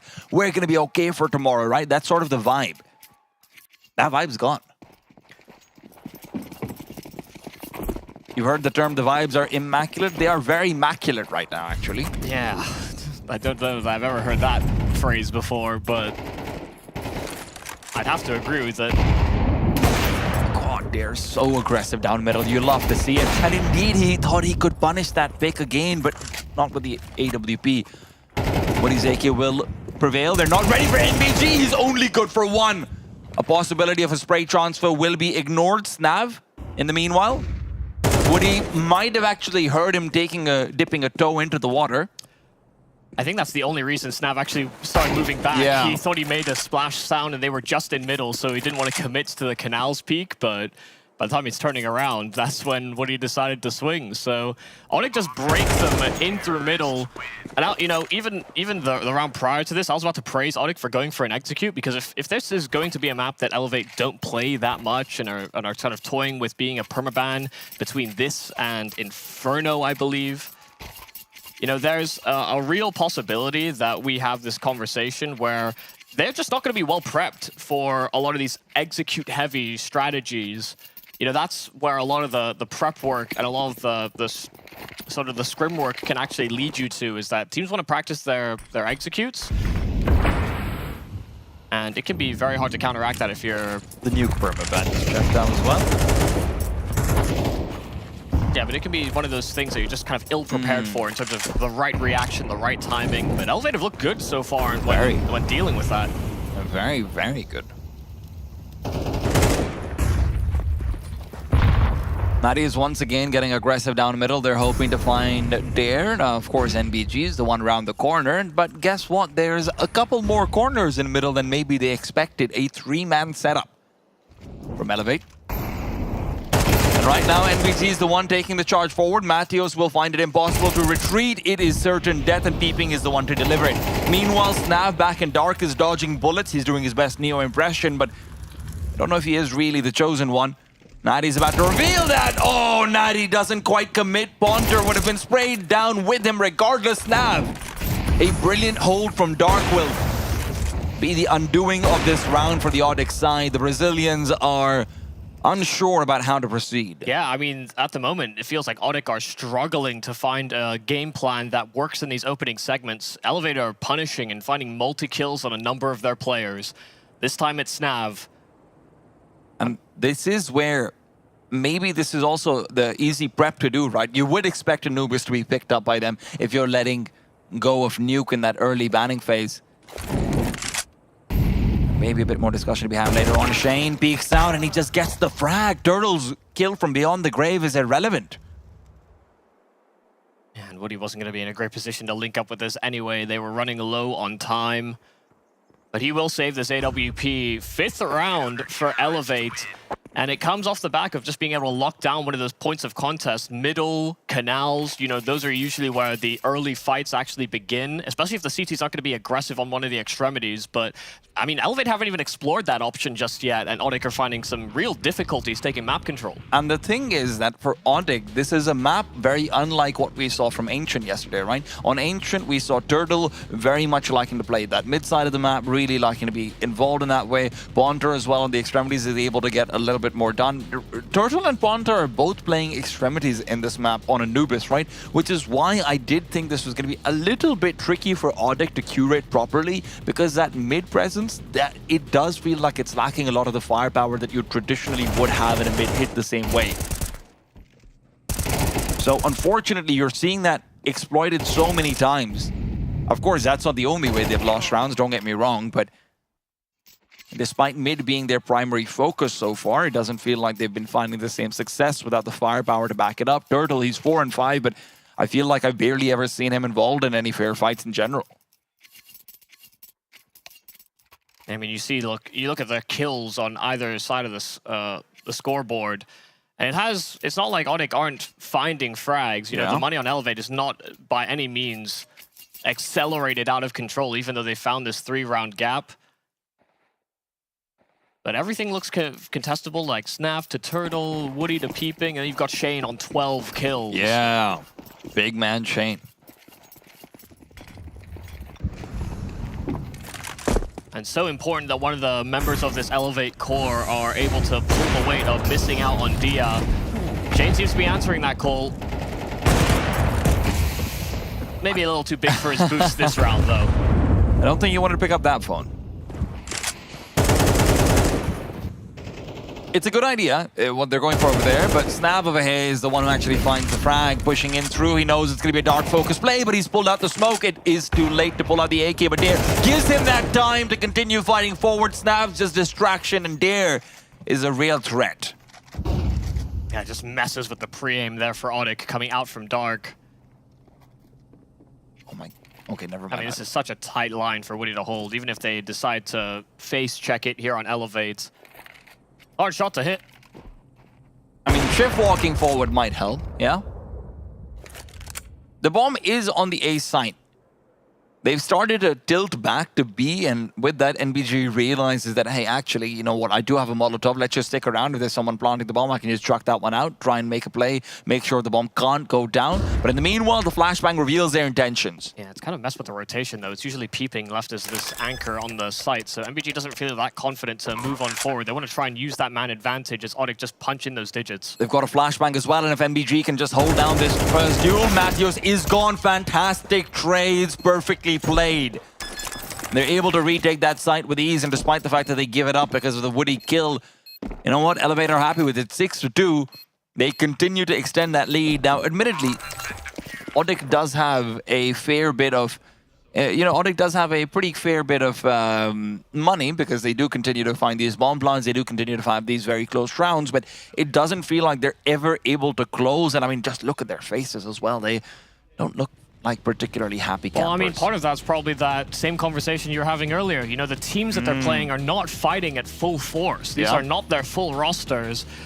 And they've had their issues, you know, losing to some of these low buys. I'm sure there might even be this lingering feeling of, listen, we won some of those rounds. We'd be ahead right now. We'd be up.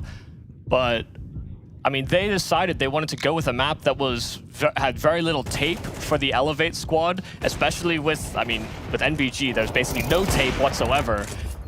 And they thought they could just come in and play their own game. And right now, Elevate are very clued into it. I think the fact that the veto went the way that it did and they left Anubis sort of hanging out there in the open, Elevate said, I dare you, pick it. Now you have to really appreciate Snav's mindset going into the... Of course, Elevate's one of the only teams without actually a coach in this RMR as well, I do believe. Oh, deep made, Woody. That all actually moved past. I'm just bad at looking at x-rays, apparently. I'm not a doctor, Michael. I'm just a Counter-Strike caster. Where else would you be looking at x-rays? Airport security, maybe. Bonder, though, might need some security. He's going in first, and he's really hoping to find a quick frag, but there won't be any trades. Dare's taken down. Natty as well, closing the distance. They're trying to scale up the stairs, but NBG's, in fact, taking duels with Pillar, not with close by. Beeping might be unknown, though. Another 3v5. They cannot give this one up. And as ODDIK will have the smoke fade, they do lose one, but trades are good. Matthews is the one with the bomb, though, and Turtle in the meanwhile caught out. Shane finding that frag does open things up, but the problem is Snav is nowhere to be seen. Elevate will have to save. Oh my goodness. That would have been a timing as well. Snav had just held up slightly. Would have reinvestigating in through middle, tried to activate as a late lurk. Just as they plant this in, ODDIK are still convinced that this would have been an attempt here from Elevate because they brought it back to this in 2 versus 3. And they've been so successful in these retakes, even though they've been down in the numbers. But low resources, low HP, Elevate bow out. ODDIK, this time, do not fumble on the A side execute. And as soon as they saw that smoke out at stairs, they didn't rush to get the plant in. They didn't rush to, as soon as they got an opening set of kills via Matthews. Instead, slowed it down, waited for that smoke to fade, and they trade accordingly. They learned a lesson from trying to run it in on a lower buy to make it work in a gun round instead. I do at least appreciate the fact that through the timeout, they're able to make a call that, listen, guys, we did get to the 5. Yeah. Right? Like, chill. It's okay. And that's what I was saying earlier. You know, the approach of going for an execute actually seemed like a very solid and a very reasonable action against this Elevate squad. It's not like they didn't break into the bomb site. It's just, you know, they let their guard down slightly after the fact. Elevate core. 3 players, Snav, Shane, Dare, playing together since 2019. A really long time, yeah. They've definitely been around the scene for a while. There's always been mutterings about them, but hopefully this time we can have some good murmurs as well. Yeah, hopefully some positive things to reflect this roster. Fingers crossed, right? Everyone can turn over a new leaf, especially if it's coming in a book of victory. Now, still victory is far away, but at least this start is a good one. Aggression this time through A will be netting them a quick advantage, one that is lost by Matthews, who is coincidentally peeping through the smoke to take down Peeping. Ha ha ha.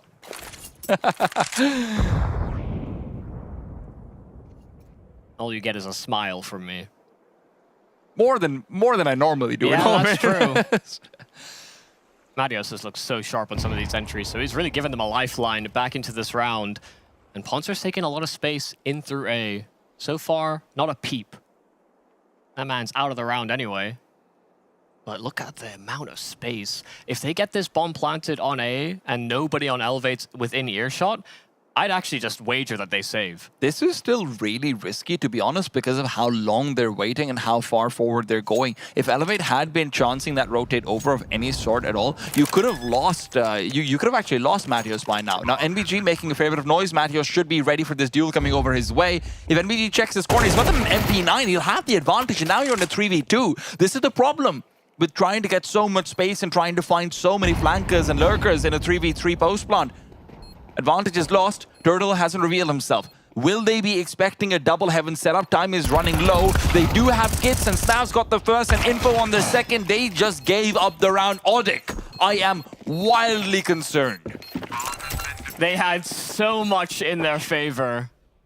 They're terrified. Yeah.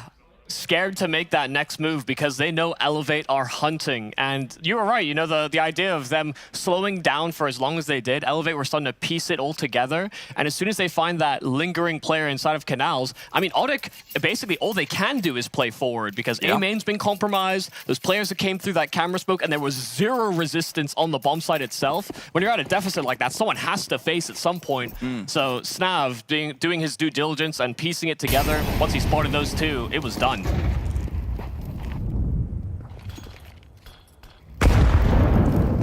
Now again, you're back to the defaults. No more executes, nothing like it. No more side takes, no more mid plays. Just trying to find a pick, just praying.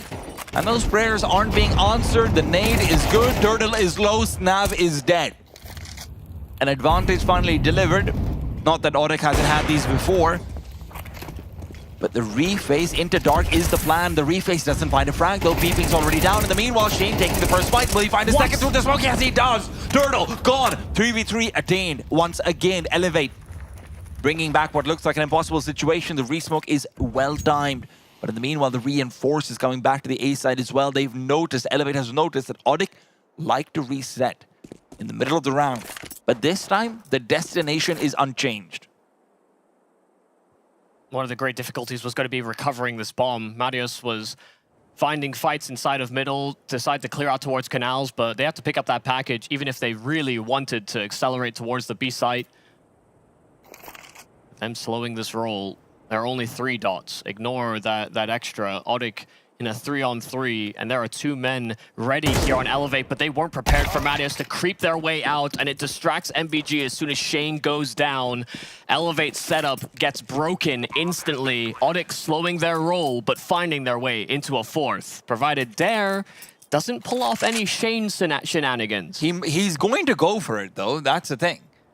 You're not going to have a buy in the next round anyway. The AK would be nice to have, but I guess the fact that you have to go back and recover the kit from the back of the bomb site is also a bit of a dissuasion, so maybe not. This is also one of the few maps where the bomb radius doesn't feel like it's so terribly wide that you have to vacate the bomb site so rapidly, so ODDIK would always be within earshot. They'd be close enough by. Yeah, just looking for a couple of unsuspecting ODDIK members to have made their way through B main, and that will not be the case. It is pretty nice to see the fact that ODDIK is able to close out a 3v3 like that after losing the advantage, right? This is where, again, credit out to Woody, because I do feel like that's something that's always been a strength of his theoretically, which is this mid-round calling and, you know, mid-round rotations. And I remember back when he was on MIBR, we praised their overpass a fair bit for that reason. Some of it does seem like it's backfired at times. It is a double-edged sword, but, you know, it is pretty deadly. Yeah, it can work in certain moments, but we've seen it blow up in their face just the same as well. I think ODDIK just in general, very free-flowing round, you know, allowing players to hunt for an opening duel, and they found themselves in an advantage. Molotov's going to be forcing Woody out of position. They're planning a double push in through dark, but that's where Natty's covering it off. Good for one, not the second. Dare and Snav in the meanwhile, pushing their respective areas, are able to find the kills needed to turn this back to a 3v3. CTs are very happy with this. The problem is Turtle. He's activated. Yeah, this round didn't go the way Elevate planned. Shane got stuck inside of Dark, just reusing that flash, and because of that, ended up for a 1-for-1 where they were hoping that they could just overwhelm the Canals pressure. And now ODDIK has started to find kills elsewhere. Start off as a nice idea there for Elevate, but sometimes small things like that can really break your initial plan. not much you can do to counteract it when you're just fumbling the peak that you're going for.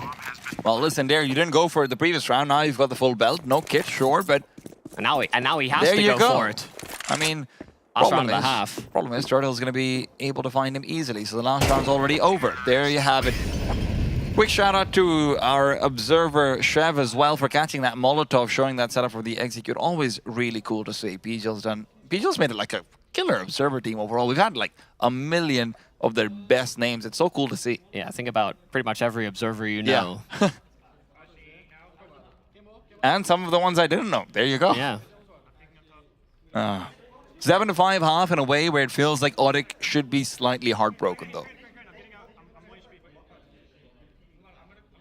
I mean, I'm sure they're just happy that they finally broke through with a few of these rounds, because it's not like they weren't getting close, but they were just constantly unable to close some of these rounds. Elevate did a great job clambering back into bomb sites, finding multi-kills on a number of their players in critical spots. And yeah, ODDIK will feel a little hard done by, but it could have been worse. They could have immediately keeled over after all the disheartening defeats they faced in that first half.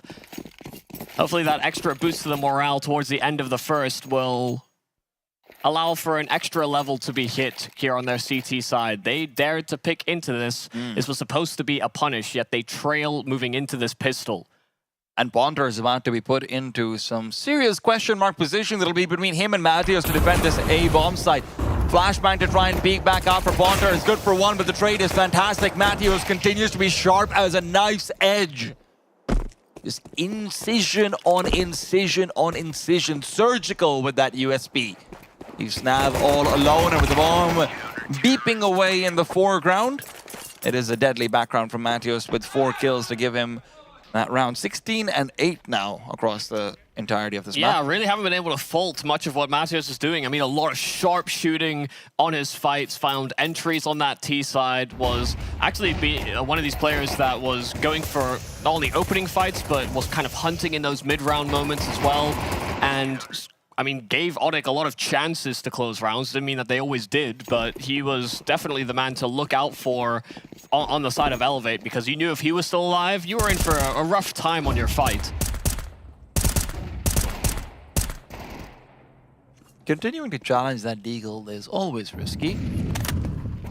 Also probably worth noting as well that the T side, as much as it is favored on Anubis, if you don't have the repetitions and you don't know, you don't have that extra depth to have these executes, all the spawn smokes, for example, that can actually work pretty heavily against you. The reason it is T-sided, it feels like, is that teams have gotten so good at what utility is to be prioritized on the attack. And obviously, as a reminder to everyone who is unaware, we are using the older version of Counter-Strike, so the old spawn smokes and everything are still working, right? We haven't implemented the spawn changes yet so that all the RMRs can be played on the same version. Yeah.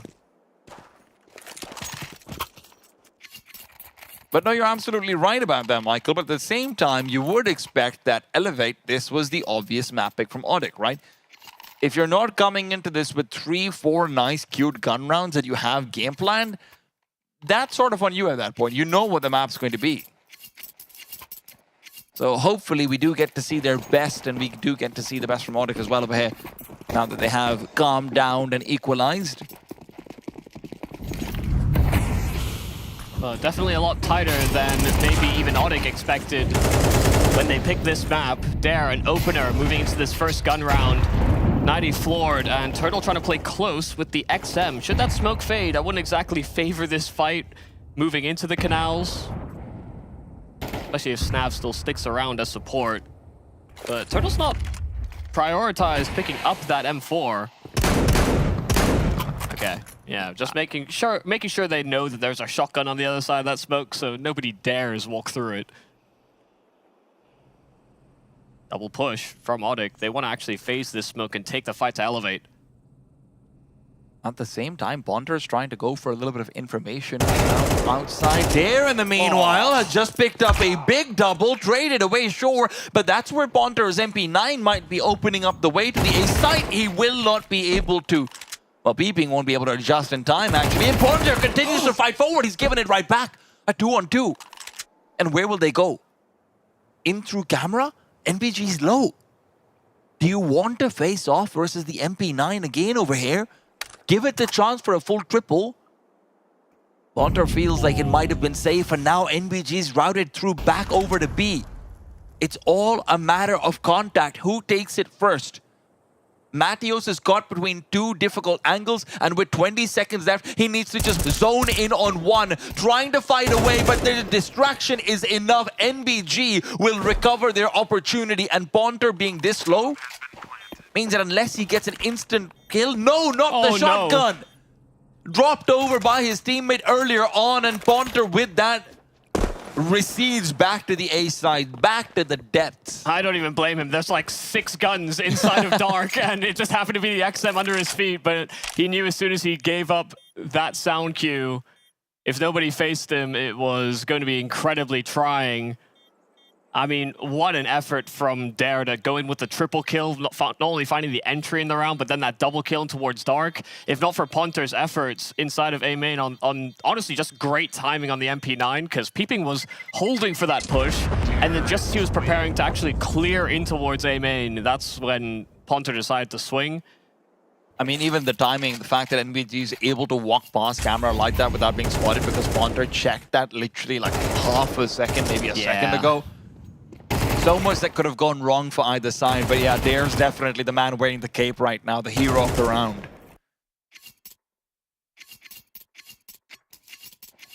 They were shown a glimmer of hope there, ODDIK, even though they found themselves at a pretty heavy man deficit. But it's snatched away. First gun from Elevate does pull through, and ODDIK are willing to challenge it towards Dark. They really want to sort of push Elevate away from this position, but there's a counter flash on by Snav that just sets Dare up. Now he got full blinded as he came through that smoke. Elevate is completely prepared for that play. They must have seen it in a demo or something like it. Like I said, you knew the map, and they've clearly done their homework. Dare now moves forward. Does want to try and exploit Turtle in the bomb site. Fantastic Molotov to push him out of position as well. Bonder's gone, but Turtle's still alive. Woody is the one now coming in to frag. And Turtle's been given the space necessary to perform on this small site. Very nicely done. Yeah, that Molotov did actually seemingly work in that scenario, but I don't think it's actually what they wanted. You know, a couple of, I think actually just a patch before the more recent one that was released, the geometry around that pillar actually used to allow you to Molotov in towards Glyph, which is where Woody was actually positioned. So because that geometry has changed slightly. You mean Ninja? Ninja, Glyph, okay. It's, yeah, the back of the bomb site with the 2 blocks. Fair. Yeah, that Molotov used to be sort of predetermined for there, and it seemed like Elevate just didn't get the memo. Watch the wrong Nard Out Hair video. But that's something that you would know if you played Anubis. A lot of Anubis. Yeah, fair enough, actually. I didn't know that, I'll be honest. Geometry is never my strongest point, but Mattios has had a very strong point, so sharp, but only good for the one. Woody now has to come through and step up. The A1, fantastic in this angle, just to be able to continue tapping forward, but the Molotov pushes him away. Disadvantaged is ODDIK right now with the Tech 9s. If they're able to close distance as well, they're trying to play almost a triple heaven setup. Snav as well will not be without a significant degree of threat. All 4 players are pushing forward. They want to contain the camera position, but they're just not able to find the frags. Shane, the only one left. He's moving through the smoke, and Natty's watching out for as well. Nothing going right there for Elevate, despite what looked like a good setup. Yeah, I mean, a low buy, but Turtle was able to get in on that flank so quickly, and as soon as he found that there was nobody challenging towards A main, I mean, the read there from ODDIK is very solid. They were ready to double swing out from camera. They had Turtle as well as another element to clear out the site, to make sure that there was nobody just inside of the bomb site that could re-challenge them. And even though Snav had an opportunity, it was a bit of a swing and a miss. Having an SMG against those rifles, not ideal for the fight. So yeah, ODDIK able to dodge out on that. I thought for a moment that they could have fallen to another one of these half buys, but it doesn't strike 3 times. Let's not speak too soon. There's still half buys to come.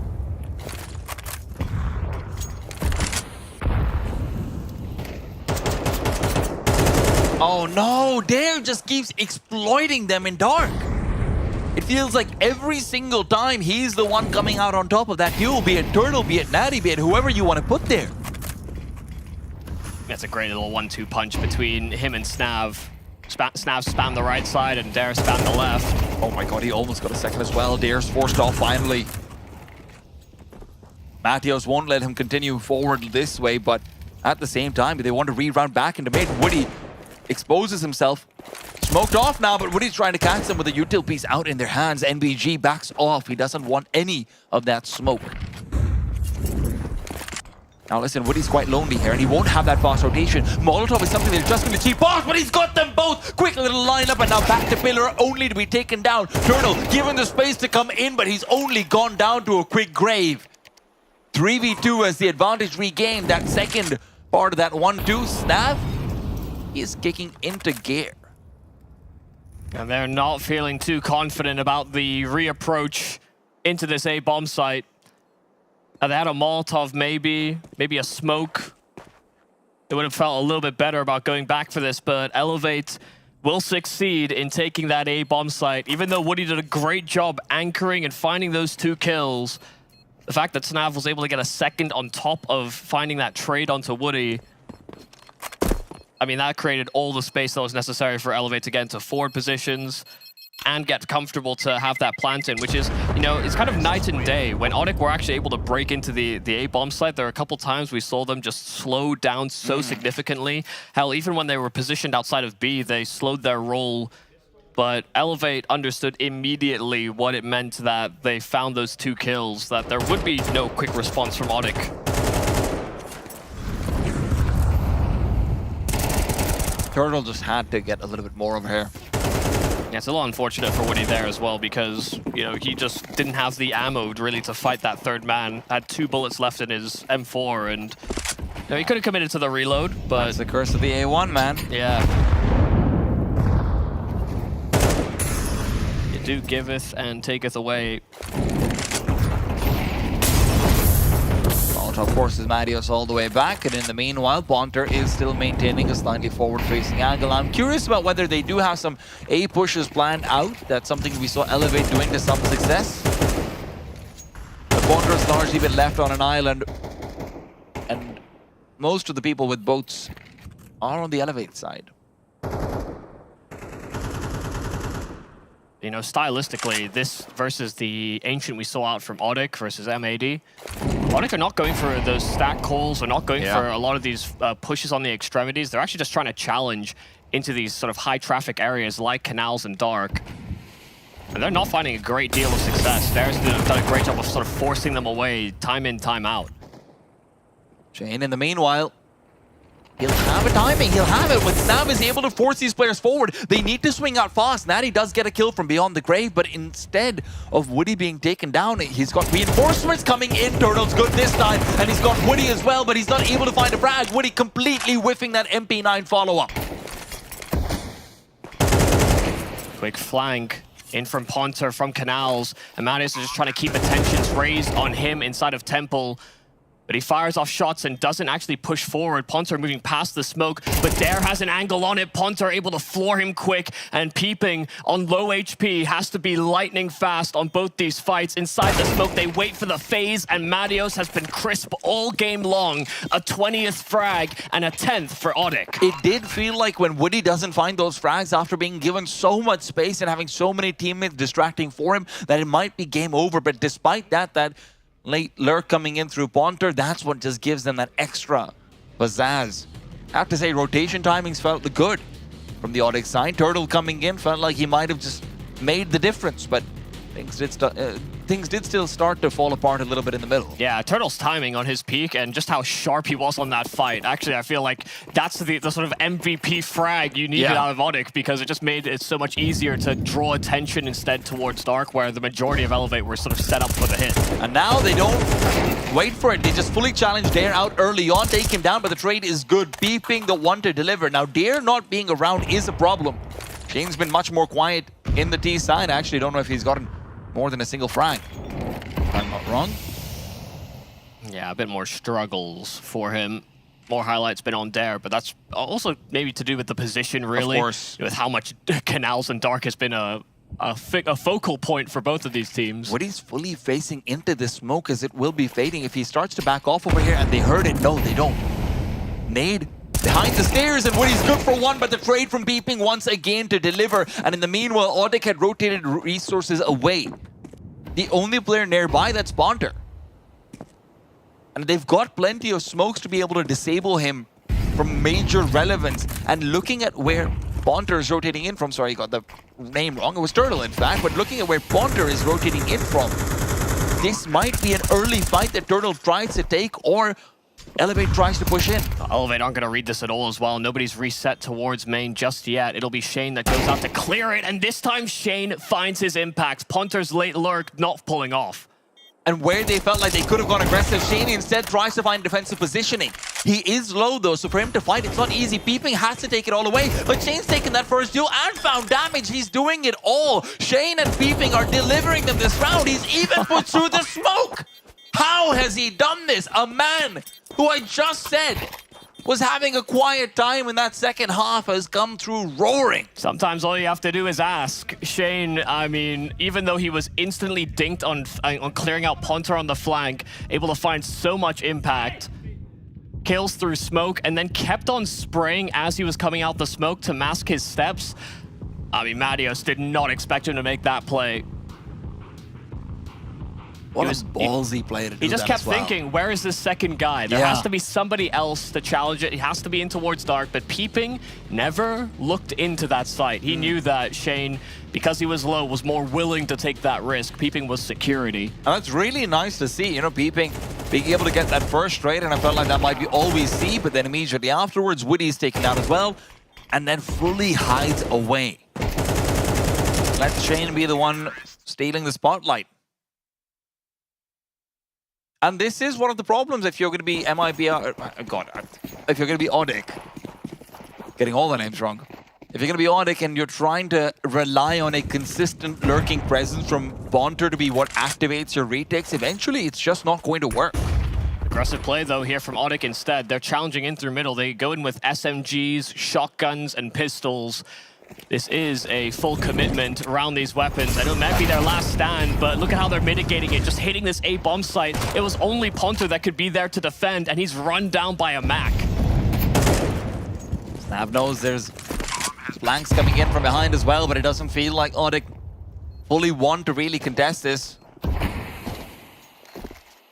At the same time, containment doesn't give you much either, so the question remains, are you going to try retaking this with 2 MP9s and a shotgun? A couple of kills would actually be very nice for Natty or Matios to find, hell, even Woody. Put yourself in a position where you can drop an M4 over. That next round won't be particularly easy either. And Matios still playing containment, hoping to find a kill, will find nothing. In fact, Snav even takes down his teammates, says, you know what? You don't get that kill bonus. I get that kill bonus. Not a single frag found with any of these high-value weapons. Finally, Woody adds 900 to the tally. Yeah, MBG is one of these guys that actually played with the Elevate roster when they were at Fragicago. Wow. And funnily enough, they played this map with him. So, I mean, the idea that they... The seeds were sown a long time ago, is what you're saying. In December, they sowed those seeds. My God. That's called 2024 vision. I mean, yeah, I can't believe that they've maybe even thought that far ahead. It's all a master plan. They don't need no coach. They hung Anubis. 2 maps played in 3 months for this Elevate roster. With a different lineup. Yeah, one of them was with the different lineup. One of them was with MBG, but Punter standing his ground past the smokes. It's pistols here for ODDIK, but they're finding good output once again here from Matios, who's found it into a man advantage. Snav as well, so low. And Woody's just going to be able to take this one away if Matios wasn't just so damn clean. Matios has been the consistent performer on the side of ODDIK, and Woody as well finally getting involved. Elevate. Now bite into an apple that's a little bit too hard for their teeth. Ends up shattering their molars. I have to say, I have really appreciated Woody's output as well in this game. Looked much better. Yeah, but not on the AWP mainly. He's actually found a lot of his impact on rifles, whether it's been these challenges in towards dark. Some of the, the site hold on A as well. I feel like he's actually put himself in great positions to find multi-frags with those rifles, but when we saw him on the AWP, you know, there were a couple of times where he had almost like sitter shots, and the fact that he was able to make that transition and actually just make that choice for himself to opt for rifles instead has to be commended. Some players will live and die by the blade, and sometimes it just never recovers. Part of that might also be the difficult economical situation they're finding themselves in, but whatever the situation is, he's making the best of it. 18 and 12 right now, of course. Addy, in the meanwhile, back in dark, will not be taken down this time. No trades for you, Peepin. And where ODDIK was struggling, it feels like map point will still be theirs to begin with. Natty finally falls, but the trades are there, and Elevate will lose the round and their money together unless Nav can pull it all together. But in 1v5, too much to ask for, even for him. That one low buy in a shotgun, they had pistols, and that's the round that seemingly brings ODDIK right back into the swing of things. This game was, and has been, close throughout. But Elevate have won some tough rounds. ODDIK have been on the poor end of the stick. They've been beaten down by some of these man advantages they gave up, some great site positions, post plants. Elevate have been the ones that have really surprised here on Anubis. But ODDIK have shown some great longevity, just bringing themselves out of the dumps. And even though they had terrible economics coming into one of those rounds, sometimes one round win is all you need to spark that, especially in a game so close.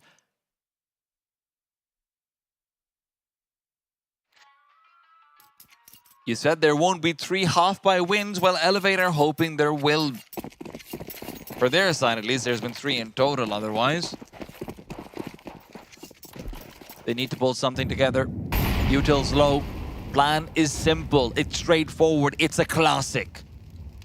Contact B and get some frags. Turtle wants to prevent that from happening. Natty only good for 1 initially, traded away. Turtle's still blind and he's struggling in the back of the site, but those struggles are over. Dare puts him down. Advantage in the hands of ODDIK regardless. And the up for Woody. You mentioned he's been doing well on the rifle. Well, now on the retake, maybe not the best weapon to have, but the bomb's still not planted yet. And as it starts to go down, the CTs will be creeping forward. Dark's been fully cleared. Snav's got the M4. Rifles galore for the T side. And now as they look to fight out early, the smoke will extinguish the Molotov. It's gone too deep, and Woody good for 1. Snav can't get the transfer. ODDIK, by the skin of their teeth, take it away. Wow, I mean, their map pick coming into this series, but it was a Hail Mary low buy round that really brought them back. It looked like Elevate were going to steal it. After only 2 maps played in the past 3 months, this was left hanging. It almost felt like ODDIK got baited into moving into this Anubis, but I'm sure they're pleased that they were able to bring their spirits back into place. I mean, Elevate were so close to causing an upset here on that first map, but it was hard fought. It feels like they would have as well if not for Matthews. Matthews just completely taking over the server. Consistent performances across both the first and the second half. Really impressive stuff from him overall. I wasn't expecting him to be the hero of this map. Yeah, I mean, Matthews kept them in it, but it felt like Woody was the one that was finding so much impact in the rounds towards the end of this game. I mean, there were so many swinging moments where Woody even got caught off guard at the start of the game. It felt like he wasn't having a clear read on how Elevate were going to play it out. Maybe the fact there weren't too many demos to chew through would certainly play an impact on that. But then they started to find a bit of a rhythm, and Woody was in the right spots to find multi-kills, and he delivered. And I do want to give some love to NBG as well. Of course, there was that one round with the USP where on the second round, right, it's not even, I mean, we kept saying half buys and force buys. That was basically a no buy. NBG just delivers a couple of great kills, and it never felt like he was sticking out. And I have to say, overall, it didn't feel like anyone from Elevate wasn't able to, you know, keep it real with the ODDIK side, and that should be a concern moving forward into Ancient, because remember, this is their map pick, this is the punish pick that's supposed to be leaning into what's almost a permaban. Elevate are going to be having their heads held up high regardless of this loss. Yeah, but they find themselves in an uncomfortable position where they need that Ancient to pull through, and a lot of the plans that they came up with against Complexity didn't pan out the way they'd hoped. You know, Complexity seemed to do their research as to how they wanted to approach a lot of the mid-round man advantage situations. They actually lent into that very heavily. And I can only hope that Elevate learns some lessons away from that game to be a little bit more dynamic, because they're going to need to be against an ODDIK team that will probably have watched that game as well, and it will come to that same understanding that Complexity did. At the same time, I am going to be hoping that Turtle really shows up on Ancient as well, right? Given the kind of roles that he likes to play, it's going to be very important. At the same time as well, if Snav and Shane continue to deliver the way they have been, I don't think that Elevate need to be particularly concerned, right? Firepower-wise, Complexity is a very different beast. Right now, going up against ODDIK, they never felt uncomfortable. They never felt like they didn't always have a game plan, and that really impressed me. Dare as well on his spots felt like he was actually having a lot of impact. You know, just being able to command so much presence towards the canals, which is only promising signs because, yeah, we didn't expect that game to be so close. I mean, this Ancient is basically common ground for both these squads. They love to pick into it. You know, Elevate themselves will snap it up in series, but ODDIK have stuck true to their guns. And for them, I mean, or rather, Elevate have stuck true to their guns, but they have to come in with something a little bit different for me. Otherwise, ODDIK could very well steal this away. I mean, listen, the same time, is there anyone who you're looking over towards on the ODDIK side to maybe step up? Because, you know, you're saying steal this away, but I do still feel like if you're coming in, or rather if you're coming out of a game where your opponents are really playing it for the first time in a proper LAN environment with this much pressure on them, where they're so used to banning it out in the second phase, and it still goes to a 13-11, is there anything still in the back of your mind? I want the same sort of output here from Matheos on this map. It felt like there was a very few opportunities where ODDIK actually had these man advantages, or they found someone that was finding consistent fragging, which I felt like really propped them up here on Anubis. But they actually felt like they relied on Ponter very heavily the last time they played, and Ponter could use some help. Listen, let's see if he gets that help or not in that second map. But coming up next is going to be Ancient. Don't go anywhere.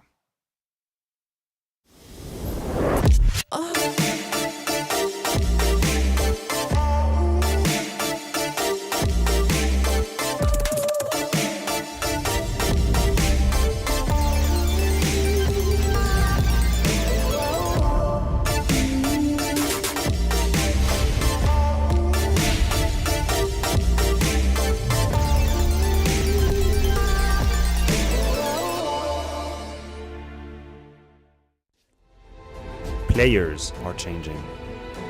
Countries are changing. The game has changed.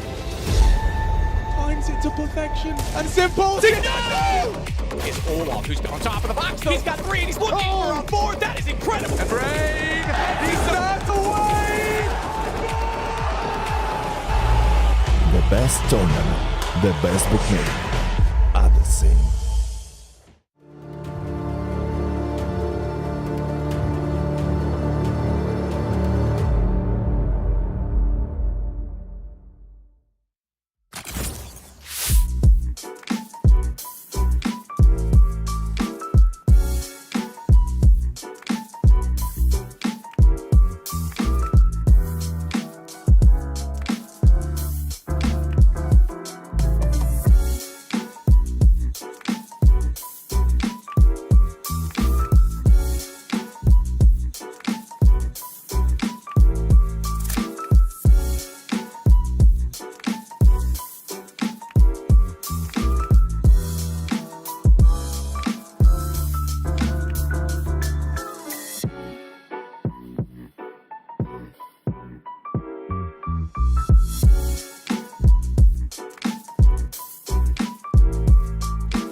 Welcome back. We've just seen map number 1 being taken away by ODDIK up against Elevate. Of course, both teams on elimination point right now. And the question is Elevate going to be saying goodbye? Or Elevate going to be taking the elevator down? Yeah, it could be a pretty poor descent, and I'm sure they're wishing for a few more floors to this RMR, but there has to be teams that go out in the first couple of days, unfortunately. I mean, we've said goodbye to Bestia already, and it's kind of, it's disappointing to have these kinds of results when you have teams and players that are all vying for an opportunity to make it to the first CS2 major. You know, the practice and the fixation is to try and get your stickers in the game and try to leave a mark and some kind of legacy behind, even just if it's just for an event. Even if you do poorly at the major, it's such a massive opportunity for these players. But yeah, someone has to go home, and that's unfortunately the position that Elevate find themselves in, already trailing, unable to pull through on the surprise curveball. Not terrible Anubis showing from them. Now, of course, not terrible is what I do want to focus on, because very clearly the individuals are performing, and I do feel like what we saw yesterday for MAT versus ODDIK, that wasn't the best of ODDIK, but we did see some very clear, glaring flaws, and one of them was that super lurking style that was being brought forward by MAT was really catching them off. And if you were seeing what Dare was doing over here on Anubis, it felt like it was a very similar style. So maybe a world where, you know, they can fall to the same poison twice. Yeah, I mean, it's basically my angle for both these teams is effectively going to be, what did they learn from that previous game? Because they have to have gone home and had some reflection as to why they lost that game or what their vulnerabilities were that were being exploited by the other team was. ODDIK, it was their heavy over rotations, not accounting for some of those lurks. I mean, for the Elevate guys, it just felt like they were being read into by playing a very proactive CT side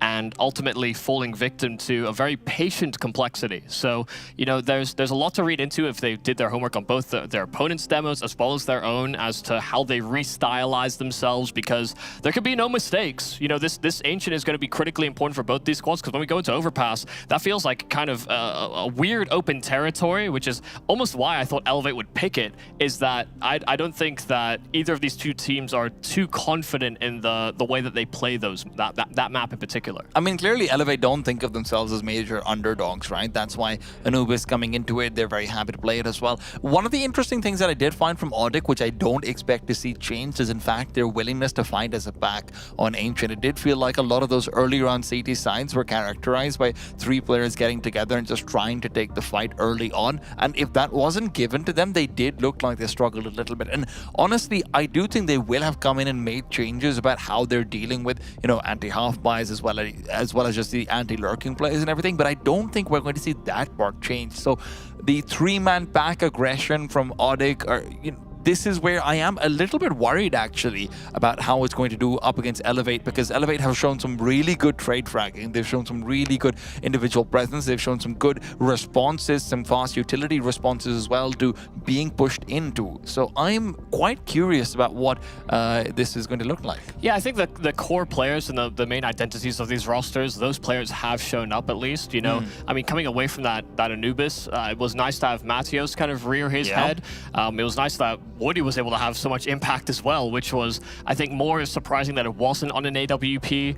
But on the other side, you know, of that core that have been together for so long on the Elevate squad, finding different opportunities to strike, whether it's Shane on his CT sides, whether it's Dare on his T side. Snav was kind of more consistent throughout, but finding his impact on those trades. I do think you are right that ODDIK will maybe have some difficulties finding sort of free kills when they go for those sort of pack explores. But I do just hope that the game plan for both these squads has sort of dramatically shifted, because I think both will have researched each other. I know that Elevate don't have a coach to make that job a little easier for them, but because they're a core, they've been, I mean, the fact they've played together for such a long period of time means that they've probably explored many different play styles, and sort of reactivating that is going to be a bit of a focal point, because you can't expect that NBG is going to be the guy that finds openings or takes a lot of risk on this squad. It's not really what he was brought in to do. It's, I mean, especially on Ancient, it just feels like he anchors his bomb site. He actually just plays very much for like a reaction or seeing if he can get some information early and was actually doing, I think, a solid job in his positions. Even though he didn't find a whole lot of like fragging output, I think he sort of enabled the rest of the squad to sort of react around him as a result of that. So there's a lot of questions to be answered here on Ancient. One will be whether Elevate actually inspire a little bit more confidence, get this map under their belt and force us to overpass, or whether they are sent packing. ODDIK starting CT side and Elevate already creeping their way towards this cave position. Woody taking point with the dualies will have his chance as he was being baited for, but Natty is low and Woody is expected. NBG continues forward. That pistol prowess he showed with the USPs is looking good, but Natty, although he's low, he's pushed all the way forward. Snav's able to take him down. Turtle, the only one to find a frag so far, and it feels like he's the one who wants to continue that train all alone. The rest of his teammates are down and out. And there's a flank coming in from behind the smoke as well. Turtle spotted out. Are they going to go for the knife? Shane decides against it. I did feel like that was a setup, but you know what? He doesn't want to have too much fun. Yeah, it did feel like the perfect opportunity, but also that smoke wasn't going to last forever. And at a certain point, Turtle will maybe just give it a little glance towards red, and Shane didn't want to get caught on the timing. I like that they just tie the bow on this round. Nice entries into this B bomb site, but it felt like that was a real chance for 90 to get some impact with that player throwing utility just outside those doors in B. If 90 finds that kill, suddenly he's another problem for Elevate before they actually break into B. So swing and a miss. We'll all have these small mechanical fumbles. But Elevate don't want to fumble this second round. ODDIK experienced that themselves. And they know how dangerous this can be. Now, there's some great positions you can play with the Zeus on Ancient. So many tight corners. Well, you know what? Tight corners being turned by NBG. He's having a fun time with that back 10. Money being made. Chillings being had. And friends getting involved. It's a nice day out at the office for Elevate as they find that second round, clean it all the way up. One of the players from ODDIK who I don't think we have seen the best from this tournament so far is in fact Turtle. Yeah. And he will be incredibly important as we go into the gun rounds of Ancient.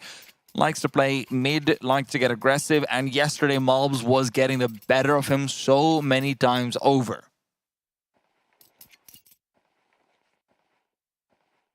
Definitely was one of my favorite players at one point or another.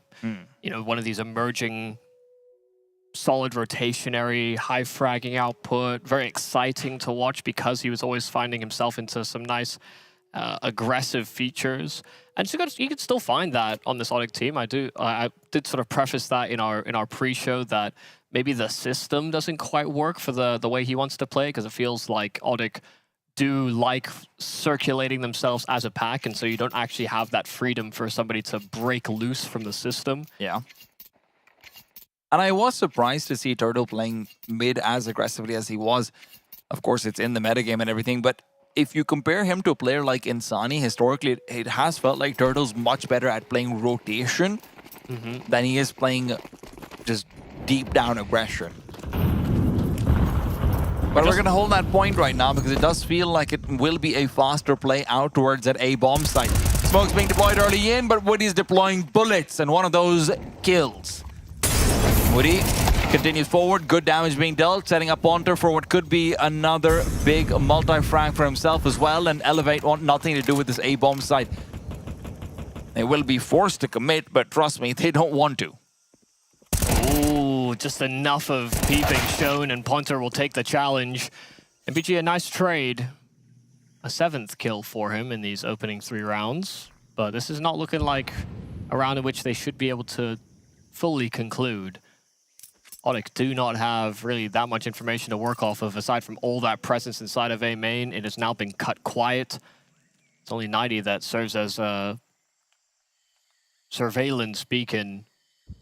Should he hear a step or any pressure onto B, they'll have the information they need. But you can see Matios as well gravitating back towards that B bomb site. So it does feel like now they're more confident just now that Turtle has a deep line in towards A main, that they can look to maybe reinforce this B bomb site before ODDIK have the hit. Before Elevate, rather.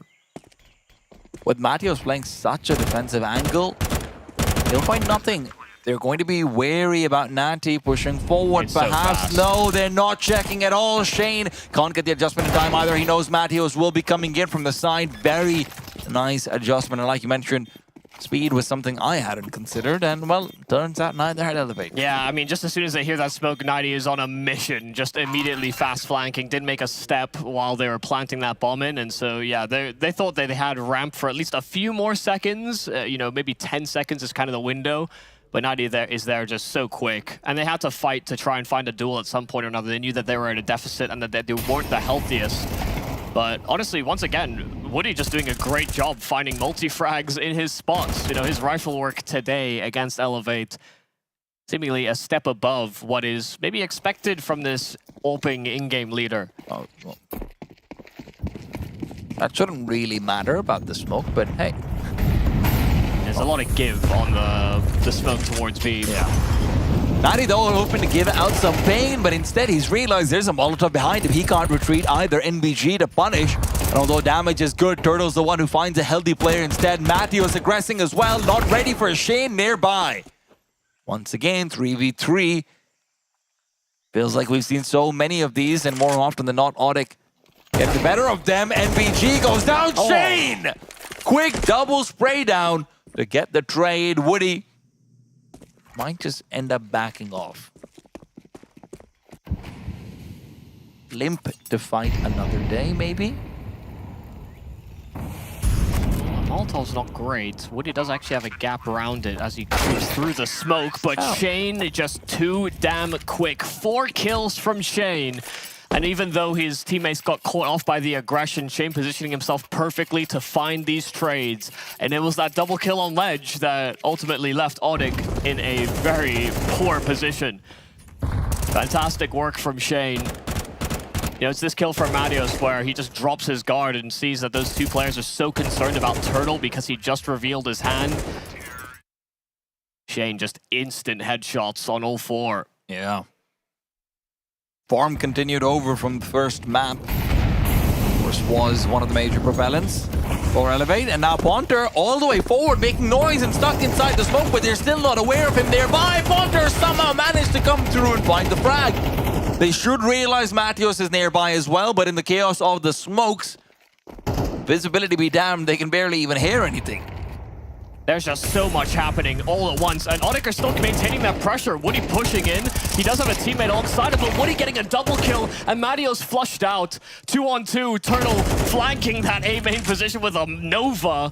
Not exactly an ideal weapon for that fight, but Woody now on a foot race towards A because Elevate should know that there's... I mean, Woody was last seen over towards B. Peeping's trying to take some space. They should have an idea that a donut rotation is possible because he was last seen up to B lane. Peeping is also just peeking out, but he turns away at the wrong time. NBG position given up as well, but the round is not. And this is exactly what I was worried about for ODDIK, this very hyperactive fighting that they like to go for out in B lane. Ponder gets completely lost in the smokes in the early round. It felt like he should have been taken down and without even getting a single frag, but there's so much chaos that ODDIK get a chance, but can't capitalize. I mean, even Elevate didn't know that he was there, even though he was giving all these sound cues away. It did feel like after he had spent so much time in those smokes, he thought there was only really one player around them.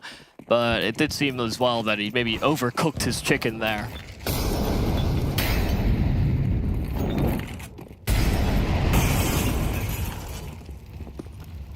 Solid start from the stand-in on Elevate.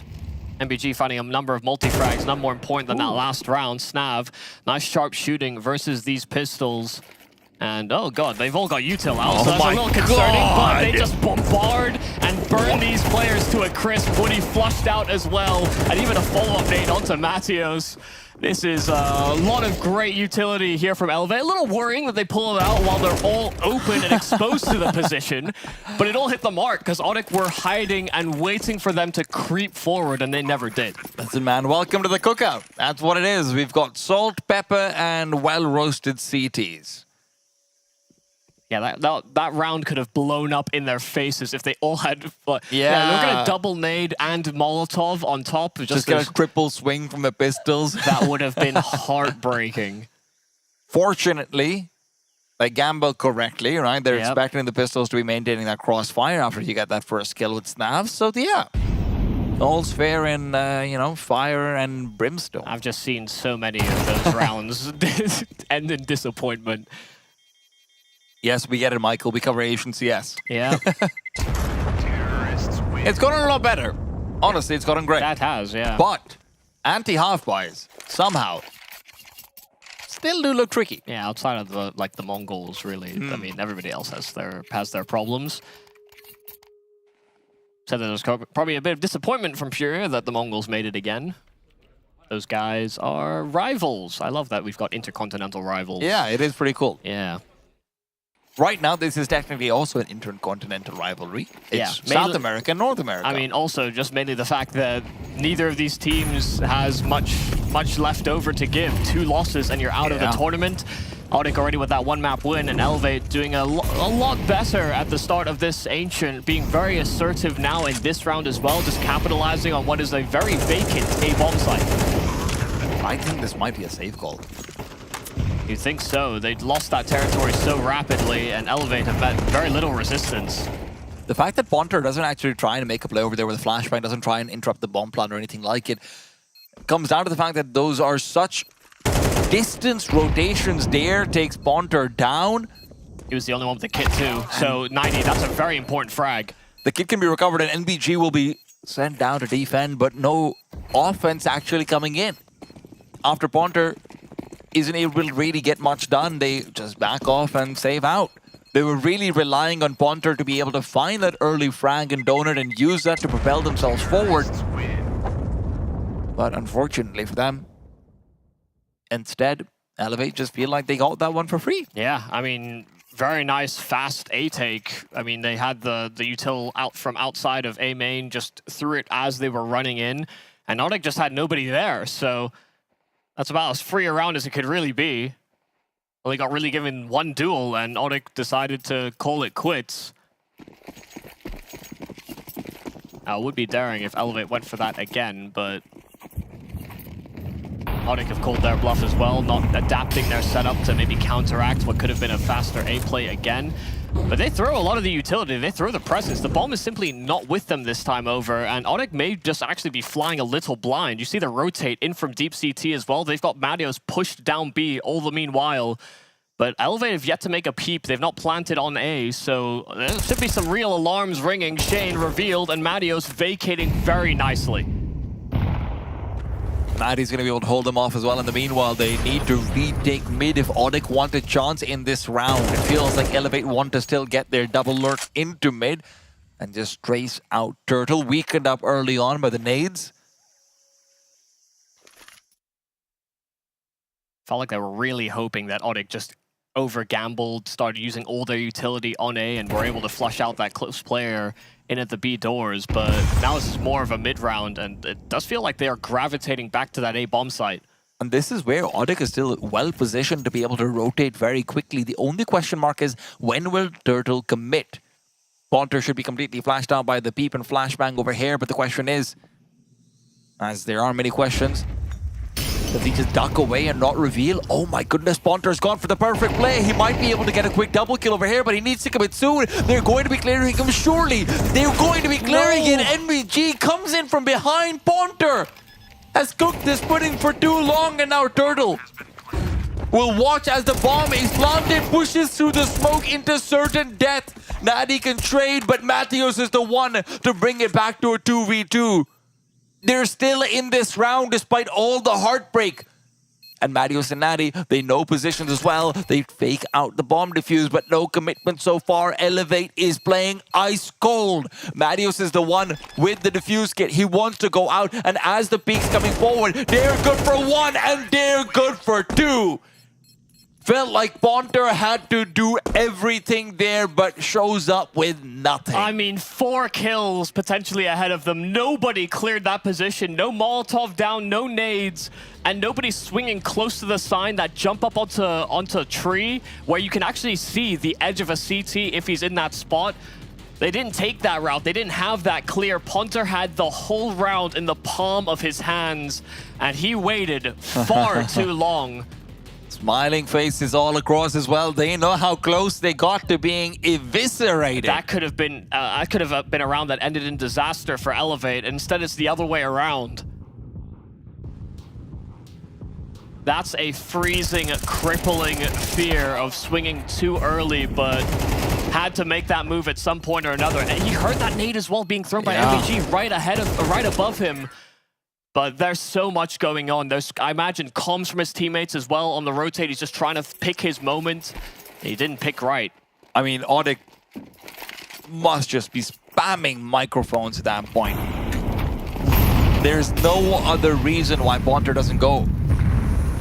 And for a man who was so confident yesterday, it feels like right now he just lacks that definitiveness. But now, meanwhile, Dare swings out, quick tap down mid. Matty does trade, but Dare's still alive. NBG happy to give up his life for Peeping and Dare to continue this carnage in middle. Dare on these T sides has been so sharp, and no one survives the onslaught. Elevate just fighting past that elbow smoke. I mean, Dare caught them blissfully unaware. Nobody watching the smoke whatsoever. Those players ascending into ledge gets shot in the back. And that is exactly how ODDIK lost 2 rounds yesterday to half buys or force buys as well. Malds did the exact same thing twice. All the lessons they've learned are disintegrating. They need someone to step up right now, but no one's even being given the chance. Maybe finally Natty can be it. But despite finding the 5v3 early, he commits and continues on. They are losing men, and I am losing my mind. I mean, they saw that that was a boost as well. That should have been Shane dead to rights. They know there's an extra player here, but Marios vacated from long, transitioned to short, but they're burning. That Molotov doing a lot to harm those rotations, and a deep smoke in. Snav wants to take this duel. Marios won't fumble the bag. It's Peeping left in a clutch, a 1-on-3, and he's being encroached upon from all sides. Ponter this time, a steady hand, and ODDIK a second. I have to say, that wasn't a steady round though, Michael. The fact that Natty pushes out like that after getting the first 2, you feel like that's where the contact should be coming in from B main, but there's no one nearby, and then they still continue to press that advantage that they have into then a disadvantage. A second round for ODDIK, sure, but they are still scratching their heads about that one. They're just hoping that they can right the ship in time. ODDIK have exchanged some words. The JTR not chiming up with too much, hoping that they can chain it into a couple of rounds back to back, but Elevate just come straight up that B ramp. They find Marios, who was a big problem that previous round, and Nighty's cut off by utility. They have this B bomb site, but they know that Cave is exposed. It's the perfect goal for them to get the side take, but what's coming in next?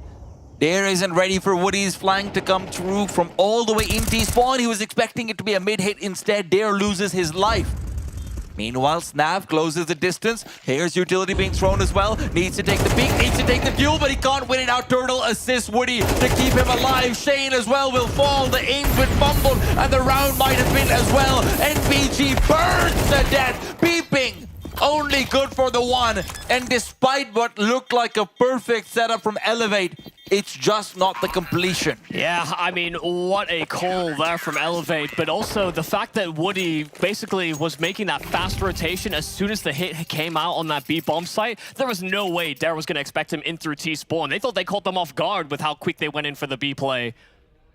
Instead, they get caught with their pants down a little bit. Turtle doing a good job of safeguarding his in-game leader, who had all this great retake utility lined up as well.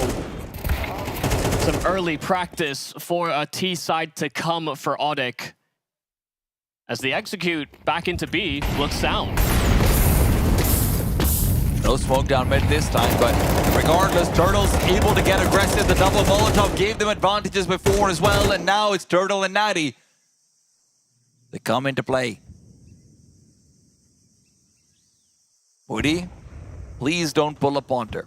I beg you. Oh, God. Oh, God, indeed. Does get at least the 1, and that's all he really needed. The bomb is quite far away. Peeping reveals himself, and they will realize he didn't wield the package. But in a 4v1, they're okay with not having information. You know what? Let's just chill.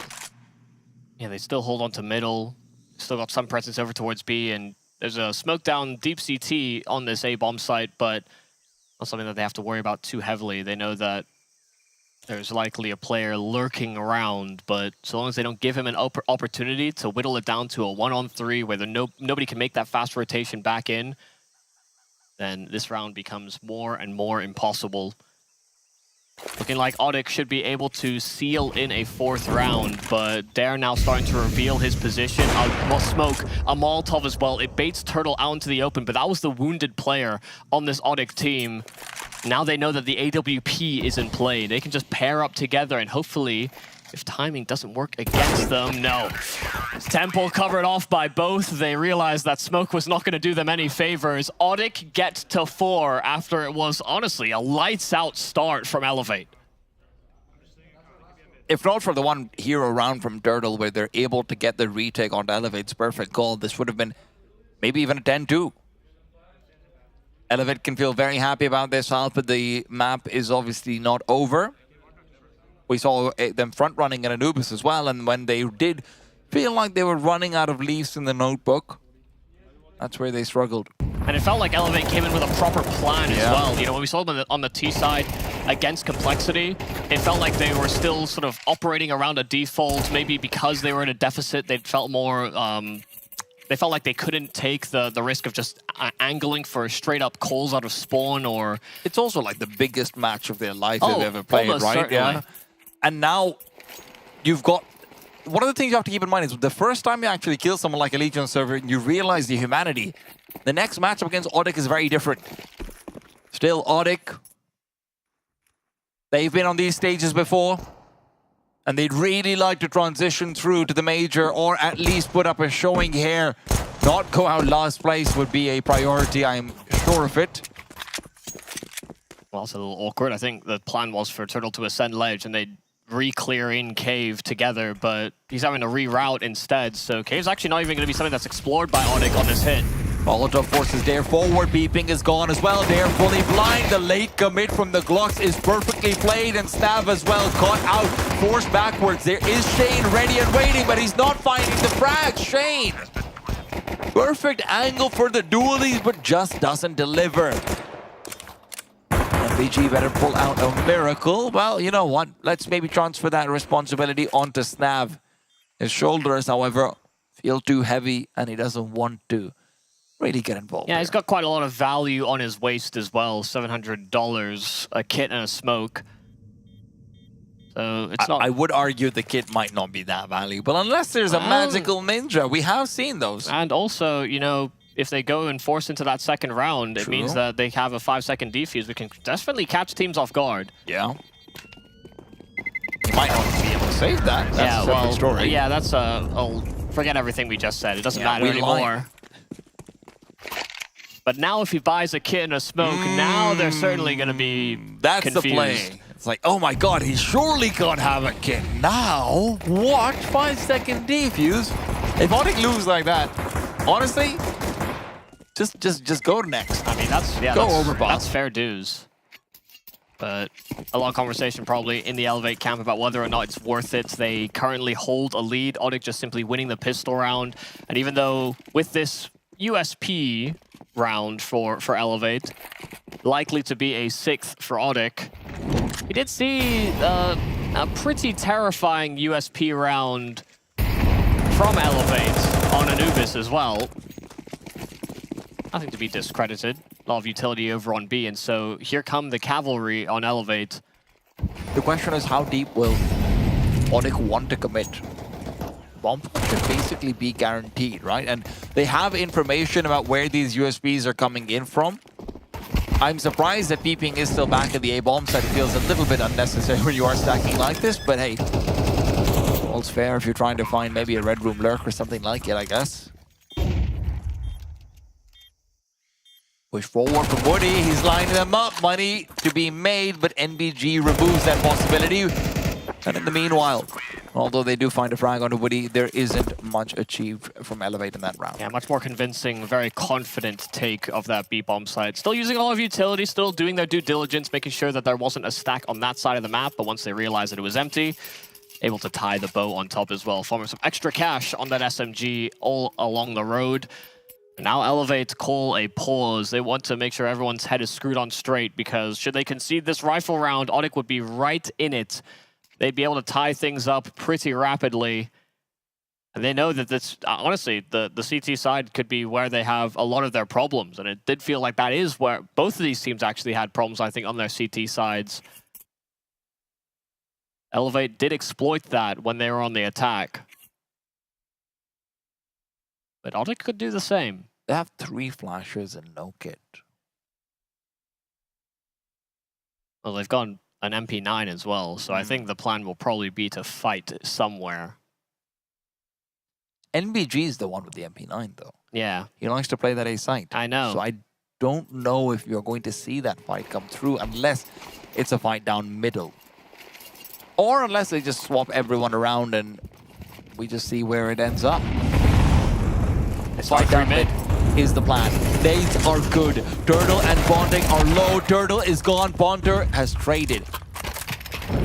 Shane, in the meanwhile, is playing a very defensive setup back towards the B side, and this is where it will be put to the test. ODDIK's intentions are clear. They want to go to the B site for now, unless they find a kill in middle, unless they find a death in cave. This is the thing, they like going proactive, and MBG is going to try and hunt with that SMG. Oh god, the step timing. It's so much easier there for MBG. He knows Matios has his guard down, and he could have found a second as well at Punter face, because he's on that low HP. He can't recover the bomb. He's so worried, Punter. If that had spread at the wrong tick, that would have been Punter going down. Woody lives! He lives!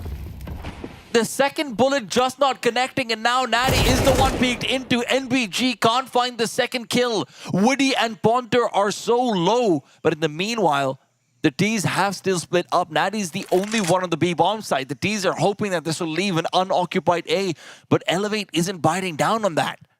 They're going in through middle to Donut. Or are they? They've misread it. Massively. 90 getting that kill, and the fact that they lost information on B, they've lent the wrong direction. And it's not like there isn't presence here from ODDIK, but it's not the site that they plant on. So they'll hear this bomb going down, but they'll quickly come to the realization that they chose the wrong site. And they won't even find that first frag that might have convinced them to try and go for that retake. Gotta say, this is where maybe that bomb being dropped down towards the back of the boosting box might have been the information that they're trying to work off of, that, hey, yeah, Natty's going to be the one going forward, getting some space out towards the back of the B-bomb site, and the rotation is the one that's going to bring in the bomb. Instead, it's taken it away.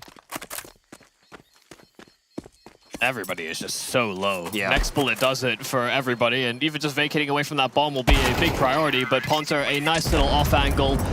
Vine Shane trying to hunt those players down. ODDIK were put in a pretty poor position. You know, that play down bottom ramp with NBG's MP9 could have been a complete death sentence here for the rest of ODDIK, but once Woody won that fight in middle, they had a pathway.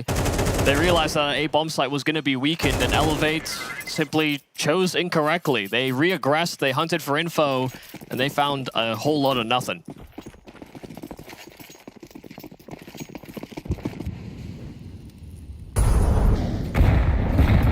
Oh, the nades are very nice to see, but is there going to be any punishment? We've seen so many low players on ODDIK side, and it feels like Elevate just can't take him down.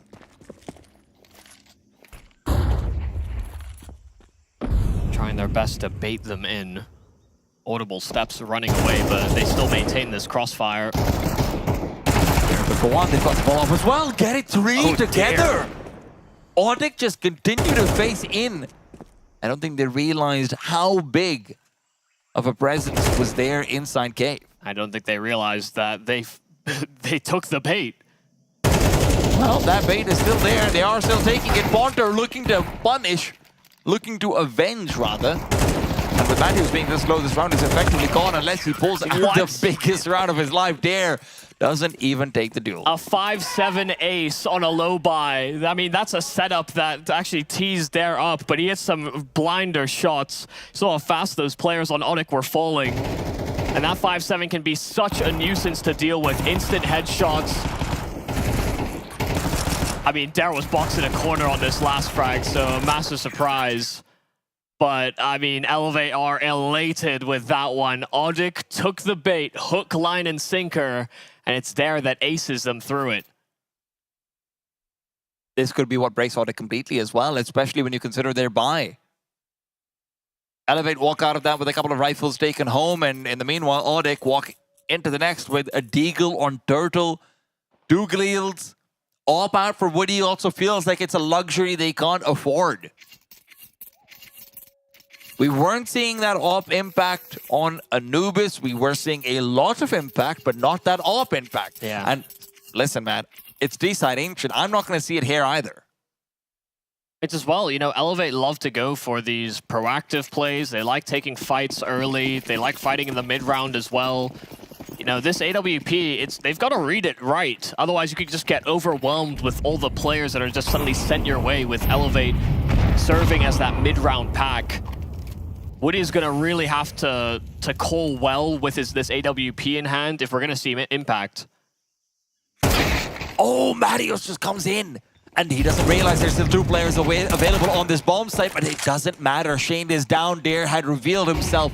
And now they know they just need to close that distance. Flash is good. Dare's response is better.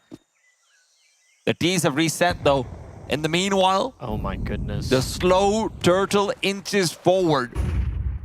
But will the CTs be able to realize this in time? Will they check it? Turtle's angle is incredibly difficult to keep an eye out on. Peeping had a chance, one that he cannot utilize, but even so, NBG's given that space. Woody with the off. Long range is where it should have excelled, but he isn't expecting NBG to already be present. The bomb is on the floor, and Matthews will try and recover it, but first he has to take a duel that NBG will not give up. Never. Triple kill from him. And he continues to propel Elevate forward. That's the round that feels like ODDIK have... I mean, there is so much going on, and I don't know how to really express it. I mean, Turtle in his spot, given that they were re-navigating back towards that A bomb site, he cleared everything. You know, in terms of actual impact, Turtle had already done enough. He didn't need to hunt for that first kill. He didn't need to find that frag so quickly. All he needs to do is effectively relay information, because he's in a deep spot that Elevate basically should never expect. But as soon as he did that, Peeping, I mean, NBG able to do so much in that previous round. Peeping and now dealing with the Glocks in the follow-up. Elevate are looking confident now that they know that there are simply pistols on the other side of it, not giving ODDIK an inch. And Woody left alone, trapped at the elbow. All of his teammates chewed up, trying to get any semblance of space. They're falling apart right now. One more gun round, that's all you have. It all comes down to so many anti-force buys. In this series, in this tournament, ODDIK have had that single thorn in their side that just keeps being hammered and hammered and hammered. Even if they get into some of these winning positions, need to actually convert on them. You know, you look to Woody and Turtle as being these experienced members dropping down into this ODDIK core and actually trying to elevate the roster. But funnily enough, it's Elevate on the other side that look the better team right now here on Ancient. Had some great calls on that T side. We've seen great output kind of across the board. You know, Snav had a lot more influence, I'd say, on Anubis, even though they came away with a loss on that map. But it definitely would have raised spirits knowing that NBG had his moments, Dare has had his time as well. I mean, NBG's not looked like he's lost a step at all. Yeah, and his role seems to be just different to the way that they were playing against Complexity. They're just anchoring that A bomb side, just lonely old him, but now he's a part of the action. And it feels like these new rules suit him. He's made to be a leading man. You said it. Last gun round, really, here for ODDIK. A must-win. Their money will be shattered moving forward, and Elevate likely take this map with it. And he's in a bit of a precarious position, kind of fed to the wolves. No one in from middle because of the smoke. There was one at cave as well, but oh god. They tried to line up for a flash, but it hit Shane in the back, and so 90 not blind. In fact, 90 is gonna feast. He's gonna thrive in this position. 3 fast headshots, and this B bomb site cracked wide open. They needed a gun round win, and 90 might have just delivered exactly that. There are times for analysis and there are times for appreciation. This was the latter, entirely based on a punishment of a small misstep. Natty takes things into his own hands. Yeah, you heard that flash fumble, and Elevate were clamoring to try and do something with it. There are certain moments as well. This is where some of them take that extra step back once they realize that the plan that they were going for is disrupted by something so simple. You know, you call cancel. Like, people cancel on those types of small micro mini plays that you go for all the time. But that layer of experience is kind of a necessity to have that, that sort of proactive comms. Elevate will still be prioritizing saving these weapons. Of course, they realize that they don't want to be caught in the same position, right, where their money could be completely broken right as you get to that 11-11, potentially something like it. But you're right, Michael. Feels like we are seeing those small errors come out from both teams, and just game comes crumbling down. Elevate had in mind another nice, comfortable bait setup. You know, you get a flash peek out, you get 1 kill. While they're trying to trade, you run away, and oh my god, we've got a quick triple swing out. What? Not this time. Yeah, they weren't composed enough to create that opportunity. Spam looked like it actually could have been on there for Dare, but it certainly is on for Snav. He plays right next to him, tanks that nade straight to the face. Headbutts it, but both of them taking significant damage. But a lot of room in middle for ODDIK. They've inserted Temple or Turtle close towards the red room. But Matios investigating independently. That seems like that wasn't really a part of the plan. Maybe not realizing that the smoke was deeper than it seemed. Otherwise, there doesn't seem like there's any real explanation for it. And now, the double up from Elevate as they're continuing to push forward. They've got 3, in fact. And Natty, are you going to come through with another triple kill? You're going to need it. He's heard the man backing away, but he still is aware that Snap could be nearby. Natty coming up big, the savior of the moment, and Turtle has finally struck. Dare needs to put up a performance on this B site, surrounded at all angles, but it's even the first peak that he can't take care of. What a difference it makes just to have a player that's willing to take those fights and actually succeeding in winning them. You know, I mean, Matios was doing this on Anubis as well, had a blinder performance, and now 90 called to action in their darkest hour. Now 90 strikes big for ODDIK once again. If this man can keep delivering multi-frags, I mean, there's sometimes just not a lot you can do when players have great performances like it. And there will be no save here for Elevate. They do still have enough money to investigate the idea of a buy coming in. You know, Dare is kind of low economically, Snav as well. But maybe 3 rifles is all they need. Good catch by our cinematic ops, just showing us exactly how painful that nade to the face was, but those 2 bullets to the face hurt a lot more. Yeah.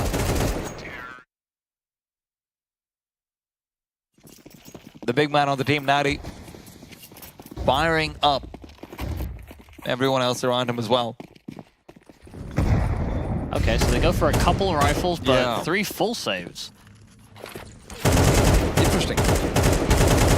I'm not the biggest of fans, but you are hoping that they will at least try and save these weapons if it's not working out.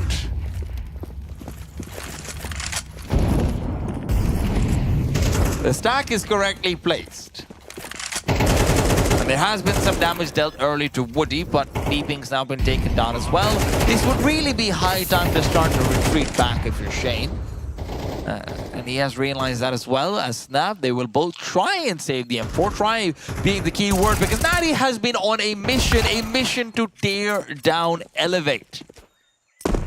So far, it's been going pretty well. Yeah, weirdly, I think Natty's actually fine with that as well, because, there's this M4 floating around. He's been hitting nice headshots on the AK. You don't want to have a situation where, you hit the headshot, but he doesn't have the right weapon for it. Those CTs will sometimes skimp out on head armor, but Elevate now losing a couple of rounds back-to-back. Maybe a couple of those players could have afforded that luxury. But saving this last rifle on Shane does feel like it will pull through here for Elevate. ODDIK now biting at Elevate's heels. And this will be a buy here for Elevate, but they concede this. That's ODDIK tying things up and moving into a position where they can get to 12 first. 90 may have given them just enough of a momentum break. A swing, if you will, in the favor of ODDIK. But you can't expect him to be the one to pull through every single time. No. And so far, this has been a quieter game from Turtle, from Ponter, from Marios. We haven't seen those monster performances. You'd love to see just 2 more rounds, just 2 more gun rounds where they can pull something together like it.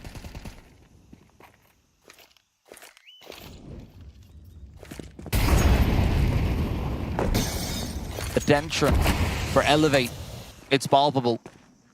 There, slowly inches through down middle, only to move back and reinforce A. They've completely neglected mid, and that won't be a problem for them, but the long rotations that they'll have to make might be instead. NBG looking for a frag, but the flash for Dare ends up blinding him instead. NBG will be regretting that one, but at least Dare keeps himself alive. NBG can't say the same about himself. There is backup though. Beeping comes in. They're not expecting the tempo rotation, but neither is Elevate ready for Ponter.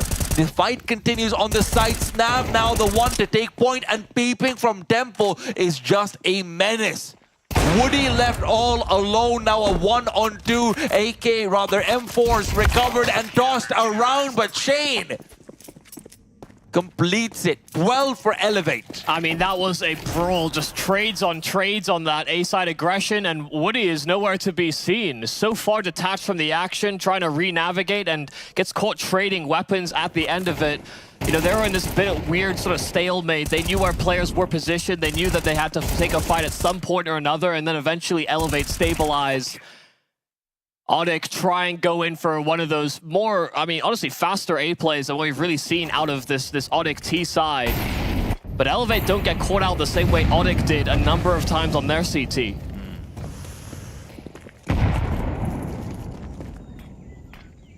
The plan is simple. Once again, B side is where ODDIK is hoping they can find their fortunes, but Turtle is already in. He's lost Marios. Damage is great. Ponter as well, barely surviving. And Turtle, when he plants the bomb, is there to actually punish him as well. They're so low. ODDIK, they're losing blood and losing numbers. A 4-on-2. Natty and Woody rather, to try and defend this retake, but a smoke to differentiate. Natty taken down. Woody's all alone. 12 for Elevate is about to be 13. They will not go down without a fight. Woody continues to fight a dying battle.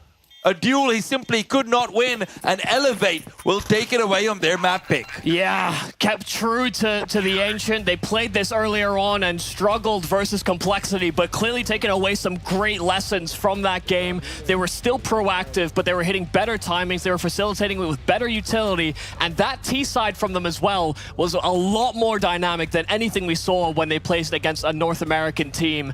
ODDIK, try as they might, they had some knights in shining armor, but it just simply wasn't enough to pull through on this map. You say some nights, it's really only one of them. I have to say, I am particularly disappointed about Woody's performance, both on the calling and the opping side, right? It felt like when it comes to economic purchases, the priority that's given over to that op didn't feel like it ended up being fully justified either, Michael. We're not getting the Woody who's pulling together these great adjustments after timeouts. We're not getting the Woody who's still getting that one crucial kill with the op.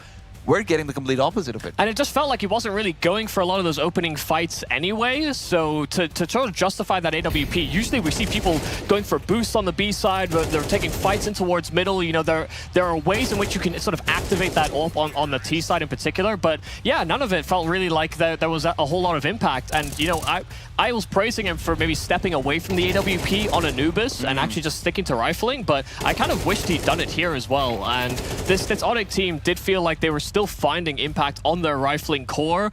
Maybe an extra player in the pack actually could have made a difference. Right, and you know, but when you say impact, it's more of, hey, there's steady hands, but there's no one who's coming through with the lightning fist beyond 90, right? In even 90, it's basically 3 rounds where he just goes Super Saiyan. Yeah. Beyond that, it's just pretty average 1 KD across the board. No one's really giving us some big multi-frags. It's just looking all right for them overall. And as far as Elevate's concerned, it's the opposite story. Elevate wasn't giving us necessarily the most, you know, even spread across everyone, but what we saw from NBG, what we saw from Dare, the multi-kills they're delivering, it's fantastic. But they did it, I mean, just Elevate in general, you know, they felt like they refinangled some of their positions as well, you know, players not playing the same spots on CT.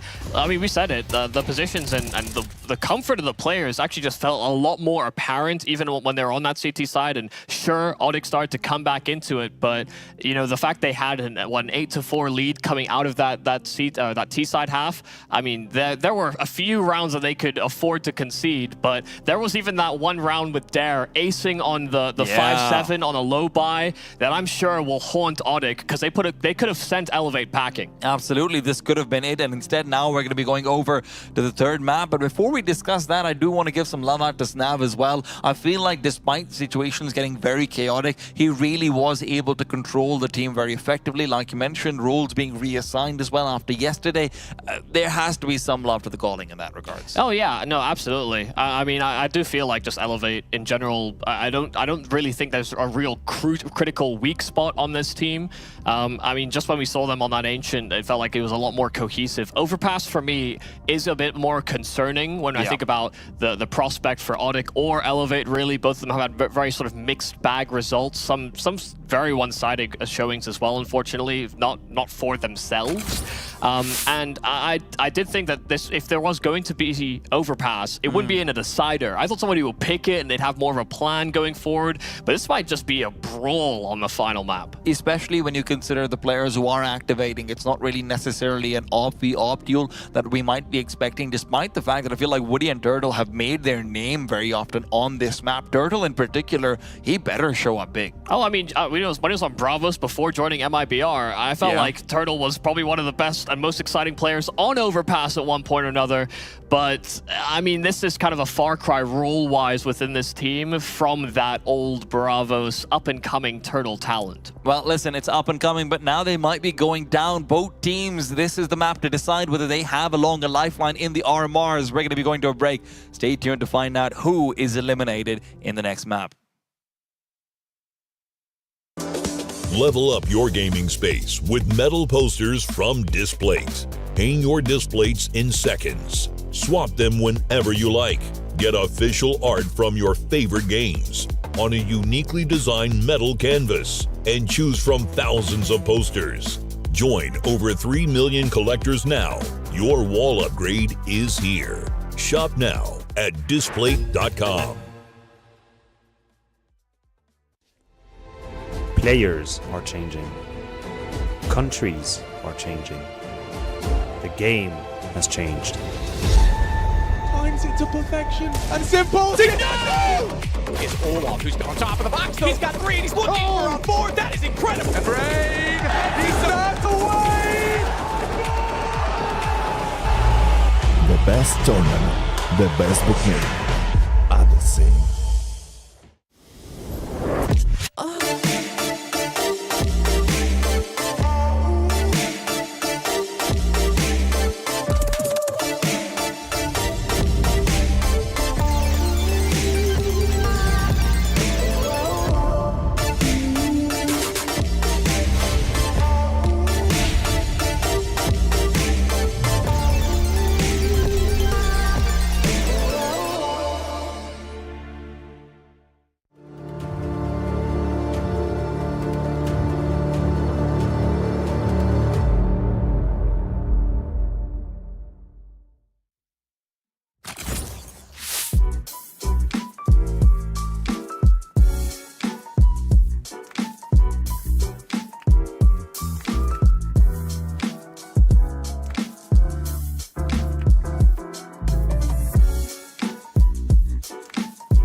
The Americas RMR continues. In the blue corner, we have weighing in at a pretty weak Ancient, actually, ODDIK coming into play. And in the other one, a pretty strong Anubis, but they still end up losing it out.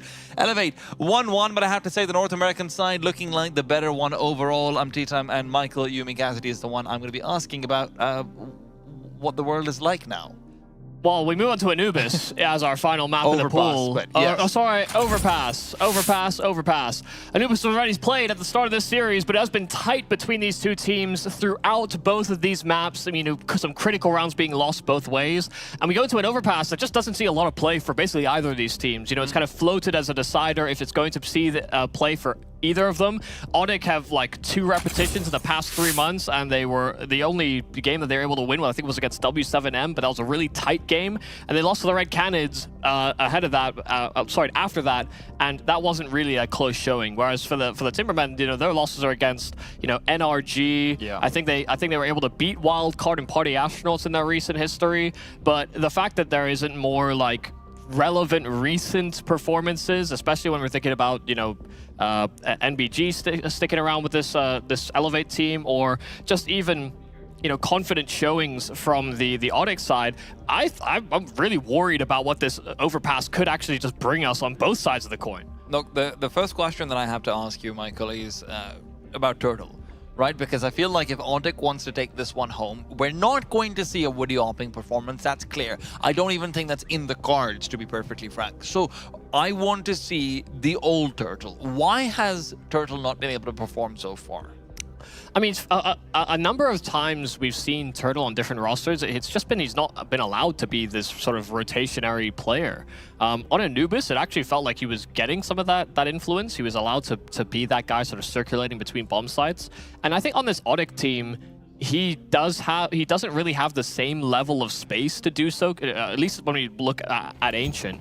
But I don't think Turtle hasn't been in positions to find kills. He just simply hasn't pulled it all together. You know, mechanically, he's sometimes struggled. But moving into this Overpass, a decider map to see who lives or dies within the Americas RMR. Elevate starting CT, and Peeping's pistols already singing proud for the North Americans. And that swongering is already quickly wound down. ODDIK continue to fight back, but they are in a disadvantage regardless. Dare has been a consistent factor.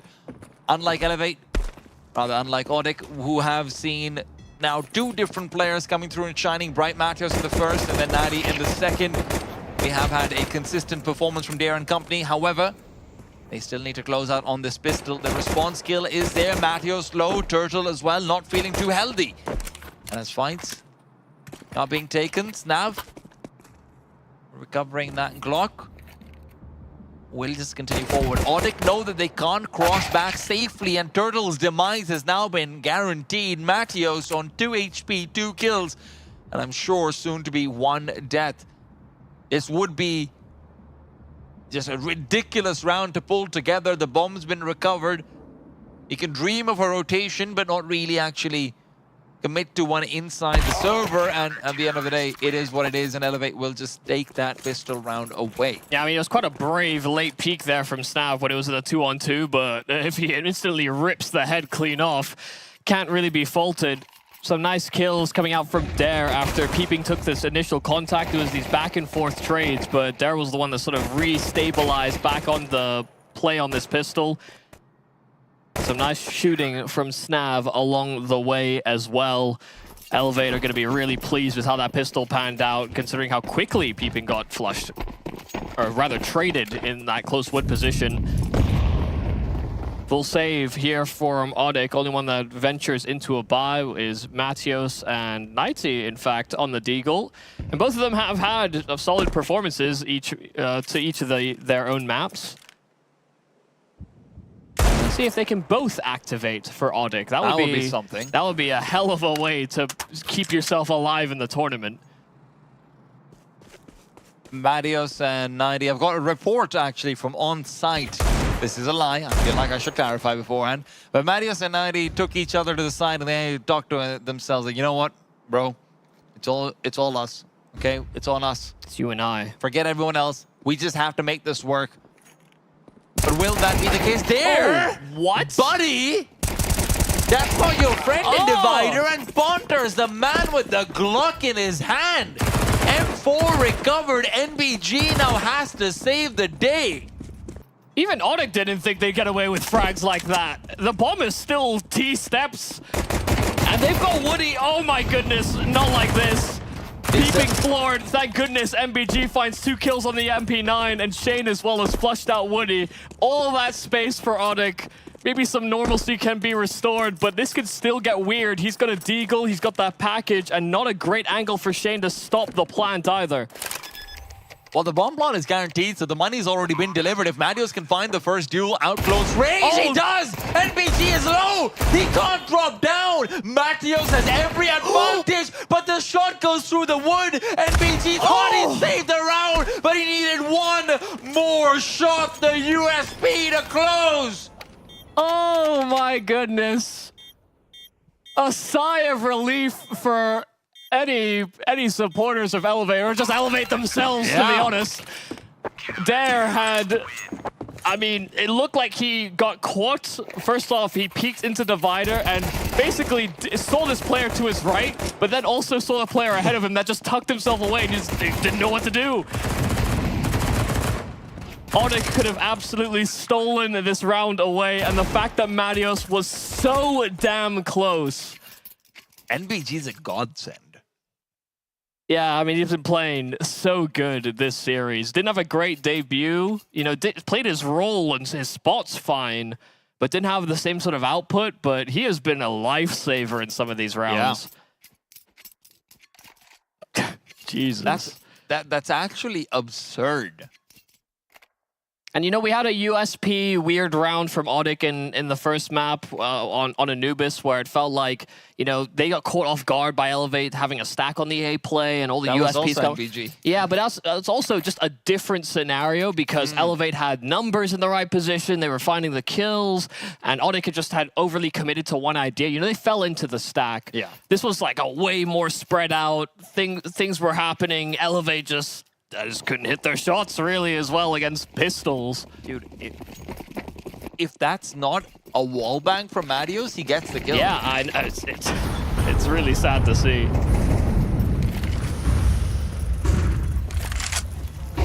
Bonder. Right into the B-bomb side he goes, but there's a fair bit of utility all around. It gets him confused about which target to prioritize. Ends up falling as a result of it. Yeah, I think that small little hesitation he had before swinging, like he knew someone was playing close wood and he wanted to punish it, but he didn't think that it would be just so clear to cross. And because he hesitated, you know, the swing from pillar is pretty hard to beat. That diagonal incline downwards, very annoying.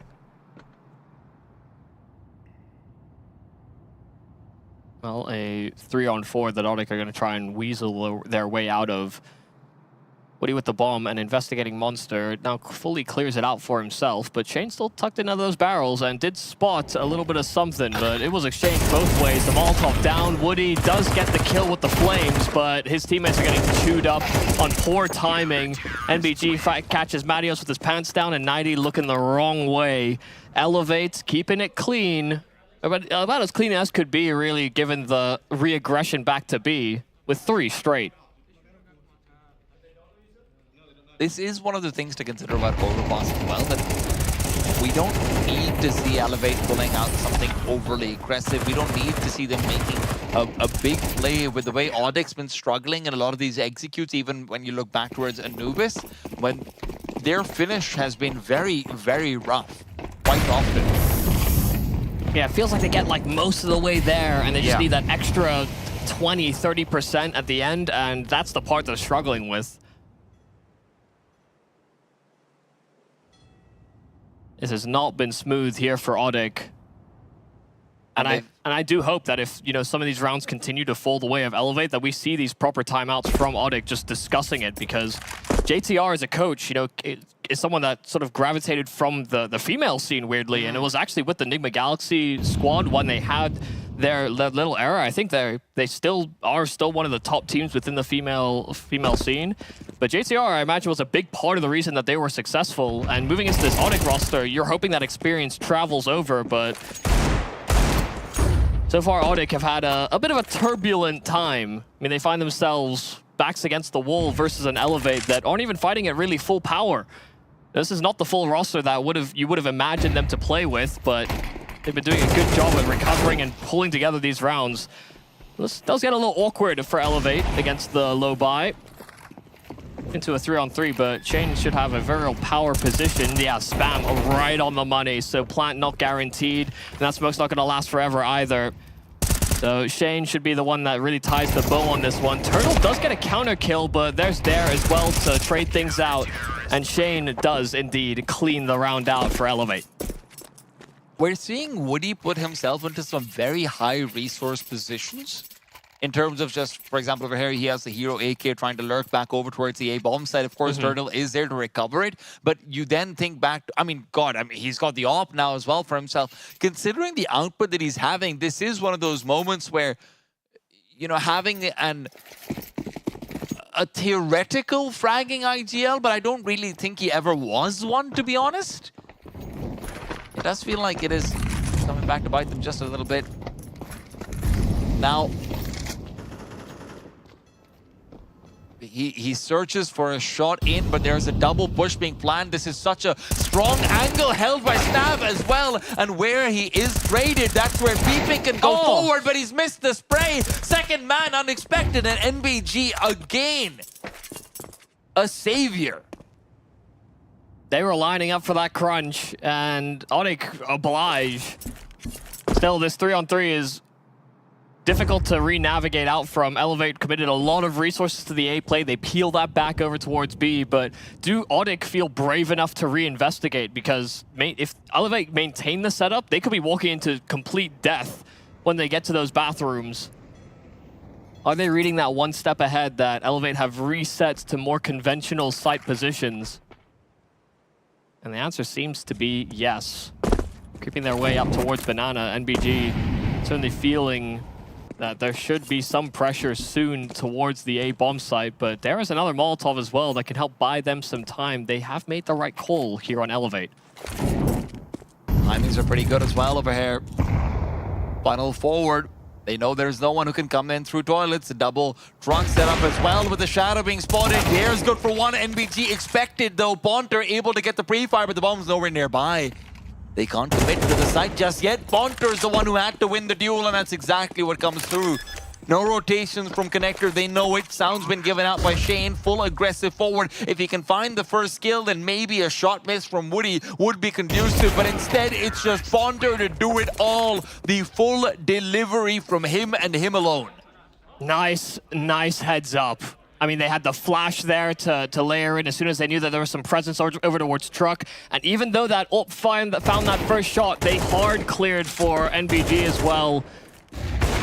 Didn't let their guard down as soon as it came to breaching into this bomb site, and that's where these 3 kills from Ponter are worth their weight in gold. First round for ODDIK, and it's mainly this man that we highlighted coming into this game that delivers it.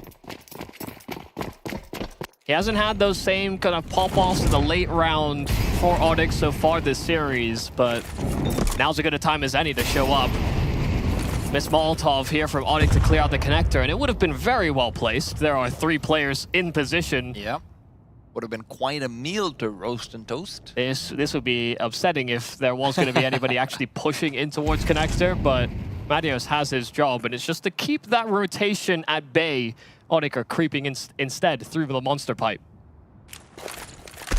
This just reminds me of the silly meme where, you know, you've got the person holding a sign up and someone just goes, you know what, this stack would be very upsetting if these men could go connector. Well, they can't go connector. It turns out it's not that upsetting, so maybe memes are lies. Matios has an ace stolen away from him. That's just rude. Yeah, I mean, it could and should have been one, but Dare decided, nah, that aces are reserved for me only. The Galil is made to clean up 5 USBs. That's literally the purpose of the 35 bullets. Wait, you're saying the Bison isn't purpose-built for exactly that? It is, but people haven't realized it yet. No, also I'm low-key hoping that we do start it. I just want a slight buff to the fire rate, that's all. Okay. I feel like that will be hell to deal with, but... I know. Give him hell, baby. Ooh, jump spot Nice try. into short, but Woody's not going to be given another opportunity. I mean, basically a 0% chance timing for him to do that. He would just have to have wall banged, then wouldn't have had to work off any information. They will not reinvestigate that. They want to toy with that idea. ODDIK aren't exactly very well spread for this. It's very B-site heavy, and so they're going to be kind of forced to leap into this because Elevate could be pushing for information. They could have gone for that aggressive mid setup again. But they're not, and look at how defensive they are. That'll mean it's a fast rotate back to the B-bomb side, and these players are still very hale, hearty, and healthy. Beeping, waiting for the opportunity to push forward with the MP9. That's where Shane can double up with him as well. NBG is adding to the party, and apparently Elevate are just unbreakable on this B-bomb side. Yeah, they didn't have flashes for that monster tunnel either, so they couldn't really counter the ODDIK approach in that way. But now a smoke, as soon as they realize they have that bomb, and they've got the numbers here as well. Ponter sees and almost finds a frag, but that nade will not be enough to finish off the job. Woody hightailing it out of there. This round is well cooked. Elevates a really solid hold and just fighting together, basically. Double challenging into that monster tunnel, and ODDIK couldn't do anything to stop it. They have no idea what to do, where to go. I mean, Elevate were running resource light on that hold towards the B-bomb site. They expended quite a lot of it at the start. ODDIK were still sitting outside of the tunnel.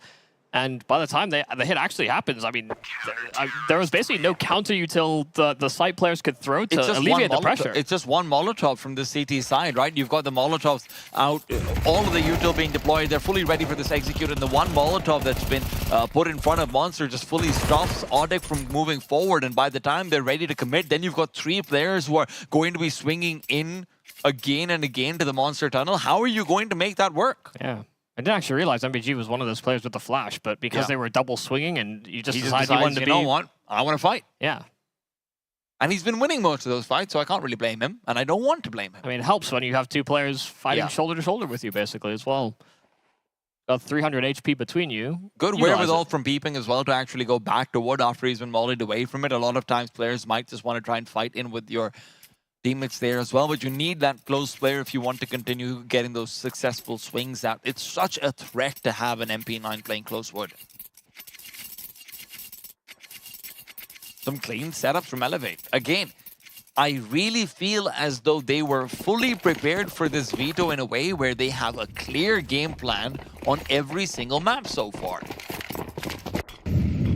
Played with a lot more conviction than in their opening round. Best of 3s will do that as well, but this is much faster. Manios and Nighty combined together. If one doesn't find the kills, the other will. 90 nice trades. And they're going to quickly accelerate. He's trying to take space over towards Banana and put pressure on this A bomb site, but the bomb is super far away. It's on 90 and Turtle to lock down this A play so that Woody can actually secure a plant. That smoke is a little bit off, and that means Shane actually has a lot more space to work around than you want to give him, and he's found the first frag and backed off into the same smoke cover being provided to the wrong side, and in the meanwhile, Ponter will fall, but Woody finally finds some efficacy. With the AWP, Shane all alone. Quick swing out, good for the first, and Woody's the one with the bomb.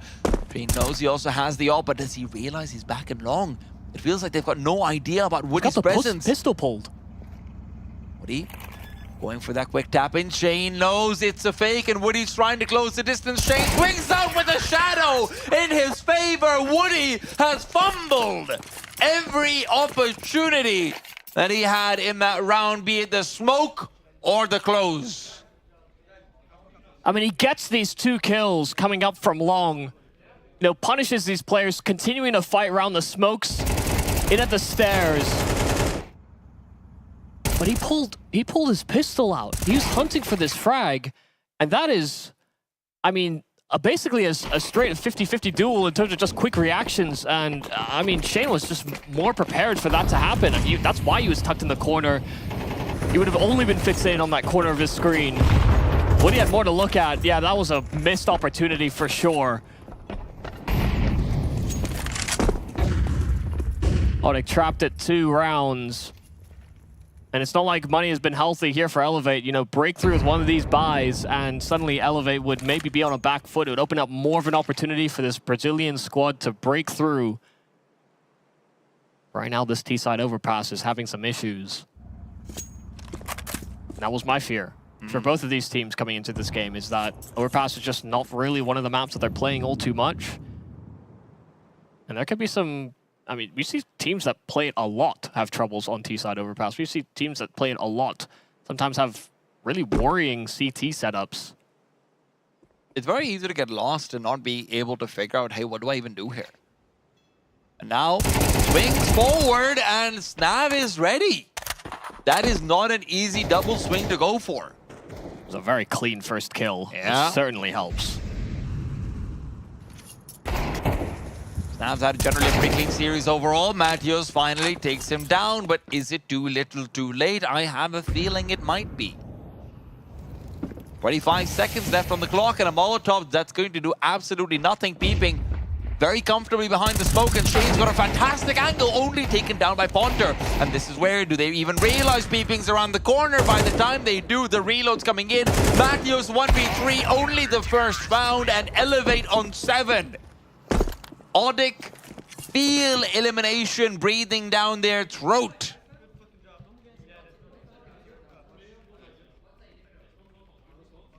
This is a dangerous place to be. This America's RMR. You know, some teams have the grace of having 3 losses. You know, we look at EU as an example, but there can only be 5 teams that emerge out of this format. So 2 is all you get. You have your fumble in the best of 1. But here in the best of 3, it felt like ODDIK had a more complete map pool. They've had some struggles still, even on the map that they did win. Elevate are playing with a newfound confidence, nothing to lose, and Peeping 2 kills, 2 clean. Turtle and Ponter hit the deck before they even realize they're getting shot at. Is there a strat book? I would like to know. Does feel like ODDIK has been really wanting in their B site hits. Found some success back towards A, but even that's been so limited. Opening frags don't feel like they're ever in their favor. And Snav goes down here. There's still time. There's still time to adjust, to re-navigate. But then you're relying on Woody to find you space in the A side for that lurk to actually matter.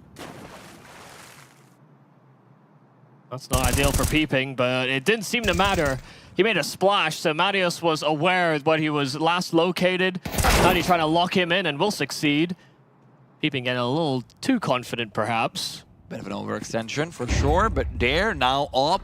Raining down in from the heaven. Bomb is gone, and Woody's all alone. He has been disabled. And Michael, I hate to be... I really hate to be beating this bush, but again, we're seeing this lurking presence from Woody now back over towards the A site, and it doesn't seem to be factoring in. He's hoping to find someone rotating from connector, but there's just not been any connector focus at all from Elevate. They've completely ignored it. And I think the real worry here for ODDIK is that Elevate aren't doing anything terribly complex. Yeah. They're not throwing discomfort at you, really. You know, we've seen one aggro setup where they had 2 players towards party, 2 over at long on the A-bomb site, and they made ODDIK very uncomfortable in that round. You know, that's one of those excuse rounds where you're like, well, they did something so drastically different. It can be hard to adapt to that in the moment. I also think that ODDIK won that round, didn't they? God, they may have. Yeah, so... But it's, you know, these are just scenarios where, you know, Elevate are playing within bomb sites, and they're playing very conventional Counter-Strike. Yeah. And ODDIK are getting obliterated in some of these opening moments. You know, outside of the quick connector peaks or being able to punish some of these players over investigating on the A side of things, ODDIK haven't really found clean entries. There's always been a clamored back trade or a multi-frag found by one of the anchors on Elevate. And aside from obviously always losing to Glocks and a couple Deagles, Elevate haven't looked too uncomfortable. Dare decides not to pull the trigger. Just backs off with information that there are 3 players out on A long.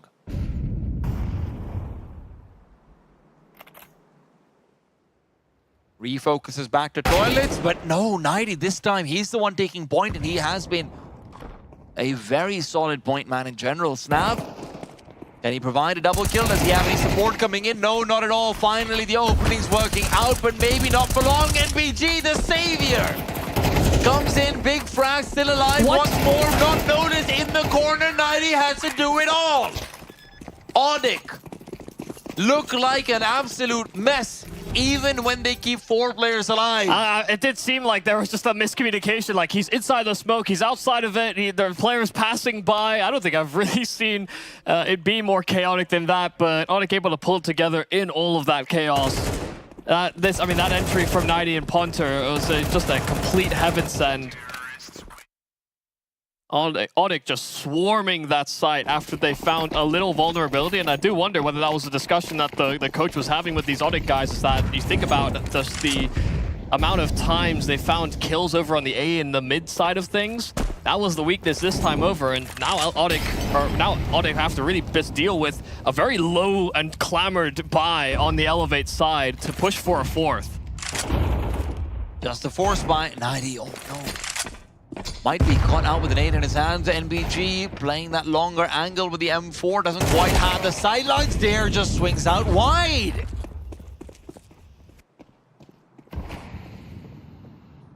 And it's everyone on elevate finding impact in this map. Dare on these low buys somehow seems to power up. What are you looking to take space this time, fronting the pack? Beeping had given out a call of a player playing Ghost Shroud. That was Woody, but Matthews comes through to punish the rotate. Snap is waiting. Beeping finally activates. With that, advantage regained. 4v3, but Ponter is the one with the B site given over to him. Finally, they can broach in, but can they actually get the bomb planted in time? Smoke out to heaven would have helped, but Dare gets aggressive beforehand. Goes down shore, but the call is given over. The CT is rotating back in, getting ready to move past immediately when that Molotov fades. The lack of a kit isn't something they are too concerned about. MP9 to try and close the distance. Matteo's good for 1. Shane spotted as well. He doesn't realize! He doesn't realize! Beeping gives them a 9th elevate. Simply cannot falter. It's another low buy loss for ODDIK. That has been the story for them so far in this America's RMR. Losing to rounds they know they shouldn't. Buys that are hardly anything to write home about. Those are the rounds that ODDIK have been losing consistently throughout this RMR, throughout this series. And it could be the reason they're sent home early. This is a day of sadness for some. A day to bounce back for others. And Elevate have certainly looked like the cleaner team. And they have been propped up maybe by some of these rounds. But ODDIK had to address that. That had to be the fix coming into today. And there hasn't been a fix found. And Elevate were just playing a simple, clean CT side, but perfect in that simplicity. ODDIK need to come through, need to lock down this T side the same way they were put into a cage. Matthews spots out Beeping initially. Pistol round will be crucial, and Beeping realizes it as well, wants to take that momentum forward from the previous round. And in doing so, stalls 4 players in the site for just a while longer. The question is, what is the plan from ODDIK? Are you going to go aggressive into short? Put yourselves at risk to be taken down by the Glock of Beeping. There's some cover behind as well. NVG falls, Beeping takes point, and Shane's here as well. CT's on ready for this onslaught. Duali's recovered as well. Beeping continues forward. Molotov back to Toxic, forces out another man. Matthew still able to get the 1 frag before he backs out. Ponter able to get the safety as well. It's now down to the double S, is now only the 1. It will be a pistol for ODDIK. Matthews and Ponter really stepping up. Yeah, Mattias having another one of those performances as well. He has hit some lovely shots on pistols, and none more important than moving in, especially being at a 9-3 deficit, than to have pulled through with another one of these pistol rounds. So very important for these players, still yet to prove that they can accelerate out of their region, do some damage, prove to be one of these prospects. I think many people would have their attentions on Mathios with the way that he's been playing so far this series. Bit of shining light in a sea of darkness, that's for sure. Woody now hoping to shine some cash into his wallet, only to be having his lights knocked out. I mean, Elevate struggled on their conversion after winning the pistol as well, so I mean, if this happens to ODDIK, because it's happened so many times already, I think there's a real possibility that they just completely shut down. Like their entire Counter-Strike operation? No, like mentally right now. Oh, okay. I wouldn't have blamed you if you said that either. No, I mean, this competition is ruthless. You can't fix those problems fast enough. You have a lot of time to dwell and think on that. The Major is such a large part of the circuit. Mathios doing God's work right now. 2 kills, keeping himself alive, and oh god, trying to throw away that M4 because he knows he might just be in for a tough time. He's got the pistol, so he's still got some presence. I feel like that seems a little bit unnecessary, but even so, no worries. Shane taken down by Turtle twice over, make it 3. Can they really wish they could have recovered that M4 at this point, honestly. I mean, that Turtle's like, wait, I'm still in a full mouse, like, man. Brother, come on. Help me, help you. I'll get the duel win. It's okay. Yeah, just making sure that problem didn't cascade out of control. It's a very overly cautious step, but considering some of the rounds they've lost, I actually don't blame him. Mathios is sitting on 20 kills while no one else has hit double digits. I can see why he might not have faith. You know what? Yeah, you'll do it with the farmers, man. To be fair, I mean, he could have just thrown it over towards Wood, right? I do think so, yeah. I was thinking that myself. But it also had to be reloaded as well, so if his teammate was like, oh, it's an M4 here, uh-oh. He's prepared for the worst. It's so important that they take these moments. They took a timeout after that round as well, just to make sure everyone's head screwed on. This is a gun round now for Elevate. Every round is important here from here on out here for ODDIK. They have to be able to cement their own economy if they want to be able to concede an opportunity. You know, Elevate might play something a bit more ridiculous, a bit more fast-paced. They caught ODDIK out with that on Ancient. A bit more slow rolling, a lot of utility, keeping them at bay outside of the middle play, and ODDIK aren't sticking around to really find out whether Elevate investigate. In fact, it's long that Elevate are looking to target, and there's nobody that can be within earshot here for ODDIK. There should be a certain timing where Woody starts to peel back, or it could be Mathios tries to pick that one up. But if they leave this exposed for too long, Elevate could actually get themselves onto the bomb site. I'm surprised Woody is still hanging around Divider, really. Nidi is going to be the one who has to come through for the refrag in this situation if Woody ends up falling, but Woody just backs off Nidi, hoping that would still be enough distraction. A flashbang from the B side should reveal the fact that there is a player in connector. Mathios is just untouchable, though. Now that he's on the CT side and is getting the chance to take duels where and when he wants to, you'd normally say that about D side, but that's just the kind of player Mathios is. And he does still end up falling, though. Round's not over, but timer is ticking down low. And Elevate does feel like they might end up striking into the same brick wall that ODDIK did on this B site. Rotations are timely. Bonter, in a position where Peeping found so many frags, is hoping to do the same. But locked behind the pillar, and a flashback to help, but not very much. Peeping comes up with a double. This B bomb site is his. He's got his name on the property deed, but Woody and Turtle are hoping to rip it away from him. Turtle, good for another one, keeps the fight going. Shane trades it away, and now right back to Woody's shoulders, a one-on-one, and Shane's expecting him. He's fully rerouted back to bridge. Woody thinks this is clear. Surely he doesn't check it, but even so, takes it away with the farmers. ODDIK will find that 6. Yeah, Woody making a little mistake, you know, making a step over towards Monster. That's why Shane started playing around the bomb site. And even though Shane played his position and actually locked in a spot where Woody was going to take that fight, when Shane missed, Woody simply didn't. Once again, a really nice performance in from Marios, but it was that double kill from Peeping that really broke open the bomb site. Just felt like we were getting multi-kills out the wazoo. Turtle stepping up as well. But this time, Woody left in a 1 versus 1. He doesn't let Elevate take it away from him. And of course, Elevate is a very young team. They're a very inexperienced team. They are at the cusp of potentially coming through with a pretty big upset. That's generally where you falter, you fail, you get those bruises and scratches to take forward to the next tournament, but they don't want that learning experience. They want the win.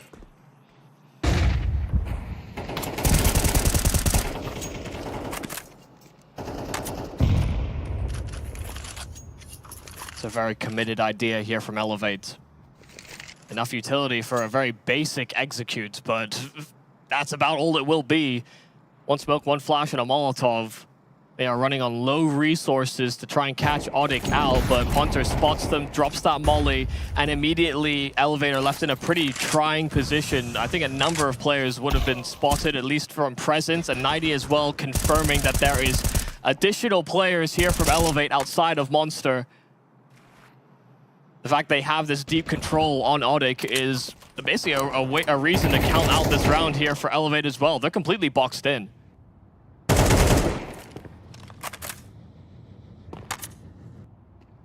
I'm sticking down. They need to go in. Flash won't matter. Turtle was in behind the pillar, and 90 is still just such a menace from Connector. ODDIK are showing them how it's done, showing them the power of having that Connector presence, and Elevate, even on their T side, continue to let it remain relatively unchallenged. Yeah, super well done from ODDIK as well. Just the fact that, you know, it does seem quite simple when Elevate basically have no map pressure elsewhere, but in some rounds you'll see ODDIK actually just clamber back based on the potential timings. You know, Elevate have been able to win out some of these opening frags as well. So the fact that ODDIK were willing to stick around in these positions until they heard something or until there was that extra presence just allows them to basically lock in the round because Elevate have nowhere else to go. There can be this drastic fear of failure when failure is basically begging to be active. But 90 maybe getting a little too big for his breaches. I mean, too many players coming out from short, and they're looking to accelerate straight into B with this. Molotov is good, but actually just ends up forcing them forward. The flashes are fantastic when Marios and Bond are able to stay away long enough to regain vision. ODDIK, in a pretty chaotic situation, actually find a lot of order.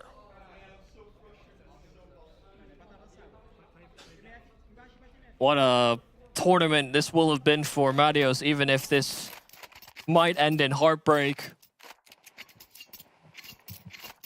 Feels like heartbreak might be on the other side if Elevate don't win this gun round, though. ODDIK, 5 in a row. If you get the 6th, well, 7th might be 50% off. And that's a sale they're not looking to miss out on at all. Woody, completely blinded as he's unable to find early damage, but he's taken quite a wide angle and he's met with a Molotov and he turns the fire right back to his opponents. Good for the one before Dare trades him away. Couldn't escape it. So committed to that fight, and even though he ran out of ammo, that was, yeah, stuck between a rock and a hard place. ODDIK are looking to re-aggress though. Not content with just losing out on that presence over towards Banana, it's Marios and Turtle that begin to clear things out towards Long, and as they hunt for this information, Elevate might have found a good timing, like a good opportunity to strike into this B play, because right now it's not as heavily reinforced as some of the previous rounds. Same call, same response. A player spotted Monster and a molly to greet them. Connectors being reinforced again as well, so the fact that they're going back to be short means they might miss out on the timing here. They think Connector won't be peeked out from. Marios now goes forward. Dare is down. Marios traded. Shane unexpected, but Turtles now missed the shot. And with this, Bonter has to get aggressive. Shane ready for it, but he's trying to fade away to give Peeping some help because it is needed, absolutely necessary. Bomb's been lost. It's a 1v1 on the site.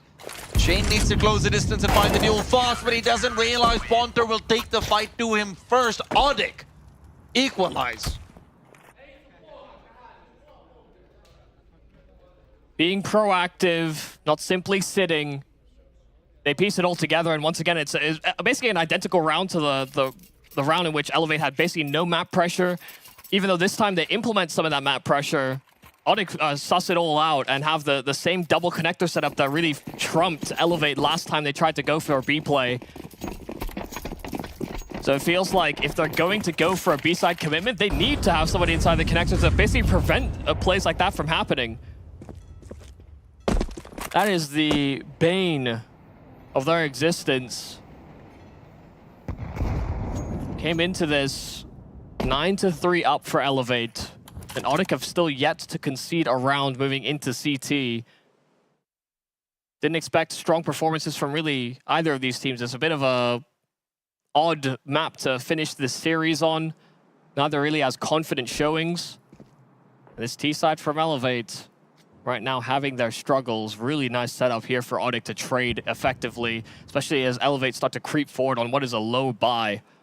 Shadow's all going to be shown off, and 90 is good for the double. Peeping and NPG do respond, but here's where Matthews comes into play. While fully blind, it's an easy spray down. NPG gone, Matthews still alive, fighting back, but Peeping does catch him off. He's had a fantastic map so far, and this would be a big moment to step up. 2-on-2. Both sides equipped, and the CTs have a kit. It's a must-take fight. A duel they cannot go without. But Snav, he's going to be able to find the both Bonter mid-air! Going for the jump spot for information, and Snav will welcome him with a bear hug of death. Well, they caught off Peeping. You know, he was caught creeping around and just had this small angle towards Bank, and that's why they thought that they had enough space to actually breach into this bomb site. The fact he's playing close flowers like that, they weren't expecting another forward player in a 2-on-2. They could have cleared behind them. They never cared about the flank. The fact that Snav is in that position caught ODDIK out completely. And hitting the spray transfer on those players, jumping around blissfully unaware. I mean, that's a massive moment for Snav to deliver on. And another heartbreak here for ODDIK.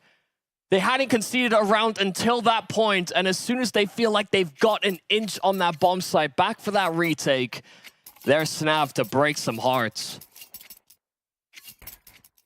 Not giving up the lead, not like that.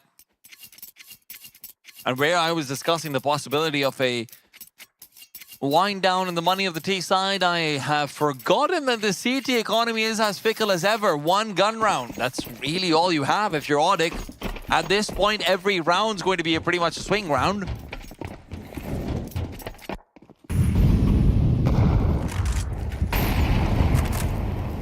And that's the thing about comebacks. They can be cut short.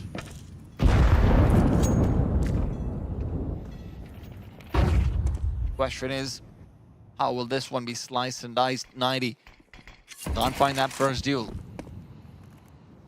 Nav's able to keep himself safe. Another. 90 trying to set up for Woody, but Woody's unable to find the duel. 90 will now re-aggress down under, but he's not winning the fight, not this time. Snav continues to remain incredibly defensive.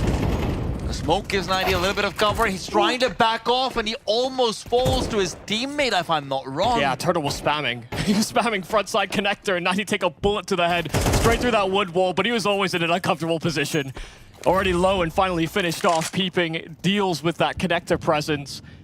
And if you're ODDIK, you know, you're thinking about how you've been able to dismantle B-side pops. That's what Elevate are trying to build up to by taking this connector presence.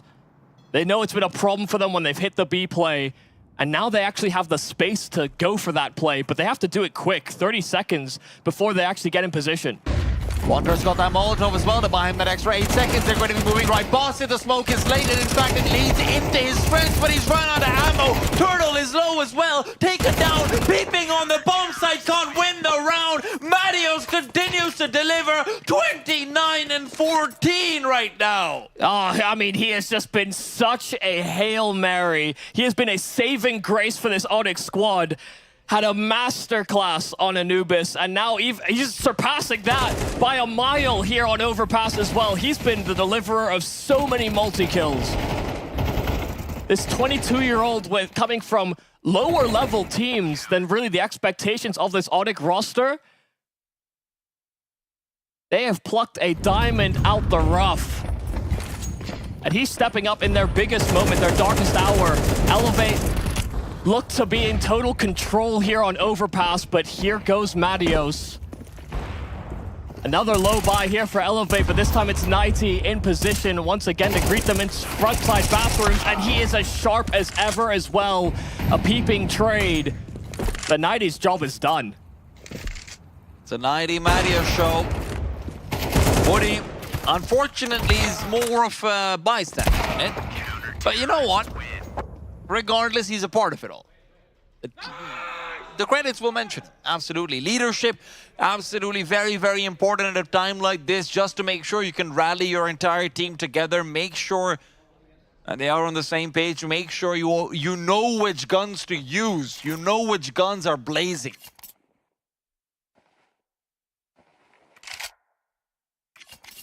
That's his responsibility. What a thing it'll do as well in terms of reinforcing your mental if you're ODDIK. You know that they were staring down the barrel of a 9-3. Didn't have a great T-side performance, but their CT is pulling them up. They've taken the lead. And Elevate, this would be a crushing way to lose. This series has been so back and forth, so tight for most of the game, and they had the biggest lead we've seen so far this series coming into this half. But ODDIK surpassed them. And once again, they've put some focus back to Connector, and they get this time for free. 90. Toilets. He's hoping. He's praying. He sees the shadow. NBG just gives him the perfect lineup. And now there's no way to refrag. The AWP can't get it. 90 running away, refacing in. Will not find the duel. Shane has run him down. And now Woody's feeling mighty alone. Matios called over to give that support, to allow the retreat, but he's retreating into the waiting arms. No, they're not scoped in. Lining up util, his teammates are going to burst from the front side of bathrooms, and Woody could have got caught in no man's land, has a Molotov out, and it forces them forward. Woody finding his impact on this AWP, but Peeping closing the gap, but they're still not aware, and Woody hits the collateral. This is a Woody round through and through, all four to get ODDIK up to 12. And if there was anything to send them away, if there was anything to send Elevate home, that would be it. Noticeably absent on the scoreboard, but now, when presented with opportunity, Woody will clasp at it. How has he gone from the quiet AWP, the one that didn't see action, to having a round as explosive as that? Finally, some smiles on his face as well. His teammates there cheering him up, reminding him it's all about the W in the end. And he can't get the W without Mr. Woody.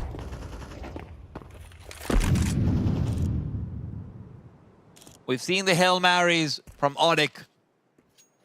But can Elevate put their hands together for a prayer? It comes in with dare. It comes in with a freebie.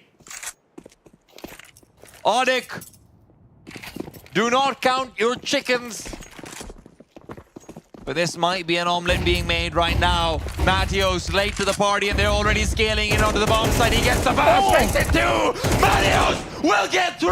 Not done yet. He wants to fight more. Matios now with backup coming in. And although they find the opener, although they find a chance, it's Peeping, who's brought back to a one-on-one, life on the line, and bomb on the ground. Ponter and Peeping. A battle of alliteration, but one which will be punctuated with violence and timings that are missed on either side. Ponter, you saw him, has been sniffed out, but Ponter's turned around. Ponter can't get it. ODDIK, take it away at the closest margin imaginable. This had to be a story about building off of your losses in the opening round. And sure as hell, Elevate fought, but ODDIK with that extra level on this final map, it was a brawl. But they got so much impact out of players like Marios. You had an explosive performance from Woody towards the tail end of things. And sure, smiles across the faces of ODDIK as they survive another day in this America's RMR, but Elevate sent packing.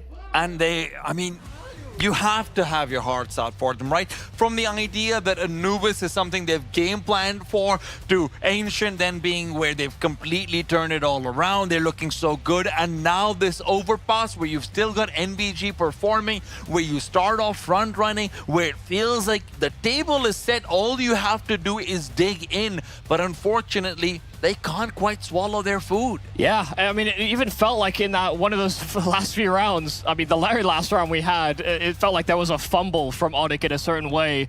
But even then, I mean, you still couldn't fault Marios just coming in and having a field day fragging back. I mean, honestly, what a performance from a guy that has, I mean, limited experience compared to some of these other players on this roster.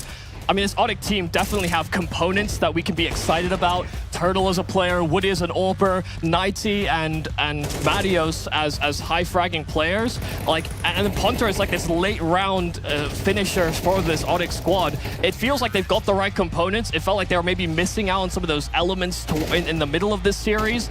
But this had to feel like a great win. They kept losing these low buy rounds. They kept losing heartbreaking rounds, and yet they still fought through all of it. I mean, Marios is just incredible, right? Like, just as an individual player, yes, Nighty has his moments on Ancient especially, and listen, Mentor, he had a fun time there. But overall, it feels like if not for Marios, there wouldn't have been anywhere close to being in this series, and that's the problem, right? The problem is that when you're in these international matches, when you're feeling like you're in an advantage, there are players who will step up and go superhuman.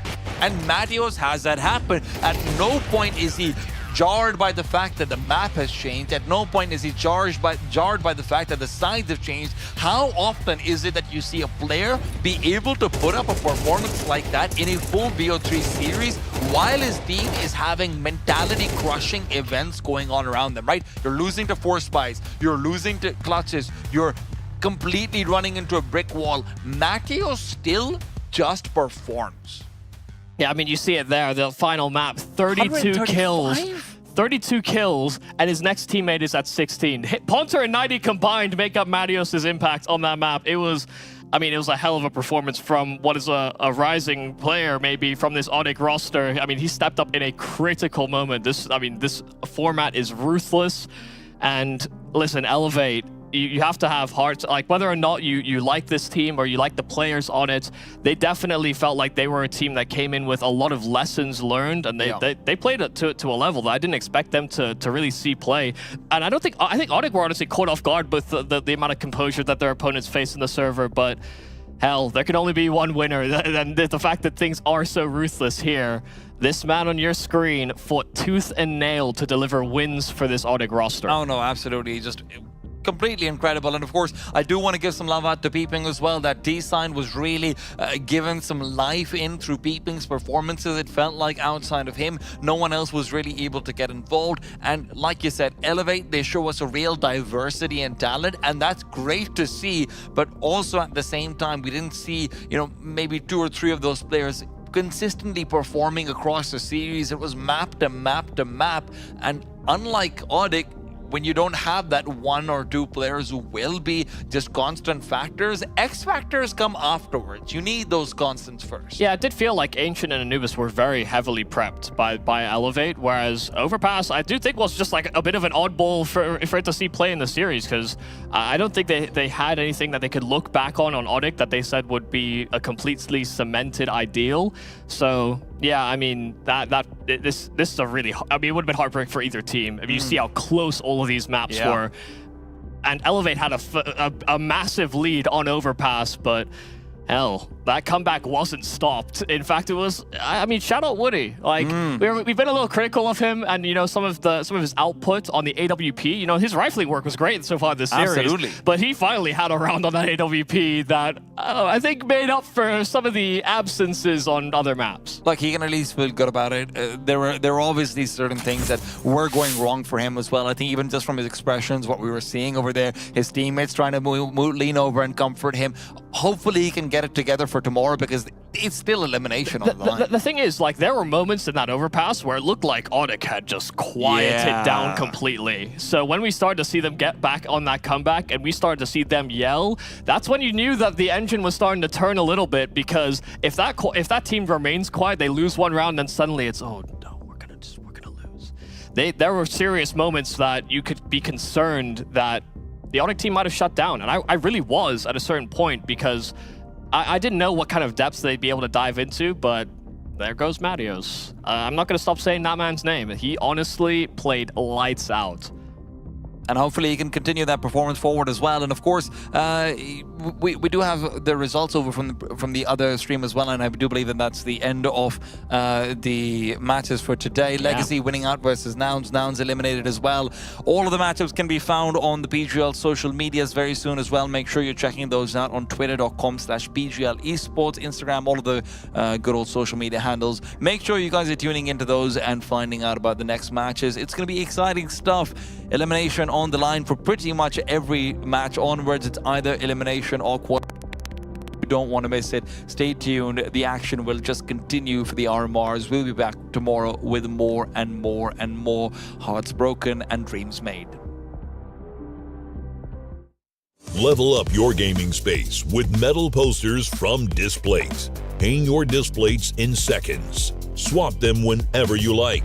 Get official art from your favorite games on a uniquely designed metal canvas and choose from thousands of posters. Join over 3 million collectors now. Your wall upgrade is here. Shop now at displate.com. Players are changing. Countries are changing. The game has changed. Finds it to perfection and simple. It's Olaf who's got on top of the box. He's got 3 and he's looking for a 4. That is incredible. And Rain, he's snapped away. The best tournament, the best bookmaker, ODDIK.